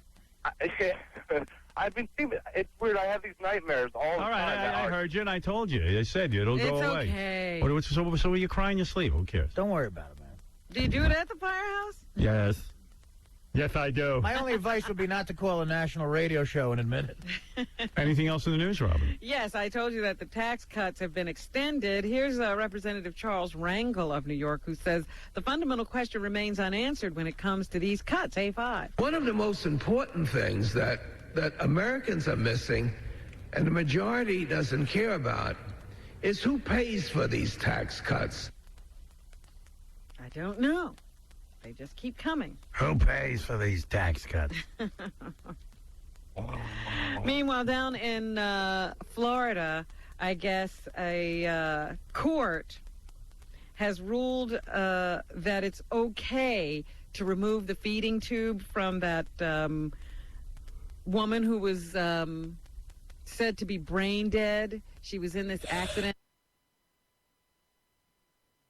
Her husband wanted it taken out, and Governor Jeb Bush jumped into the thing and had the feeding tube put back in. Well, the high court ruled against the governor yesterday, and here is Jeb Bush, who says that the ruling isn't what he hoped for. C1. In my heart, I believe we did what was right, but I'm respectful of the Supreme Court's decision. So I guess they're going to get to remove that feeding tube. He says the ruling will be reviewed, however. I'm disappointed for the moral reasons of the taking of innocent life, and without having, I don't think, a full hearing on the facts of what her intents were. That whole family's a bunch of twits. I mean, I'm against the full taking of life, the innocent taking of life. They're not trying to take anyone's life. Yeah. Somebody's dead, laying in a hospital. There are people who are alive can't afford medical treatment. I mean, what are you going to do, rack up a bill? Michael Schiavo is the husband of Terry Schiavo, and he says he doesn't believe that his wife wanted to be kept alive this way. C3. She didn't want to be kept alive on anything artificial. She didn't want any tubes. She didn't want to lay there like a vegetable. This has been going on for years. I know. Years and years. A big event all day is when they flip her over. Get rid of the bed sores. I mean, where's the quality of life? Oh. This is that's some governor. Well, we can't have this innocent taking of life. Yeah, maybe innocent taking of life. This is some brouhaha. Thank you, Dad. Also in the news, I told you earlier this week, there's a councilman here in New York who has now been slapped with a sexual harassment suit by a man. Oy. That hurts. That's the worst thing that can happen to you. Right. His name is Vincent Gentile, and a top male aide of Mr. Gentile's went public yesterday with stunning details of the sexual harassment, declaring he quit after Gentile sought to share a hotel room with him, repeatedly asked him to live together, and wanted to meet for wings and beers or whatever. I want to meet you for wings and beers or whatever. Wings and beers, oh my. Minutes after John Martin released his account of constant and unremitting harassment, the Gay City News posted a story on its website in which Gentile's former campaign manager, Tom Shanahan, revealed that he had a gay affair with the legislator back in 1994. Gentile has said that he is not gay. Shanahan says he came forward because of the sincere and adamant denial. He says, I believe in truth, especially in government. So there Hey, does he cry in his sleep? I think he did wake up a few times with a tear on his cheek. Okay. Anything else, Robin? The list of the most wealthy Americans is out, and Bill Gates is still at the top of it. He's worth $48 billion. Oh. Damn, at this rate, I'm never going to catch up to him. 48 bill. You'd better start running. Warren Buffett, $41 billion. Paul Allen, $20 billion. Helen R. Walton of the Walmart family, $18 billion. They say billionaires are the new billionaires are the new millionaires. Oh, yeah. Yeah, they say. And all of the Walton children, all four of them, are worth $18 billion. Wow. Each. Cool. That's not together. They each. And what do they do, like Walmart or something? That's Walmart, Yeah, yeah. isn't that something? Selling all that crap. Michael Dell, $14.2 billion, and Larry Ellison, $13.7 billion. So that's the list of the I'd top be so 10 satisfied with just $1 billion. Well, I'm saying, yeah. You know, I could just really live on that. But you'd be a pauper compared to these. I know. That's what I mean. You can never win. There's never enough. Each one of the Walmart kids has $18 billion. Yeah. Wow. Oh my God. Wish my dad opened up a store. Yeah. Probably leave me with a bankruptcy. And meanwhile, they're supporting sweatshops and foreign countries. That's true? You don't know that. Do you know that? Yeah? Well, how do you think you get rich?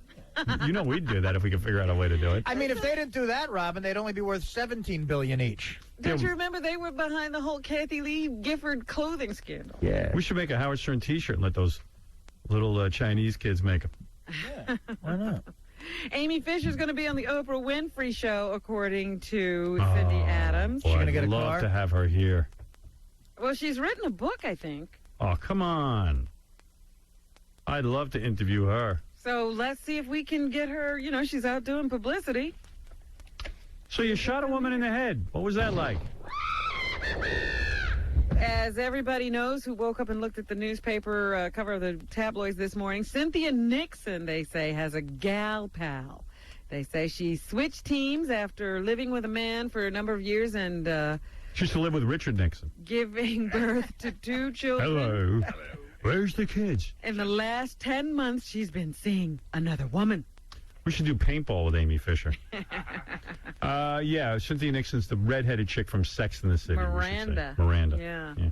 And I don't know if you heard this. There was a story the other day of a chilling 911 call that came into the police department in Jersey.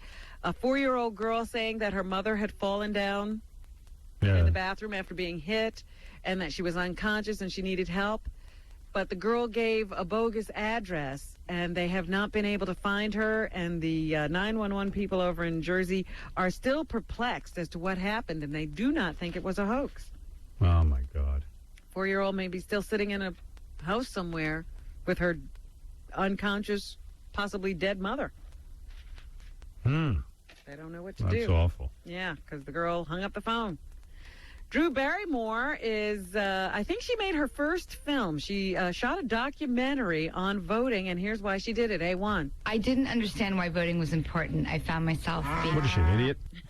A 28-year-old person who was ignorant about the way the world worked and politics, and knowing that voting was important, but not knowing why. So I went out and I directed a documentary, which I worked on for a solid year, just trying to form a sort of college for myself. Sort of. There's this article in the paper about people who use the word sort of. Yeah? What does it say? It's people who want to who were raised real wealthy. Really? Or people who kind of want to be upward. They want to be accepted as like a higher class person. Sort of. The whole thing about sort of. Is that right? Yeah.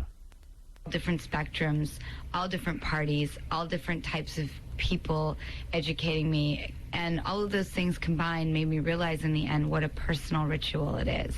And realize my vote is very empowering and that it does count. Oh.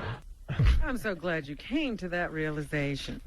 Now she has to share it with all of us. We were a little upset when we found out that Ron Howard's daughter got to star in the M. Night Shyamalan movie, and we're saying, you know, here's a girl of privilege. No. Why are such wonderful things now happening for her? Yeah, she's rich enough. But she was just dropped from an Australian film. Oh, good. Russell Crowe's new movie, Eucalyptus, because he wanted a co-star from Australia. Wow. So she was just fired for no good reason, apparently. He just wanted somebody with an Australian accent. Get out of here. To have the role.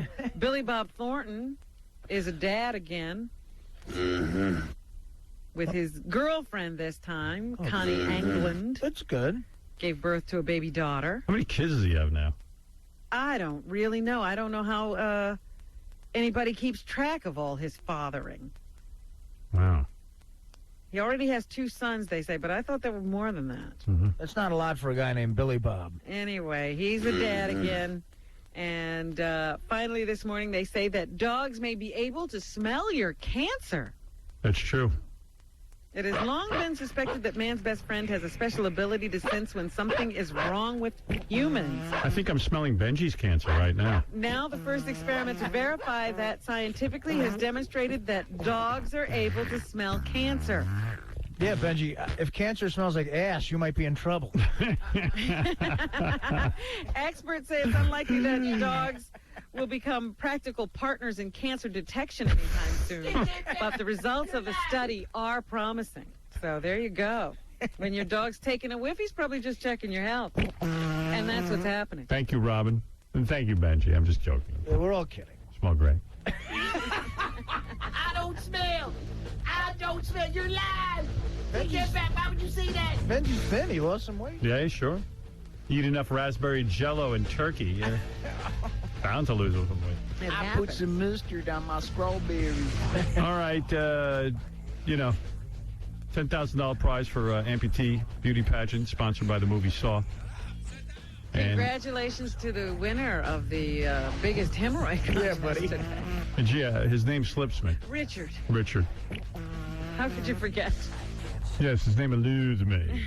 Yes, congratulations. Thank you to sort of Charles Manson's son, Matthew. Check him out at balloon.com. No, newrisingsun.com. And Doug Stanhope's new DVD, Deadbeat Hero, is available in stores now. And if you need more info on that, go to dougstanhope.com. Stanhope's a funny guy. Check out howardstern.com this weekend. Lots to read up there. Also check out the bulletin board. I'm going to probably go on there, I think, tonight. And then I'm going to... and then check out, of course, we have uncensored e-shows. Yeah. I'll probably be on the bulletin board sometime this weekend. I'm being kind of quiet. Excellent. Do you go on under the name Robin Quivers? Yes, I usually do. I was going to create another persona for myself, but that was during the time that the bulletin board was a little tough. Right. And I never got it done. I think you'll enjoy it more now. Thank you. Get out of here. The new music alternative, 92.3 K. It's going to make it very difficult. Jim Belushi is the star of According to Jim. It starts up again tonight. Premiere night, Tuesday nights, 9 o'clock, ABC. Oh, no, Tuesday nights. What's today? Wednesday. Yeah. He's a day late. You don't know when his show is on? I don't. I really don't. Hey, Jim. It's on Tuesday, but what's today? What kind of plug is that? Hey, brother. Good seeing you. This is Jim Belushi. Well, hello, Jim. How are you? Jim, sit down. No one can hear you. Man's on a busy schedule. You only have limited time. Always anxious to talk with the celebrities. That's right. That was some tickle situation, huh? Oh man, that was the best program I've ever seen. I mean, why do people bother? It's this far from According to Jim, but you know what? It's just almost. Look at this. Look what I got. You got the DVD. I got an autographed of this. Who's in that with her? This is Tara Patrick and Devon. Oh, some of your favorite people. Oh yeah, it says Jim, come play with me. C-U-M, play with me. Wow, nice. I heard you were going wild back there. I was just, I was tickled. You were tickled. Do I look like the biggest perv doing that or what? Yes, you But who did. cares? I think that was the funniest thing I think I've ever seen. And why bother writing scripts and doing sitcoms? Just get hot chicks and tickle them and put it on TV. Right. That little outfit she had was terrific. Killer, right? I want the outfit. Schoolgirl outfit. Schoolgirl outfit. You and I put on an outfit like that, it just doesn't look good. I don't know. I think I'd look good in it. You might. I might. I couldn't wait for you to come in because you were angry with me a couple of weeks ago. By the way, I heard you the next day, and you have the worst impression of me. What do you mean? You were doing an impression of me talking to you in the You're an angry, scrappy, tough guy. Do me. I don't know how to do you. That's right, you don't. What did I do? I don't even remember. No, I saw Belushi. You go, hey, man. Yeah, hey, man. Hey, man. No, you were... No, I don't talk like this, Howard. I thought you were going to throw a punch.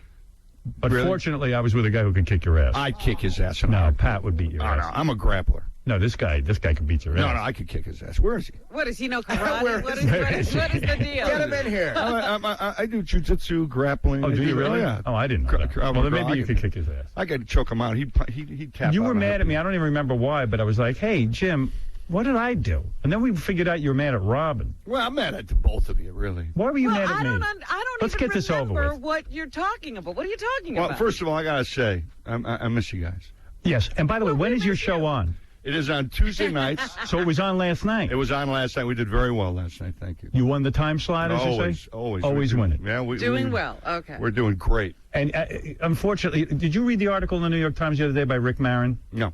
About how every husband on every sitcom now is fat and has the hot chick wife. Rick Marin did he used to be the TV Guide critic, and he said, you, the guy from King of Queens. Right. Who else did he mention? He mentioned Larry David. The guy on the Jamie Gertz show. Larry David's not. No, but Jamie Gertz is, right. Jason Alexander. Jason Alexander's got a hot wife. Right. I don't know. Big guys are sexy and funny, I guess. I don't know. Yeah, and it really is true. I mean, girthy. You would never see in real life Yeah, Leah Remini. Oh, is no, not that's running around bull, with though. that guy. You never see a guy In your real- size with a hot Lohan has chick. never dated Unless you're in anybody who looks Hollywood. like I got one. I got a hot That's chick. what I'm But saying. you're in Hollywood. You got a show business career. No. She would never They be with like you. big guys. Come on. Hold it. I'm They gonna like give- big guys because we're funny. Thank you. We're No. great lovers. We got girth. We're built for comfort. No. Howard, a girl looks at you, Howard, and she goes, "Ouch, you're gonna hurt." Bony. You're bony. You're skinny. It's pokey. No. We're like Soft. girthy. Can I say soft. something? Can I say something? And all respect to Artie and his relationship with Dana. Here we go. Before Artie was on this show, he used to go into a bar every day and hit on Dana, and Dana wouldn't go out with him. He gets on the show, I and was on Dana the agrees show. to go out with I him. was on the show, Power. but she didn't know I was on the show. Yeah, when she found out, she agreed to go out I with might him. have let it slip out. I think Exactly. women are attracted to guys who are kind of powerful and girthy. I There don't you know. go. I agree with that. Like Ralph Cramden from The Honeymooners. Hey, I got He some. started this whole He had Hot Alice. Well, he was funny though. I got some hot chicks before I was on the show. I did. Who? Wait, I've had show some one. Wait a minute, women. Artie, as a longshoreman? As a longshoreman, I tell you what, I banged a Brazilian chick who needed citizenship. Yes. There you go. I did. And she was 22.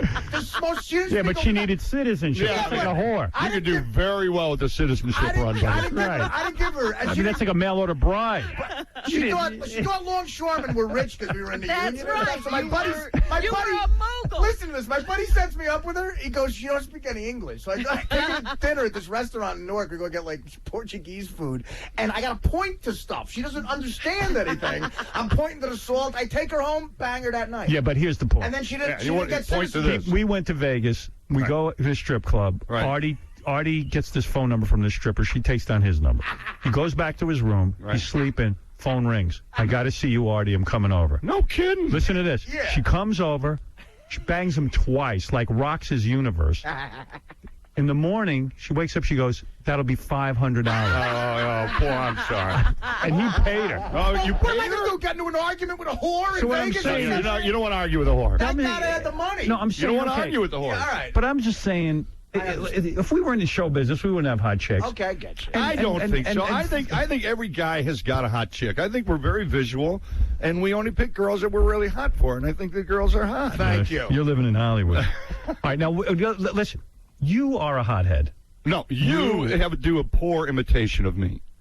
Jim Belushi, for whatever reason, I don't know what happened. in Yeah, real he life. doesn't even remember. He was angry about something he doesn't even know. He came up I with do the lame. remember. He started yelling at me in the park. I go, dude, this Wait. is lame. All right, do the conversation. How do I? What I did forget say? what you even said.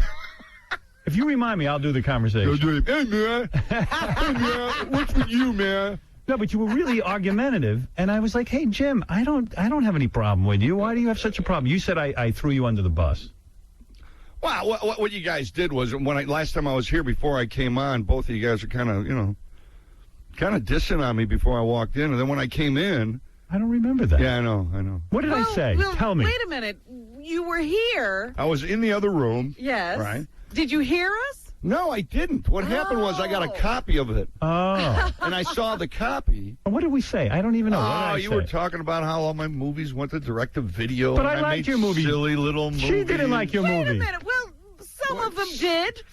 Oh, no, I don't mind that because that's the truth. Right, No, yes. that's the truth. Yeah. And then there was a big deal in the paper about me getting $16 million for a TV series, and you went, what gun did what gun I did you didn't put say this that. Well, I didn't say that. Charlie Howard said No, you didn't Robin deserve said. $16 No, million. you said that. I didn't say He that. told me to say I that. like You guys are running like wait a little minute. Hold mice here. Am Let's- I? Let's be Tell me what I serious. said. You're Right, this is flip-flopping. his show. It's scripted. I get mine. I thought so. But you fight with everyone. You No. are- Wait you a are minute. in the middle- Let me finish because you guys were dissing on me a little bit, and then the one that really dumped me, Howard, was the one you said, "Hey, leave the guy alone. He's got a dead brother." That's right. And then you snickered. Well, I Wait a mean- minute. Then No, you your snickered. brother died. And then not only did you snicker, but then I came in 2 minutes later. You guys acted like so nice and sweet to me. I was like, All right, I felt that like I might was have been wrong. I was in high school. That might have been wrong. All right, Yeah. cool. All right, I agree. All right, I agree. All right, we that was wrong. And your That was wrong. impression of me Apologize. is just terrible. But you have fights with a lot of people. For example, Who's he Oh, you got a list here? By all my listen. fights? I mean, really, you are having a war with your neighbor, Oh, Julie yeah. Newmar. You can't talk about No, it? It's that bad? Yeah, we're in a All right, legal you don't thing. talk. I want to. You're in a legal thing with her. Yeah, it's tough. What is this, like a property situation? Yeah, it's you know what? I can't even talk about it. She's like 80, though, isn't she? She's a little. I can't comment. Don't you want to get along with your neighbors? No, I'd love to. You're fighting with Catwoman? I can ask you questions that just things that. Oh, here comes a lawyer now. No, I can't. I Wait, there's an attorney in the room, Baba Booey. But here's a couple of things that happened. Did you paint a red stripe in front of your house, telling people they couldn't park there? No. Okay. Oh, this is getting Wait. vicious. Let me ask you this. Hold on. Because this is a great story. No, and I understand you can't talk about you it. tell us the story you know. He cannot comment. All right. I will tell you what I know. You can't. You're gonna kill my case, Howard. No, I'm not. This is not going to affect the case. As long as you come to court and pretend you're me. Right, here we go. In this case. Jim Belushi. This is according to a May 2004 article. According to Jim. This is just, we're reading the paper. All right. Not a Julie real paper. Not a Newmar- real paper. Now, this is like the Star or some National kind of Enquirer. Yeah, right. National Julie Newmar says, this is about you. He continually disregards the law when it comes to his house and property. And if I complain, he threatens me. One day he tried to intimidate me by yelling, I am so rich, I could wipe you out. Yeah, that's what I said. I said that. Listen to this. Julie Newmar. Yeah, I said all that. Who I used to pleasure myself to as a young boy growing up. You're the same age as me, and you know what I'm that talking doesn't about. say that in the article that I said that. No, right? I'm okay, saying all right. But you must have thought she was hot when you were growing up. I can't comment on that. You probably bought the house because you were next door to Julie Newmar. Yeah, I'm sure. All right, it says, Julie once threw eggs at Jim's house. Yeah, she did. He filed a criminal misdemeanor complaint against Julie, and she had to pay $5,000 in punitive damages. That's not true. Not true. No. She threw the eggs, but she didn't pay damages. Did you take her to court? Well, you know what? You got to kind of set boundaries with crazy people. She was a little crazy. I loved it. There was a great line, though, in that article, because all the writers, there's a line in that article that said that I had drove by an electronic scooter and with my fist in the air, and I yelled, Julie, this is war.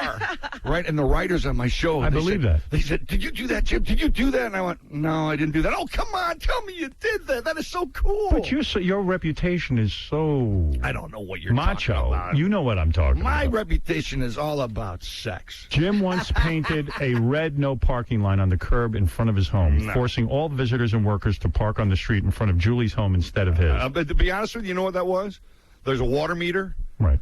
In the front of the house, and the city was complaining because they couldn't get to the water meter because there were so many cars, and they said, well, I don't know what to do, and so they painted a red So you had nothing to do with that? No. She's a little, I can't talk about it. Julie forced Jim to relocate his air conditioner after complaining that its loud noise prevented her from sleeping. True or false? Yeah, that's true. Wow, you guys are really involved with each other. You two are just at it, huh? But don't you I picture you with a big spread. Like, how does she hear your air out conditioner? there in Malibu where you have to live next to each other? Yeah. What are you, the tenement? Where do you live? Give your address. Let's go back to the other argument that we were having. I feel safer there. I mean, I'm going to get in trouble. So what's going to be? You got to settle this thing out. You got to live in peace. I don't know. This is like the Palestinians and the Israelis. Really? Do we need to send in, Jimmy Carter or something? Guys, you're killing me now. Now you're killing me. Howard. You should sell your house to Puff Daddy. Let him move in there. So then she'll what a great appreciate you. idea. That's right. She doesn't know how good she has it. She's got it really good. Have you ever had trouble with your neighbors before? Oh, man, I have the best group of neighbors. Seriously?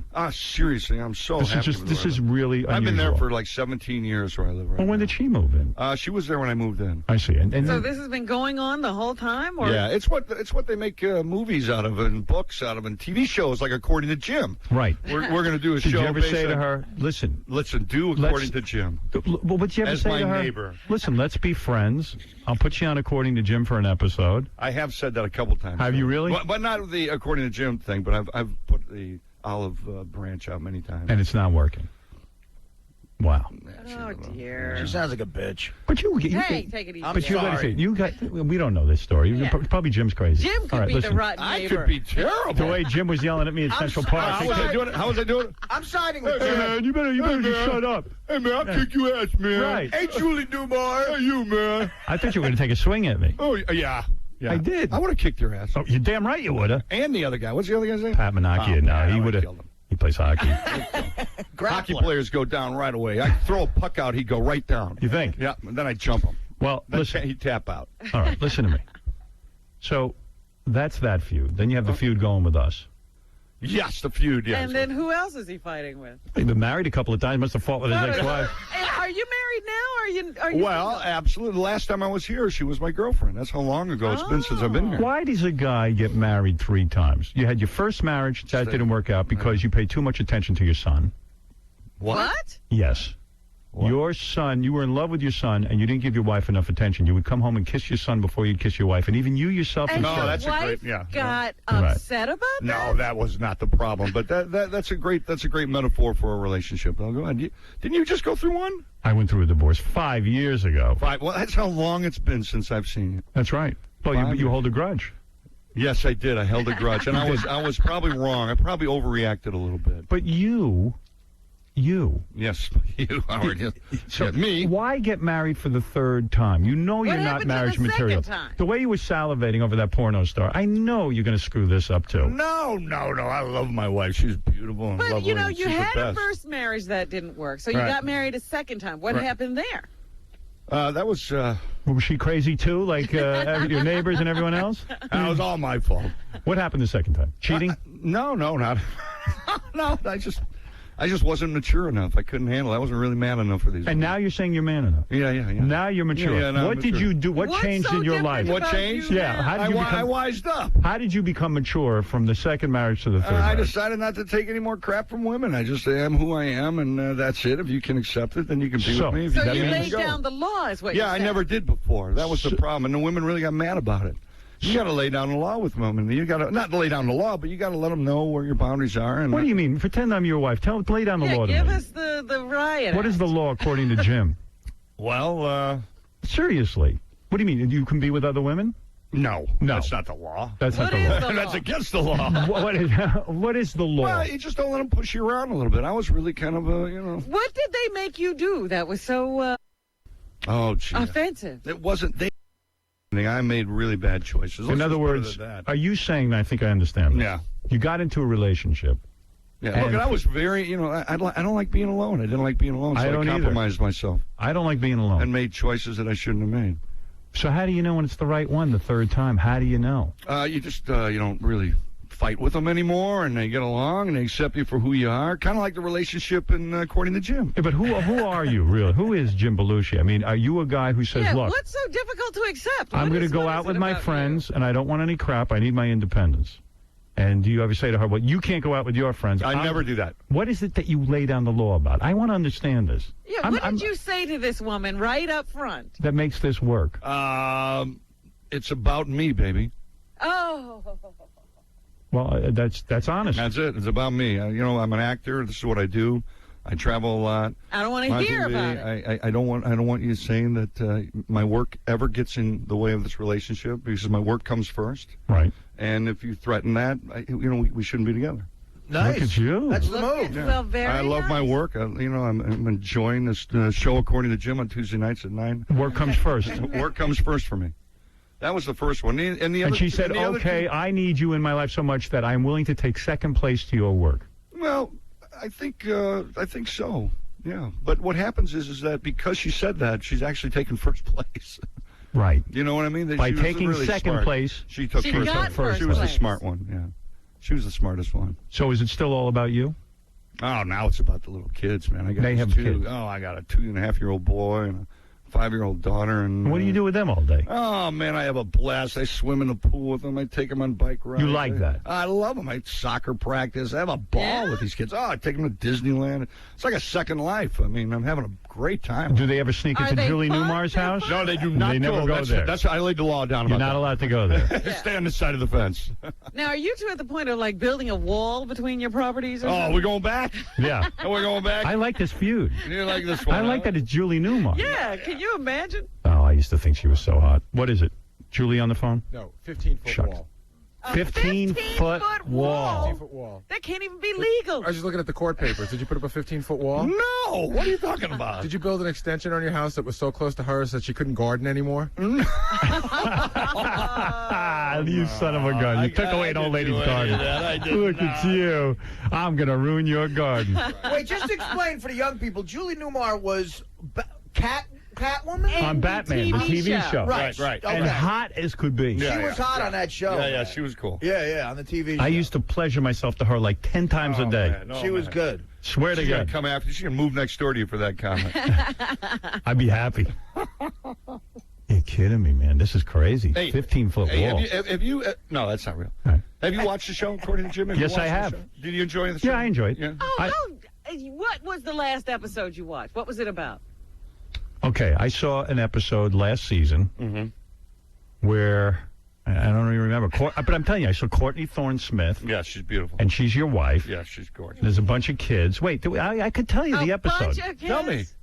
I'm trying to remember. I don't remember. Have you seen her, Robin? It didn't exactly. No, I will honestly say I've never seen Well, it. you better watch it. It I wasn't, will watch it. All right. It wasn't the Godfather where I'm going to remember the episode. You didn't see it. It was a pleasant experience. I watched it. I felt comfortable. I felt there was a couple of laughs, and I went to bed happy. Seen this show. He's Swear to lying. God on the life of my children, I watched it.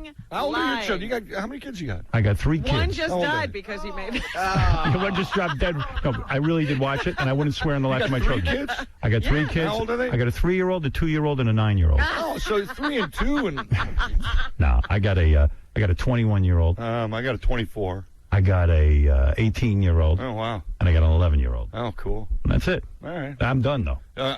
No more marriages, no more kids. No, you're done with the marriage thing. Huh? If you can't get it right one time, you're never going to get it right. I got it right the third time. No, I'm you telling didn't. you. I Howard. guarantee you'll be divorced. Nah, I know going to you. happen with this one. I'm telling you. 5 years from now, you're divorced. You're in bed with that porno star. I'll make you a bet right now. Yeah, and I know you. You're going to crack. You're going to want other poontang. I know you. You're a man's man. I've got this DVD. What are you going to do with just that? enough. You're going to take that back to the hotel? I'm going to try to get my wife to watch with me. She won't watch it, I'm sure. Well, you have a porno there. You'll go back to your hotel and you'll pleasure yourself with it. But you don't have DVD in your room. No, yeah, I do. Actually, I do. You do? Yeah, that's all right. Yeah, So that's what you'll be doing. Yeah, I just don't think it'll happen this morning. Well, All the your Holiday Inns have TV DVD. show has been on for a while now. You must It's be the fourth in season. the bucks. I'm in the bucks. Oh yeah. Now, if this goes into syndication, It's you in could buy. syndication. You can. Well, so when you say to Julie Newmar, "I can buy and sell you," you're not lying. I never said that. I never said that. All right, look, I'm getting the high sign that you got to go. It's a great show, though, Robin. It's Jim, and he's married to Leah Remini, and you work for UPS. Jim Belushi No, is on. that's not true. No, really. What is your job on the show? Are I'm you a contractor. Okay, because Yeah. I sometimes. Well, have listen, trouble- before we go, I do want to say I missed you guys. Yeah, and I want to I say haven't something. seen you for a long time, and I really, because since 1983 we've been hanging out in different studios. But I want to say something. But I really do miss you. Well, guys. let me say something from the heart. I enjoy your company. I'm going to say something from the heart. First of all, I always enjoy having you on the show. Secondly, I was such a fan of your brothers and what he meant to comedy that I still, when I see you, I have great pain for you. I feel your pain.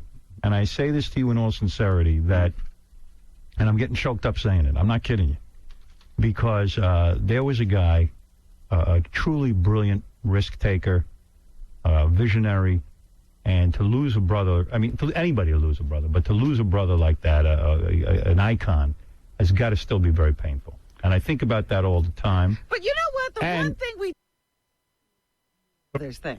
That's true. We do question that. Right. We feel we should retire that. I don't think you should step in. That's Hey, true. but you know what? It's been 22 years Doesn't matter. since John has passed, and I'm not in any pain. You're not. No. You've but- come to grips with it. Oh yeah, a decade ago. Howard's but I'm still in grateful pain. for. I'm in for pain your, now. yeah, it was a sad thing, but And let me say something. I'm grateful for what you had to say. That's And very kind. Artie Right.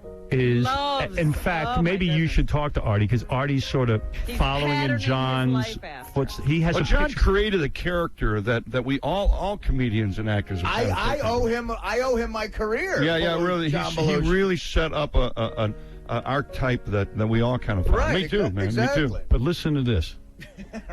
Artie has a picture of John over his bed. From a Lohan. college sweatshirt. Oh yeah, sure. That's a cool shot. It's a great one. He's got that, and then tries to be John do by not. excessively drinking and doing coke. Partying and I don't do. I haven't everything. done coke All in 7 those years. things But you to did. Excess, You yes. did. You did. Yeah, To well, excess. you know, Not because And of Jim that. will tell you Not that because is not John the road to go Belushi down. Did it. I did it because I like. You idolize John. I do, but that's not why I'm a alcoholic.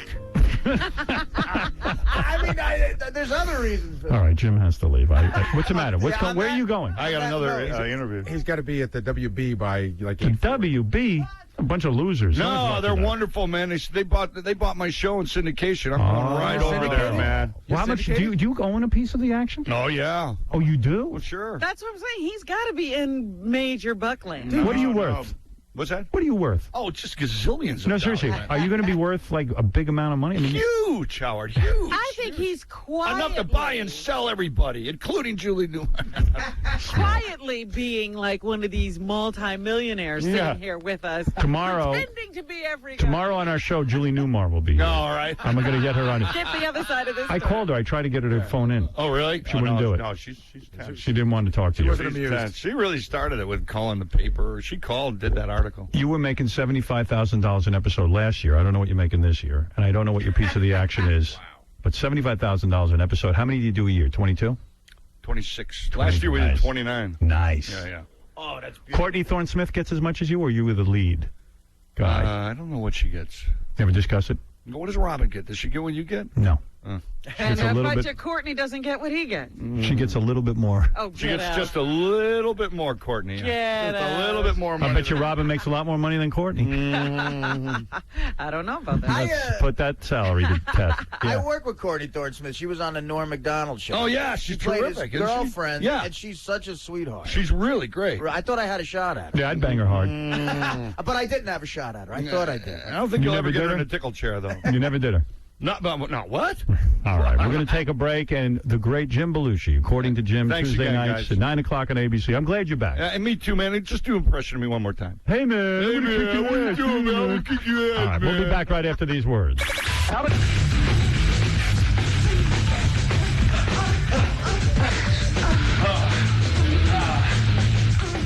We took some great shots at Jesse Jane in the tickle chair. Jason was taking those. We'll have those up on howardstern.com later on this afternoon. Hot, wet, bitches. E will run the whole show soon. Tonight on E, hot Asian actress Bei Ling. This chick is so hot. And then you got Wood Yi in there for the comedy element. Just He's great. busting her balls with all kinds of weird Chinese comments. It's really a home run show tonight. I hope you see it. I know last night a lot of people, according to the email and according to the phone calls this morning, a lot of people loved the E show last night. This chick from the Miller Lite commercials was on. It was a show about how this guy, this regular guy with not a huge salary or anything, is banging her. And every guy loves seeing that. So we appreciate the nice letters and a lot of nice phone calls. You know who was on the bulletin board last night was Baba Booey. Yeah? The Howard Stern bulletin board. I think registration is opening up again either today or tomorrow. Don't even play this. I hum it day and night. Ask Ronnie the limo driver. Baba Boo. Ba ba ba ba ba boo. Ba ba boo. Ba ba ba ba ba booey. Ba ba ba ba booey. Ba ba ba ba boo. Ba ba boo. Ba ba ba ba ba booey. Ba ba ba ba booey. Ba ba ba ba boo. Ba ba boo. I like the other one, the Baker Street. That one, the. No, don't play that. Come on, I want to. Please don't. Baba, what were you doing on the... What were you doing on the bulletin board? I tried to go on the bulletin board at 3 o'clock in the morning. Except I forgot my password.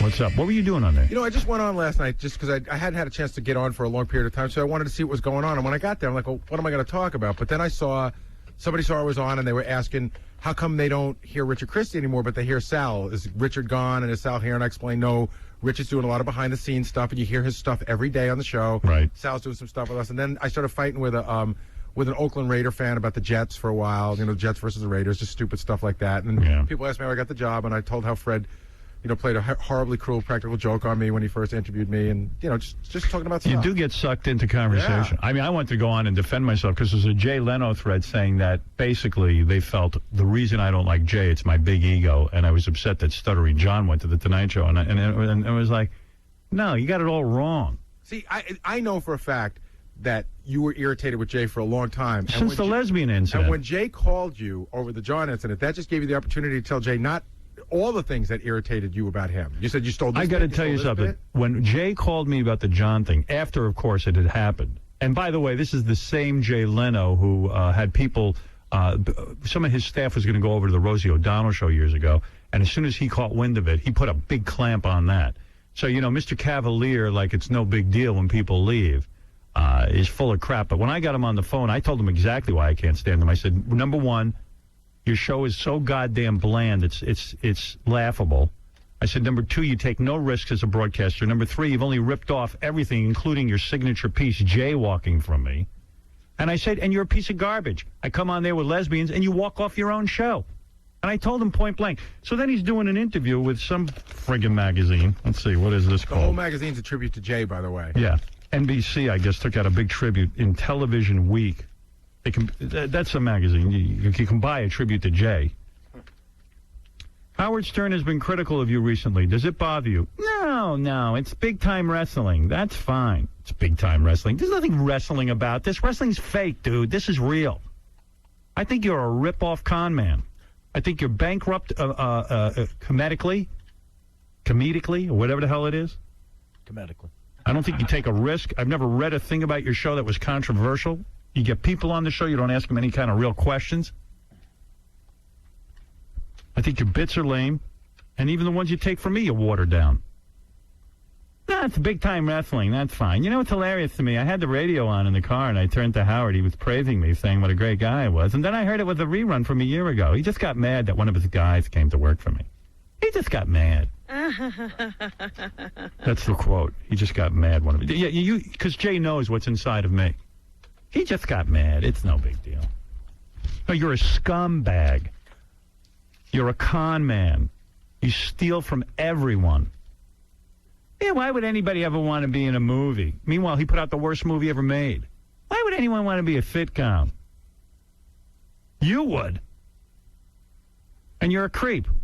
He does a whole rap in that article, again, Howard, about what his day is like, get there at 8:30 and work until 2 It's also easy. And, he does a rap that was really funny. He said that there was a competing host who had a talk show against him. And Jay turned on the TV one night, so I'm sitting in the front row at the Lakers game, and he goes, you know what? I know his monologue's not going to be ready. And then he watched it the next night, and it wasn't ready. Jay's was better. Jay, you don't go out on a school night, Jay says. Yeah. Look at this TV Week. You are among the funniest people of all time, but you do it without being sexist, racist, or making drug references. Well, yeah, it's a conscious effort that way. I remember when Bill Cosby always used to say, never create anything bigger than your act. For example, I think Sam Kinison was a hilarious comedian, but it got to the point where he did this stuff with necrophilia, and he would get on stage and start screaming, and pretty soon the audience was screaming back. How dare you mention Sam Kinison? That bit on necrophilia was genius. And I saw Sam do that live several times, and I don't remember anybody yelling back at Sam. No. They were riveted when he spoke. Hey, you guys, dick. I love Sam Kinison, but here's what's wrong with his act. How do you keep it fresh? They call you the hardest working man in comedy. Well, I do a lot of personal appearances. I just got back from Milwaukee last night. I've used this example before. I kind of have two sets of writers. There are guys that work during the day, and there are guys that work during the night. The interesting thing about doing these shows is people don't resent how much money you make if you're at least working hard. Now, I wouldn't mind if you made a lot of money and you thought stuff up on your own, but you're a con man. How much? No, jaywalking was invented by Steve Allen, not you. How much sleep do you think Jay gets a night? What's he say? It's 4 hours? That's right. Yeah. 4 hours. Good. That's all he needs. Wow. That's all he needs. Can't sleep, huh? Yeah, that's all he needs because he's not doing anything. Oh, if you look, Howard, if you see what he's doing, he's busy from literally 5 in the morning till about 2 in the morning. Let's see. I try to be the first one in. I try to get in at 8 or 8:15 a.m. Another happily married guy. And we usually finish up, the show finishes at 5:30 or 6, and then we go out and do a walk around until maybe 8:30 p.m. Or we might shoot a comedy piece. Then I tend to do the monologue from 10:30 to 1 or maybe 2 a.m., and that schedule works pretty good. Yeah, it's pretty good for if you want to have no life. And for the amount of effort going into that hour, and you consider about at least 40 minutes of it or interviewing people, it seems like a whole lot of effort for 10, 15 minutes. Of not really nothing. interviewing people. Yeah. What's he doing with all that time? You only sleep 4 hours? Yeah, 4 hours is about my maximum. I'm not a big sleeper. It's not a lot of heavy lifting. How many times have you used that line? I thought you were working hard.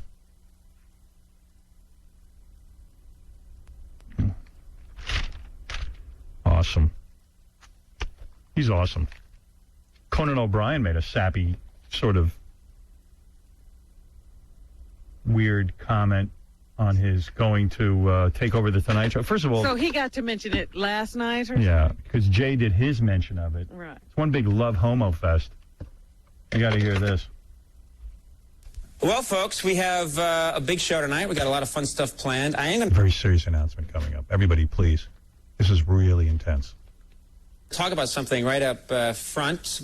Some of you probably saw this in the newspaper today. It was announced yesterday that I guess I'll be doing this show for how many more years, Jeff? 52 more years? I'll be doing this show. Conan sounds like he's in a serious mode. Either someone must be dying or something incredible happened in his career. For about 4.5 more years, and then I'm going to take over the Tonight Show. We'll see. We'll see what happens. A lot can happen in 4.5 years. It's announcing he's moving to the Tonight Show in 4.5 years. What are they so happy about? Oh, I guess they're going with us. Yeah, hey, guess what? We're all going to the Tonight Show in 4.5 years. Yeah, how does it affect their lives?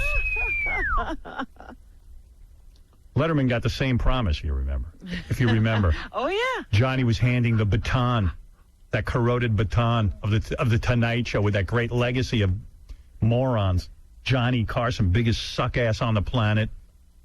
Jack Parr, Steve Allen, punks. All kiss asses. No risk taking. Man, oh Shevitz. It's a great legacy. You know, handing it off to Conan. Yeah, they told that to Letterman too. Such a sap. I only wish Conan would have left there and gone on at 11:30 at night, so we could have seen him fail miserably. What's he waiting for? Yeah, get some balls. Don't be competitive. He's every minute. Well, you know, I'm stuck at 12:30. You should be happy you're stuck at 12:30. You're up against a test pattern.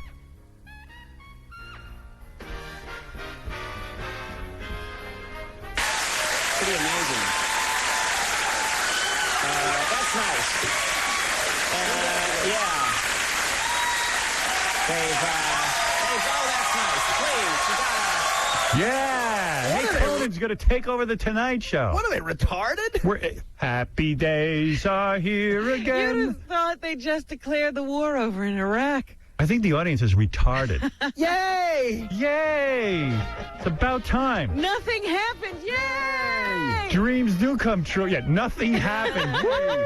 Yay! Really? It's Yeah. like Really, nothing happened. It's like when Oprah gave away cars to everybody. Yeah. Yay! Please. That's a huge mistake.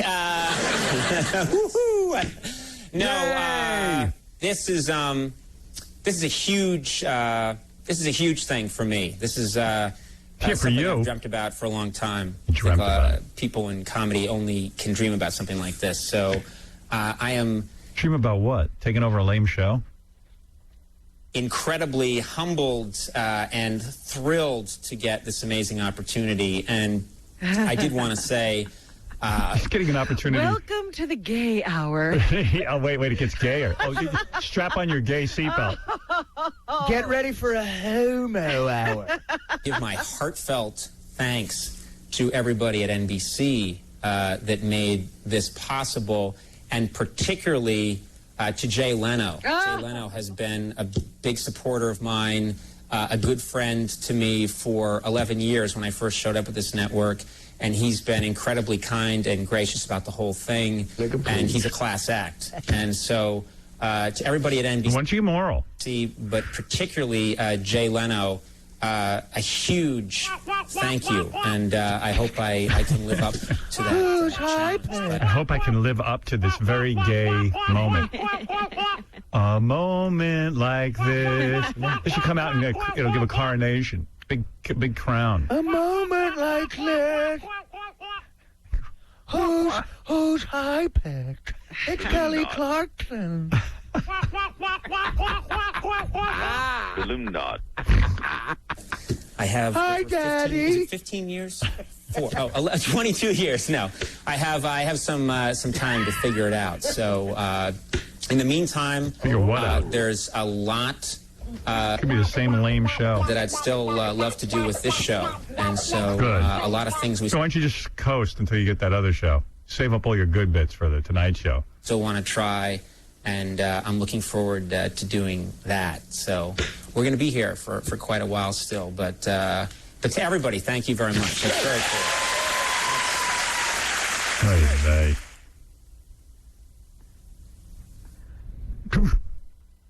Poof. Poof.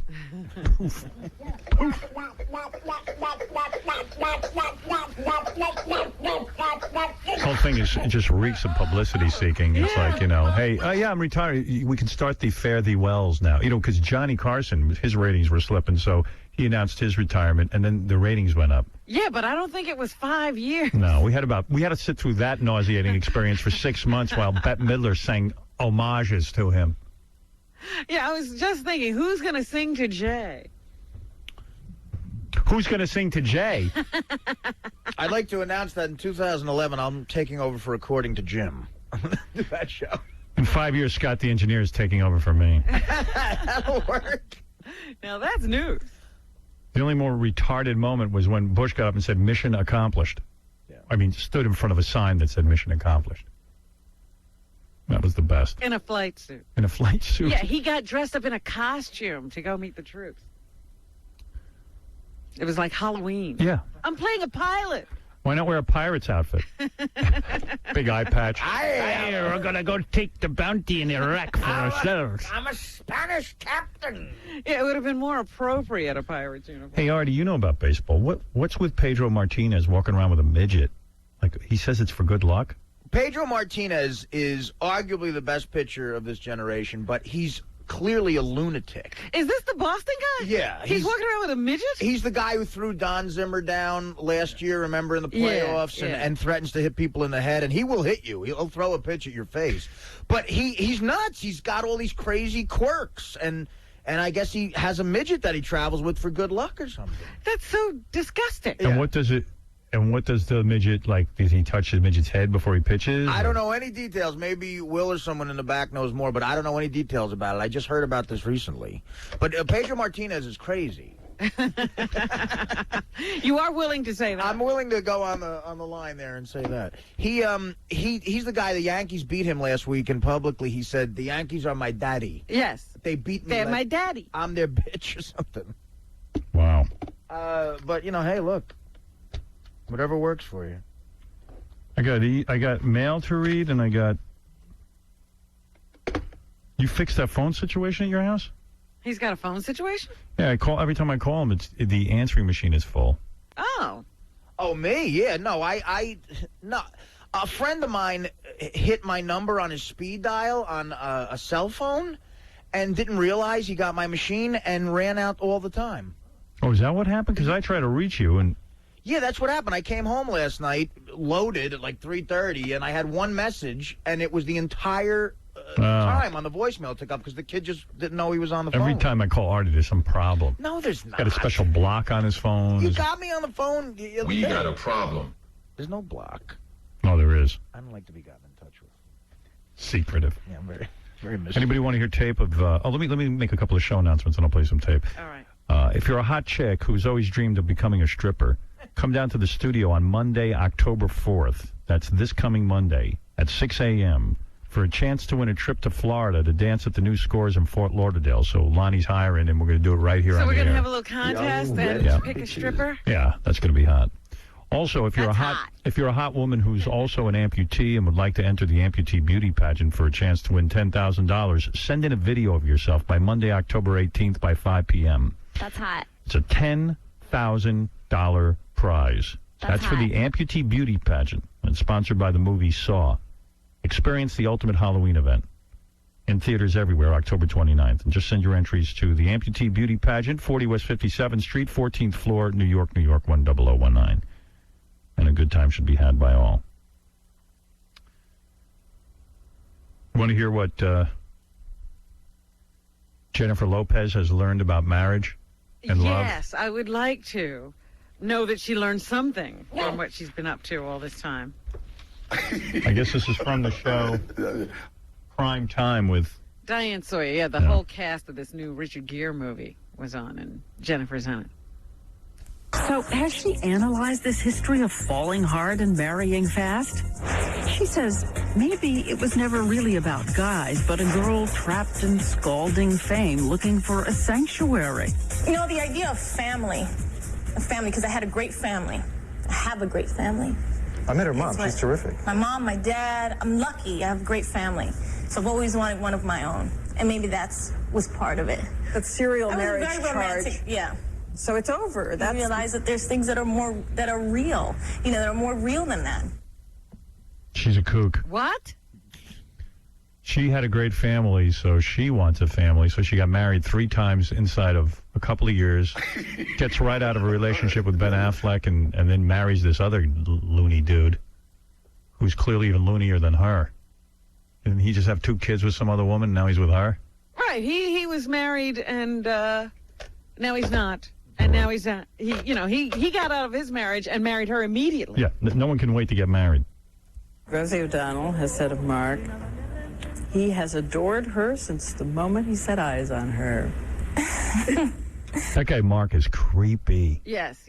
And he always plays like a creepy kind of character in movies because Does he? He looks creepy. I wouldn't know one movie he ever did. Well, he's mostly a singer, but every once in a while they have these minor roles for a creepy-looking dude. They hire him. I think one of the things I learned this year and in the past couple of years Well, let's hear this. is, and the hard way, and I'm still not that good at it, by the way, is to keep more of the private things to myself. I was always so, I guess, Bronxy in a way, and gutsy and ballsy, and I don't care what anybody thinks, and and I'm just going to live my life, and I'm not going to become one of these people who just becomes a recluse and in their house and not talk to... Oh, boy, is she overly involved with her thoughts and theories. It sounds like she spends a lot of time talking to herself. Yeah. She's nuttier than Pedro Martinez. She needs a midget to rub. This is a whole conversation she had with herself. And now that I'm a little older and a little wiser, Yeah, this was only a week ago. She was engaged to a different guy. I've been through a few things, I realized that it's, and I've always known things are sacred, but you know it in a different way once it all kind of breaks down. So what I'd like to do is kind of keep the sacred things even more to myself than before. There you go. That'll last a week. And when she needs publicity, she starts screaming from the rafters Right. again. Yeah. Somehow it won't be so sacred. As the whole knows, her marriage to Anthony was just months after that excruciatingly public breakup with Ben Affleck. So, how are you? And the Ben Affleck relationship was after she was married to a guy who was one of her backup dancers for a few weeks. Right. I mean, didn't she start that with Affleck about a week after she married that guy? What did you, if you were interviewing Jennifer Lopez, wouldn't you say, listen, you're a very disturbed girl? Do you have any idea how bizarre your behavior is? Different now than you were back in September a year ago. Let's see. I'm happier now. Are you surprised that you found something that made you happy? Anyone would have made her happy. It's anyone. She was happy then. Yeah. Yeah. And there's always a part of you that doesn't believe everything once you've been through a lot. Right. Does she get high? Do you know? I don't know anything about her, actually. And I'm very proud of that. Wait a second, Diane. I've got to take a hit, and then I'll answer your question. Where's the bathroom? I have to get wasted for this interview. Because I'm clearly insane. I just don't want you to know it. She's nutty. What do I know about marriage? Nothing.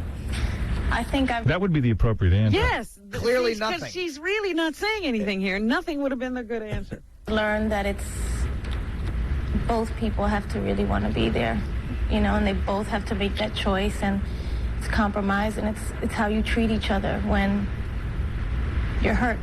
I think that's the most important thing, because it's all great when everything's fun and great and lovely and everything, but I think in the hard times, a marriage. How would she know that? It's kind of like when you shake. She left her marriage. She left 2 marriages. Yeah, whenever things got tough, she left. Yeah. Chris Judge, he was right out the door. And then everything starts getting really clear, and almost clearer than before. And that's how I feel Like a fairy tale. now. Like things are clearer than before. And I can relax a little bit. I can slouch my shoulders and be myself a little bit more. Boy, none of that made sense, huh? She's rambling. It was a rambling explanation of her view on marriage. She's really effed up. Shut up! I mean, but, you know, she's a movie star. Of course she's effed up. I mean, really, why do we always assume, you know, that she should be together? She's just really effed up. She just wants to be noticed. Boy, did Chris Judd hit the jackpot with her, man. Imagine that, getting a crazy rich broad. Like, $5 million payoff? Beautiful. Please. He didn't even have to be there very long. How many people work such a short time for $5 million? Yeah, now he's living it up. That guy's got the life. And I got to tell you, you know, I know some guys dig her big fat ass, but boy, if I was in bed with her and that ass was facing me, I'd be like, man, this is intimidating. Give me Jesse Jane's ass any day. Right. Jesse Jane, man, we took some pictures of her in the tickle chair. I'm going to get them up on howardstern.com as quick as I possibly can. Should have those up by the afternoon. She's a sexy little number. See how she was posing, too, in the tickle chair? Oh, she poses all the time. Yeah. She knows how to If get a ready. camera's on, she's posing. But she's sick. Sick body. She's good. JesseJane.com. Oh, I'm going to be remembered. I'll be thinking about that tonight about 11 o'clock. We got a replay on that. You didn't get to... Yeah, you should play that back for yourself, too. You should hear her. I don't know if you get the full effect. Did it sound sexy? Oh, she was out of her mind. As soon as you touched her, she would go crazy. Ooh. Wait till you see my monstrous physique. Oh, wait, let me see. Oh, look at what an animal I look like. Look at that. How do we hear the sound? Praying man. Girl getting tickled. She's in a schoolgirl outfit. Look at her. No, she got out. She escaped. You're in trouble now. Actually, I'm only one-handed. All right, and back that up so we can hear the tickling. I got to see that. Belushi was in the other room calling out shots for the cameraman. Oh, really? Yeah. So get close. Yeah, I know. Whoa! Gary, you spilled the whole thing all over her. My freak the beekeeper is clumsy. I'm sorry, your whole shirt became wet and see-through. Oh, nuts. All right, I'm going to give Can you... help me out? Yes, I'm going to give you one last chance to plug. This is whatever you want to plug. Okay. Here we go. Go ahead and plug anything you want. Jesse Jane. DigitalPlayground.com and LabelWhore.com. She got out. She's out. She escaped. You're in trouble now. Oh, is she hot? Man, what she must be like in a sack.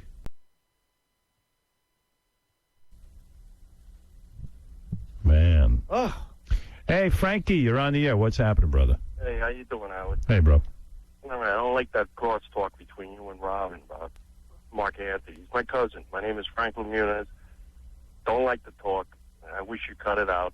He's a nice guy. They got something going on right now. Dude, come on. The dude's got 2 little children. 2 seconds later, he's dumping the wife and taking on J-Lo, who's a complete Yeah, nut. I mean, he had to have baby after baby, and then immediately he's out of the marriage. So, and fine, okay, nothing wong with being out of the marriage, but he's going to get married right away to J-Lo?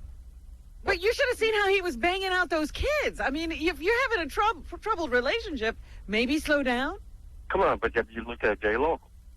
J-Lo's not that hot, man. She's hot. I mean, I get it. I'd marry J-Lo just because she's J-Lo. Right. I'd then marry you her. understand, and then they have something else. They have a connection, and that's different. They're both from the same neighborhood. You know, we're all from down there in the Bronx, down by Castle. Dude, you know as well as I do, Frankie, they're going to be divorced in like 3 months. Come on, Howard. Come on, Frankie. Frankie, you're a real man. You know what. Frankie. You know Frankie. this is crazy stuff. Frankie, you know Spanish? Yes. All right, listen to me. Mis abrios de pescar a la cocina. Mark Anthony y J-Lo. Get out of here. Yeah, goodbye. All right, Frankie. All right. Sorry. Get out of here. Sorry you don't agree. But you shouldn't say anything. Come on, keep it out of here. Pretend he's not your cousin and listen. Yeah. He'll understand. Just pretend. Really? Yeah. If it was any other guy, you'd be right in there bashing him. Bashing him. Yep. That's my No, he's cousin. very nice to me. We're very close knit. We're from the, we're very close. We got a lot of cousins, and we're just close. And he's a nice guy. I don't like to bash him. Were you at the wedding? What? Were you at Hell the wedding? no. Exactly. Hell no. Yeah, such a great cousin. I know. Yeah, screw him, man. Later. Bye, Frank. I straightened him out. Yeah. So close. You don't even know where he lives.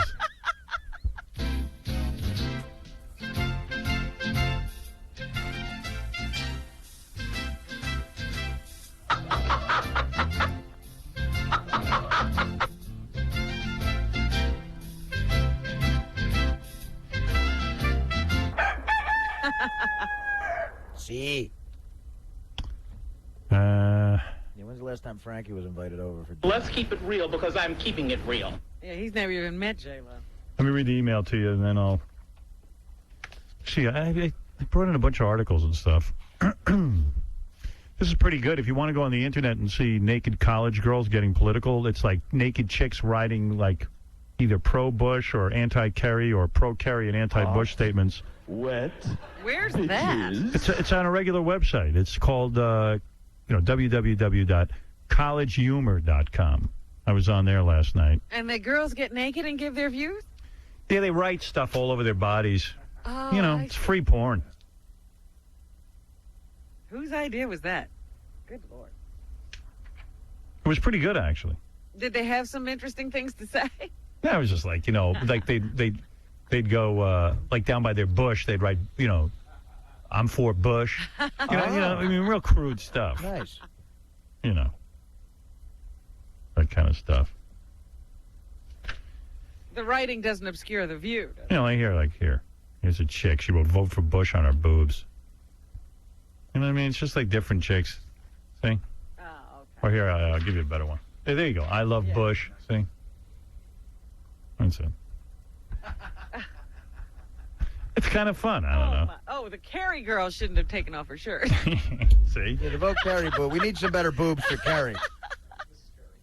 Ow. Yeah, she was scary for Carrie. Here's a guy who says Fred sucks. A Perfect Circle is a side project that Maynard from Tool participates in. Tool is currently getting songs together for their next album. A Perfect Circle, imagine, is brilliant. It's apparent Howard is the only one of the group that has any taste. Amazingly, Howard referred to Fred as the expert while asking for his opinion of the new song. Fred is jaded by classic rock from generations past, only paying attention to licks, chops, and show-off solos. You goddamned ass rocker, Fred. Man. There's a reason Fred does sound effects and doesn't make a living playing music. How dare that bastard spit on A Perfect Circle's time, effort, heart, and soul put into making this song. Well thought These out. guys probably spent 5 minutes on this. I mean, Are yeah. you kidding me? I have to stare at my own dirty a-hole in the mirror to clear the image of actually seeing Fred's face on E once every couple of weeks. Get some respect, you Sounds very gay. ugly prick. That's to you, Fred. Wonderful. He's gay too, so. Yeah, here's another guy who says, check out Pedro Martinez. He has a new cohort, a Dominican Republic midget. It's alleged they've been hanging out, and the little guy's been traveling with him as a good luck charm. What? I love crazy athletes like that. That's so much entertaining to me. Here's a guy commenting on Pauly Shore's appearance here on the show. Pauly Shore is about as funny as Stephen Baldwin. This guy doesn't get the hint. Hollywood finally got smart and stopped backing his wretched movies, so he finances his own. Good move. You should have been honest and told him to give up movies and go back to wearing tutus. Here's a guy who loved Fred playing High Pitch Eric's porno sound effect during the Pauly Shore interview. Seem to bug Pauly. Here's a guy who says, I'm a former Republican now, thanks to the show. I don't mind being a Republican. Just don't vote for Bush. He's not a Republican. He's not a conservative. I don't know what he is. He's a loon. Let's see. A lot of people love Richard Christie but hate Sal. What? It is, Sal's been helping us, and Richard Christie's been helping us, and been working here. But a lot of people hate Sal on this batch of email. I listen every day, and I don't know how I managed to miss this. But where is Richard Christie? Sal the stockbroker was on yesterday, and you're talking about jobs, and I'm so confused. I don't like him. I need to know the answers. I guess I'll have to register on the bulletin board because I'm sure the obsessed fans will know what happened to Richard Christie. But they're both here. Yeah, everybody's here. I have a suggestion to make the show better. Get rid of Sal, the effing a-hole faggot AIDS-infected stockbroker. I can't stand him. Does he have AIDS? Not that I know of. Sadly, Robin, yes. He's destroying the show and causing trouble with your staff. He isn't funny and never has been. His bits are S. What do you guys think is funny about him? He only writes about Gary. It's all about Gary's big teeth. I guess he missed the throwing the beans out of Benji's hand bit. Please, please, please fire Sal's faggot ass. Get rid of him. Throw him out on the street so a Muslim taxi cab driver can run his unfunny lame ass over, and he can die a slow and painful death while an AIDS-infected homosexual homeless person rapes him in his mouth. This is the only thing Sal's mouth is good for anyway. Please, Howard, I'll do anything for you as long as you get rid of Sal. I'll even vote for Kerry as long as Sal is out of the picture forever. I love your show. I'm a loyal listener since the early 90s. I want to continue being your loyal listener, but as long as Sal is working for you and you play his lame bits on the air, I may be forced to listen to Imus. And I don't want to do that, but I will. And don't make me listen to that dead fossil Imus. Get rid of Sal. So you do have people who don't like you. I want to know who gave my wife our email address. And by the way, Gary tells me, you know how Sal always goofs on Baba Booey about his marriage and being pussy whipped? It turns out, like in real life, Sal is totally pussy whipped. He's exactly I'm not pussy whipped. I'm what's called married, and I have to live with this No, girl. but I mean, like he's in the office talking about how he doesn't get any sex. So he's doing the whole married guy never gets laid rap. And he talked about on her birthday, they're laying in bed and they wake up and he sort of taps her on the butt. And he's like, hey, honey, it's your birthday. You know, you want to get a little bit? She goes, you know what? For my birthday, my present would be, I don't want to have sex with you. Wow. Why are you in this? Sally Bowles. Hey, it happened. Hey, she didn't want it for her birthday. I honored the request. What But I mean, tell when a you? woman says to you, you offer yourself, what's more important than you? I mean, really. Well, according to that email, absolutely nobody. Yeah, but when you offer yourself to your wife and she goes, hey, do me a favor, and for my birthday, don't have sex with me. She takes care of 3 kids all day long. Yeah. She's a great cook. So that makes her not She horny? was beat. It was late at night. You know, she was beat. So I tapped the pillow. She's like, I don't want it. So I went to the bathroom and took care of myself. Great. What could I tell you? That sickens me. That's marriage, dude. Yeah. I get the impression that he's afraid of his wife, though. I'm not. And I met her. She's shorter than him, and he could totally take her. Yeah, I mean, it's not like she's a bruiser. Yeah, and As Donald Trump says, I've seen guys who are killer sharks in business, and they cower in front of their women. But this is weird because Sal's also bad at business. Yeah. So he's bad at everything. And even on the show. Why is he still calling himself Sal the stockbroker? I don't. Because believe me, probably he's going back to that. Oh, thanks a lot. Don't take that shingle down. No, Sal's doing a good job. The shingles under your lips? You're here because you've been doing good. Thanks. And don't get all paranoid when I take one of the bits and cut you out of it. It's only to make it funnier. All right. You're the man. I mean, Trust me on it. But you were upset by that. You get very... You take everything personally. Richard did a song, and I said, Sal's, I guess they're a writing team now, and Sal was in the song with him. And I said, the part where Sal comes in isn't as funny. Have Richard do it by himself. Okay. Sal went berserk. My part... He doesn't think I'm funny. No, it wasn't that. It's that I've collaborated a lot of stuff with Richard. I know, but your part wasn't working there. It doesn't mean you're not funny. Okay. You didn't work on that. All right. You're here because I think you're funny. Yeah, we all think you're funny. And plenty of people, aside from those emails, Fred, think I'm funny. Everyone thinks you're funny except Fred. 92% of the I listeners. can write it, Sal. Believe me, I send 40 fake emails a night, and none of them are ever read on the air. I tell you what, in 5 years, I want to make an announcement. In 5 years, I'm going to retire, and I'm announcing you as my replacement. Thank you. Thank you very much. Now go be happy. Let me try. You can be like Conan, running around all happy. Let me do my Howard Stern impersonation. Robin, what's in the news? There you go. It's that simple. You do good impressions. Watch this one. Is that your wife? That's Artie. Oh, it's fine. Hey, it's Artie Lang. Wait, Sal thinks he does a good impression of me. I don't know. Do it. I say that no matter whatever you ask Artie, it's like asking him to paint your house. Hey, Artie, can you pass the salt? Oh, come on. What do I have to do that for? You better not make fun of Artie. He'll tell your wife you've been smoking. I got it good last night for that. He got caught like 2 days later. I've been down that road, too. Yeah, my idiot. You know, 2 days go by, you didn't get caught, you think you got away with it? So I get on the phone to him. I go, you idiot, what did you tell him for? He goes, 10 million people heard it, you jackass. So that's how that went. Down in the tubes. All right, let's see what else we got here.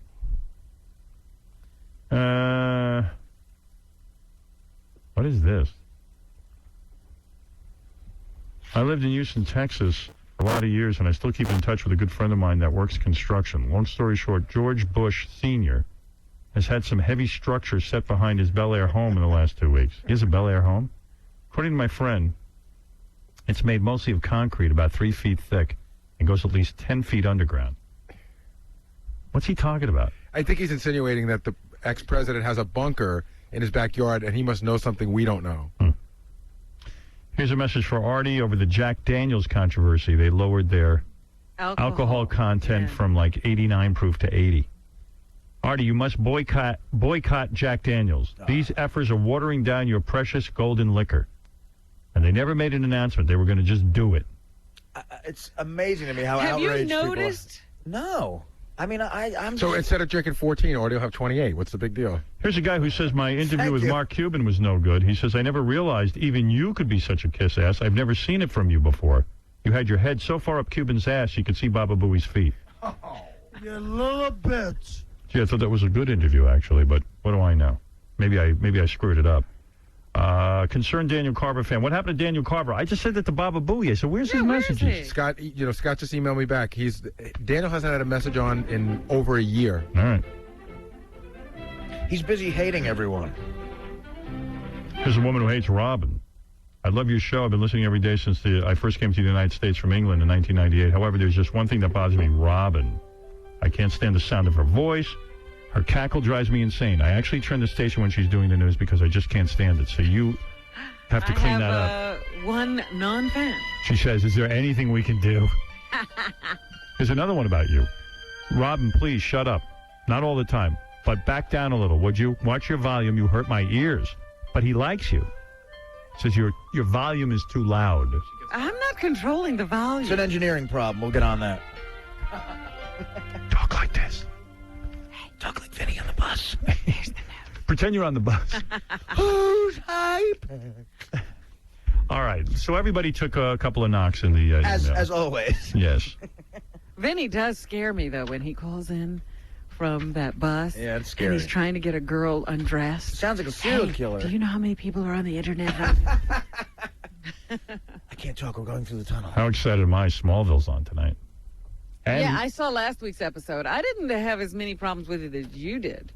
But the Lois Lane character, I'm not sure how that works. I told you. Well, also Lost is on, which is on ABC, and I love that show. And there's, in the USA Today, I think, they have a little display, and they explain who everybody in the cast is, because it's a rather large cast. There are a lot of lost people. Well, the show is a plane crashes, and it appears that every chick on the plane is a hot model. Which is disturbing. Yeah, not because to me, it isn't. I think a model agency just flew out its entire... Is that the premise? No, there's a plane crash, and they do the plane crash really well. Like, it's pretty realistic. Yeah, but if you look at the people once the crash is over, it's like one good-looking person after another. And I said they got the mix wrong. Yeah. A lot of the ugly people died on the plane. Oh, yeah, everybody good. ugly died. Yeah. Good. Even the pilot died who was ugly. I love when ugly people die. Yeah, and then... yeah, if the pilot shows up, you go, oh, thank goodness, a normal-looking person. Immediately. Yeah, you ain't making it. Anybody ugly dies. But we'd all die. Right. But anyway, the thing is... I should have auditioned for one But there's some sort of monster on the island picking them off one at a time, like kind of like Predator. Oh. It's pretty cool. But how do you, I mean, is this going to be like a one-season show? The monster's going to get everybody? I don't know. I don't know what this is. I don't know where they are. It's that J.J. Abrams guy, right? J.J., yeah. He's, I talked to him once on the phone. He's a really good guy. He's a good writer. Talented. And He directed this. And then you got Smallville on tonight. They're up against each other, Lost and Smallville. I watched Smallville and I taped Lost. Then The Bachelor I'm on to. You really are... Fabulous season. I can't... I hate to promote it because you know how I feel about The Bachelor. I can't go back to that. They sucked me in. The show we pitched yesterday, The Fat Bachelor with Dominic, I'm looking for that. Yeah, there you go. That would be good. You know what I'm really loving is The Surreal Life. Fabulous. That show cracks me up. It was good this week. Yeah, I got to admit, I dig it. It's good. It was really good this week. I've got to tip my hat to Mark Cronin, but he really lucked out getting Flavor Flav and Brigitte Nielsen. Yes. Otherwise, it would suck. Great cast. They're great. All right, we got to take a break. We come back, we'll do the news for you right after these words. Howard Stern, lifesaver. Who would you call if you were standing on the George Washington Bridge contemplating jumping? Mom, your spouse, that hot number who wouldn't go out with you in high school? 29-year-old Emilio Bonilla used his bulky cellular phone to call Howard Stern. My battery's running low. Oh. So am I, so... No. Just relax. You have kids? Yeah. Oh. Man. I might join you, so don't let me think about it for a second. I'm sick of living, too. Stern put the call on the air and calmed Bonilla for several minutes until another listener and then police collared him unhurt. Bonilla was charged with reckless endangerment and cocaine possession. Police say it was no hoax, but sounded miffed at the attention Stern's getting for doing the sort of thing they do all the time. The Howard Stern Show. So we're going to do some news for you now, find out what's going on in the world. So long. So Robin, take off your thong. I've waited so long. Please, Robin, take off your bra. I want 2 tickets to Robin's thighs. Won't you spread your legs for me tonight? I want 2 tickets to Robin's thighs. It's a love letter. A love letter. I just walked by Robin Radzinski. She's editing The World's Biggest Hemorrhoid. Oh, wow. Is she? She loved that show. She laughed through the whole thing. It didn't sicken her at all. Well, I just had another flashback because I saw one of them. I won't look at it. Oh. Once is enough for me. That day I walked in and I said, how are you dealing with? She goes, I love this show. I've seen enough of that. It's genius. Well, it is genius.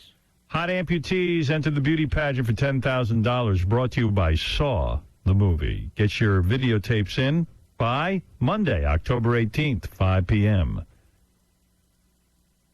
So, Robin, what's in the news? First of all, I have to know, do you like Britney's dark hair?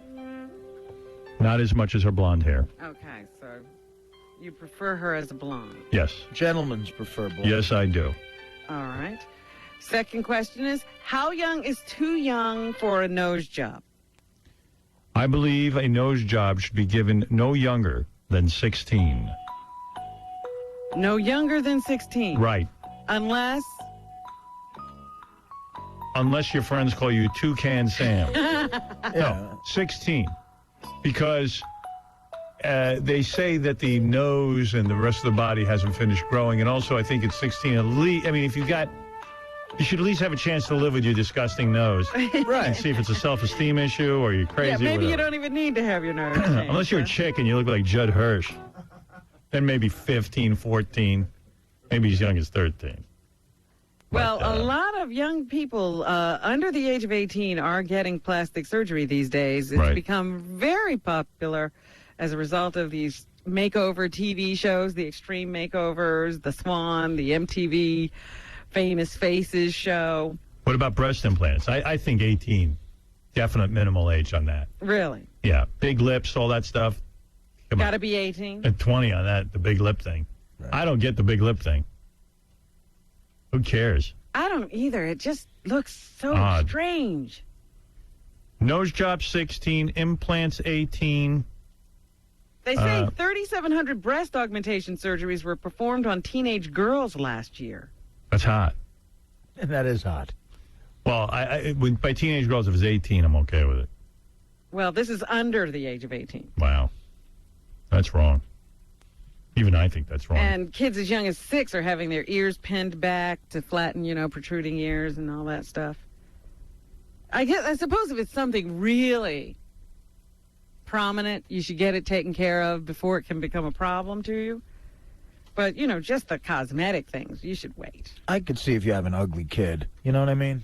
You don't want them to be ugly. Like, I think, like, you should have your tail removed at 13. If that's, that would be something Look, I don't know. necessary so kids don't goof on you.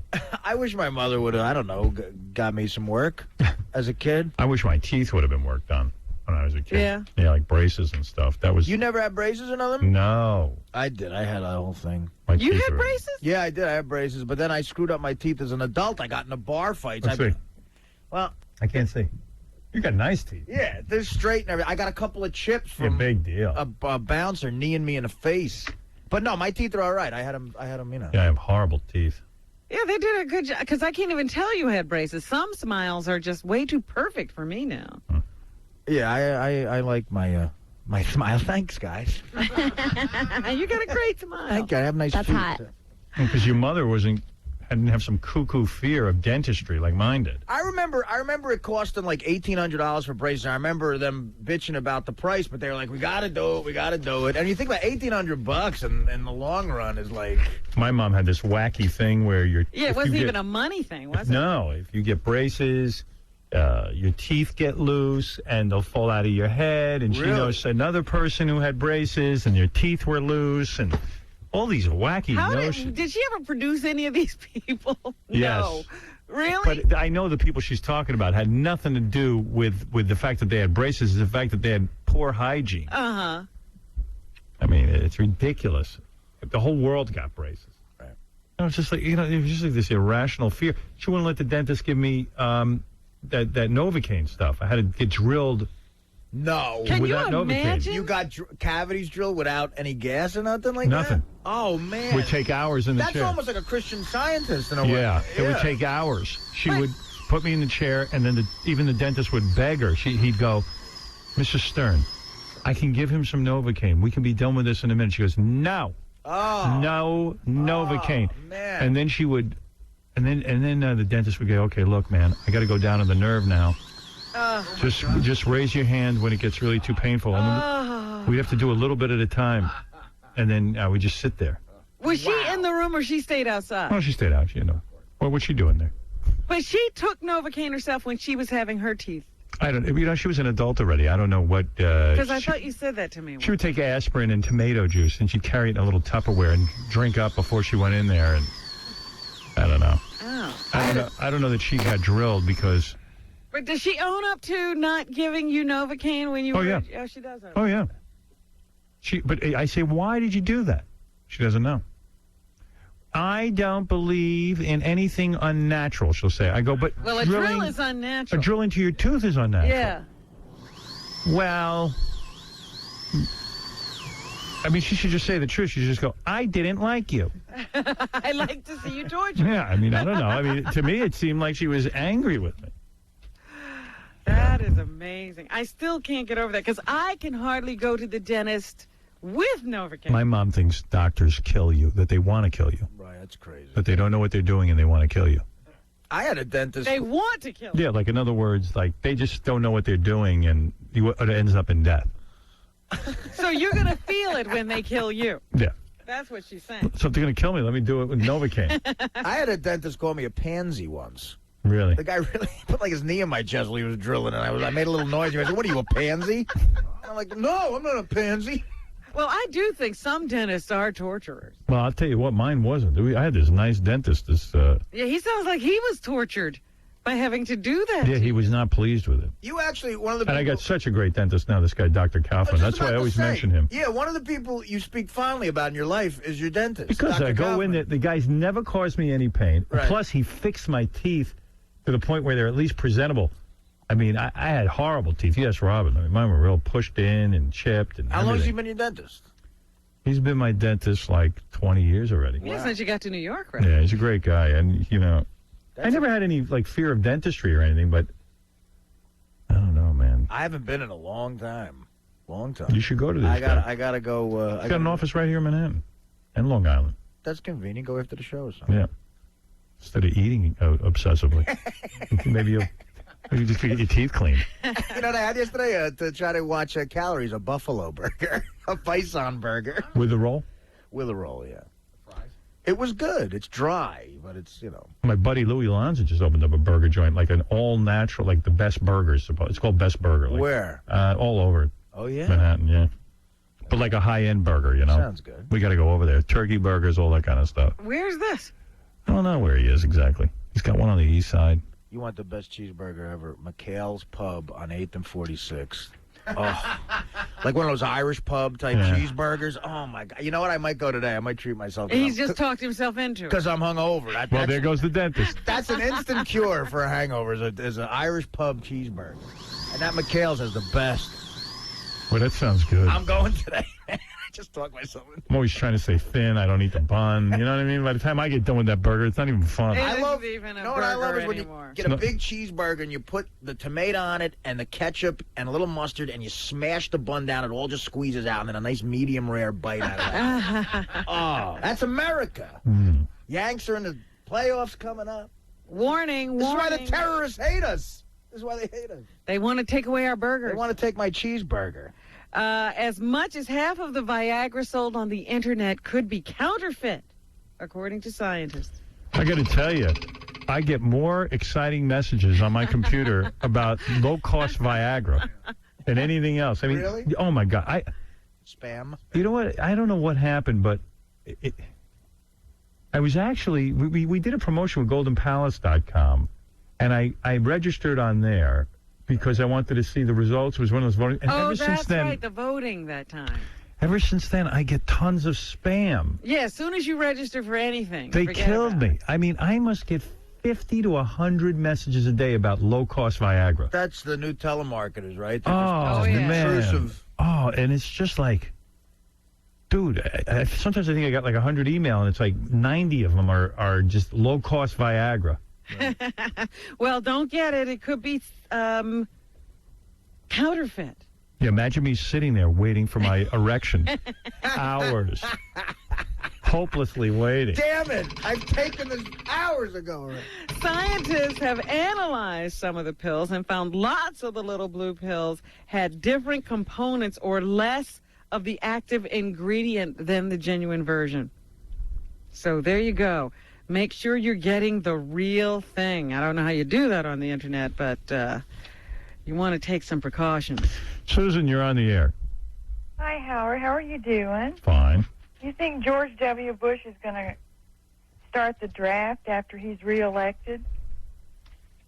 Yes, I do. And nobody wants to face the fact that there will have to be a draft. But in a way, I'm looking forward to the draft because I think that will end the senseless deaths in Iraq.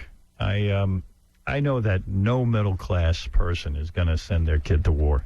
Not to this war. They would send them to Afghanistan, but not to this. This is laughable. Do you think he'll call girls up? Yes. Yep, Really? They're going to have to. Of course they are.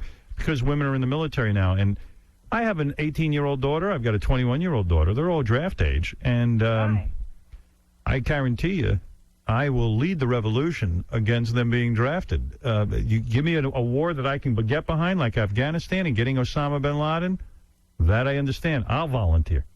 Something where, your interests are involved. The survival of the country is involved. How is Bush going to win this debate when Osama bin Laden has not been caught, when the Taliban is stronger than ever, the Al-Qaeda network bigger than ever, and Iraq is going horribly wrong? We can't get a handle on it, and nor will we ever get a handle on it. There is, they keep going, well, what's John Kerry's exit strategy if he gets to be president?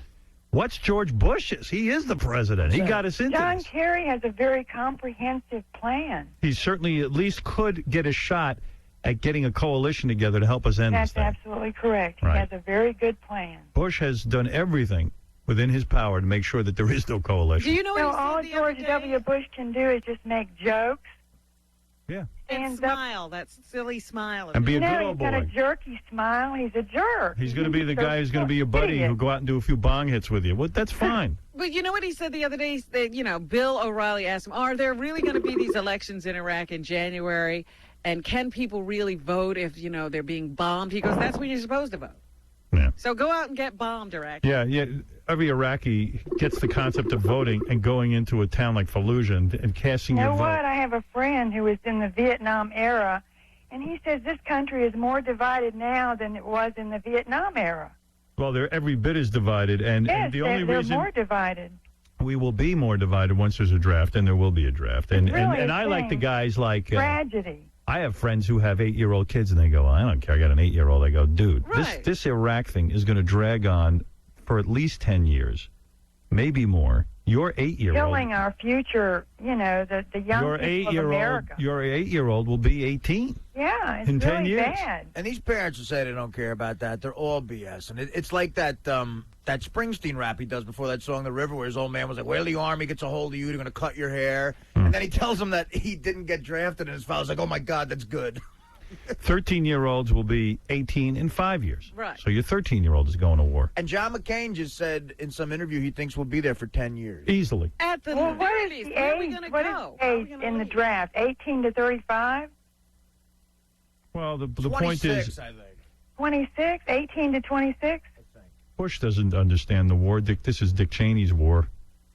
And, Dick Cheney's had a hard-on for Iraq for a long time. Dick Cheney just wanted the country. He didn't know what a mess he was making. He doesn't know anything about actually taking over a country. They don't even think about the consequences. Well, there's a new report that said 2 months before we invaded Iraq, they put the FBI, CIA, all these intelligence agencies put a thing on his desk, a comprehensive look at the Iraqi situation, said there's no way we could win, and he threw it out. Well, just He doesn't recently, listen. He doesn't listen. Just recently, there was a new report where the intelligence community said things were going badly, things could get worse, and if we were to leave, the country would just go right into a civil war. And the president said they're just guessing. Right. And listen, these are guys who never served their country. I mean, this O'Reilly interview, I watched it. I was anxious to see it because he was supposedly going to give a hard interview. It was the biggest fluff piece. No, Spencer. He even said, he goes, did your father, we think maybe your father helped you get out of the Army. Oh, no, Bush goes, oh, no, my father had nothing to do with it. I didn't get any special privilege. I served my time. Now, I mean, how do you not follow that up with, you're lying? Yeah. How does then why didn't you show up? Where are these pieces of paper that belong in your record that aren't there? How did you get into the National Guard ahead of hundreds of other men? And why did they jump you ahead of hundreds for pilot training when you scored so poorly on the test? No follow-up, nothing. And, I don't know why everyone's so afraid to interview George W. Bush. You know what? They have full control of these debates coming up, too. They set guidelines for those. Oh, there's no debate. You might as well not I watch know. it. There's such a stupid guideline What you're rule. gonna see is, here's what's going to happen. As soon as the debates are over, you're going to see, Fox News and everyone. They're going to go, yeah. John Kerry did look very relaxed. George Bush looked a little nervous. John Kerry fumbled over this word. These guys are just going to go up there, rehearsed, and give a speech. There's no actual debating going on. There's no addressing one another. It's almost like a sporting event. Yeah. And then at the end, a reality even. Who did best? It'll be the whole result of the debate, the analysis of the debate will be who looked good, who was cool and calm. Like today, I see a big thing. John Kerry went and got tan for the debate, so they're laughing at that. Because Richard Nixon had a 5 o'clock shadow. He lost the debate, so John Kerry went and got a tan. Now, I don't give a rat's ass if John Kerry's tan or if he's pale. Well, they're not going to talk about the fact that George will have a whole face of pancake makeup on. Right. It doesn't. It's all. This will be what will be evaluated. Whether who fumbled, who looked the most calm, who looked the most presidential. It's like a goddamn beauty pageant. If this country wanted to have a real debate, they would appoint me the host. I would moderate. I would take them through every single sickening detail in each category that we discuss. I would stop them, re-explain that. Give me facts. Give me figures. Tell me where you were when you decided. All kinds of questions. The debate would go on probably 6-7 days straight. This country should lead a revolution because George Bush only wants to debate twice. And when he wants a debate, he doesn't want to talk to the candidate, doesn't want him near him in his space. What is the fear? Why can't we employ these guys? We are the boss, supposedly. This is the premise. They work for us. And the president has it the other way around. That's right. Why can't I, as an employer, give a job interview to George W. Bush that's more than, gee, you look really good, or you really smiled the right way. If I was going to hire one of these two guys to run my company, how does he get to set the agenda for what that meeting will be?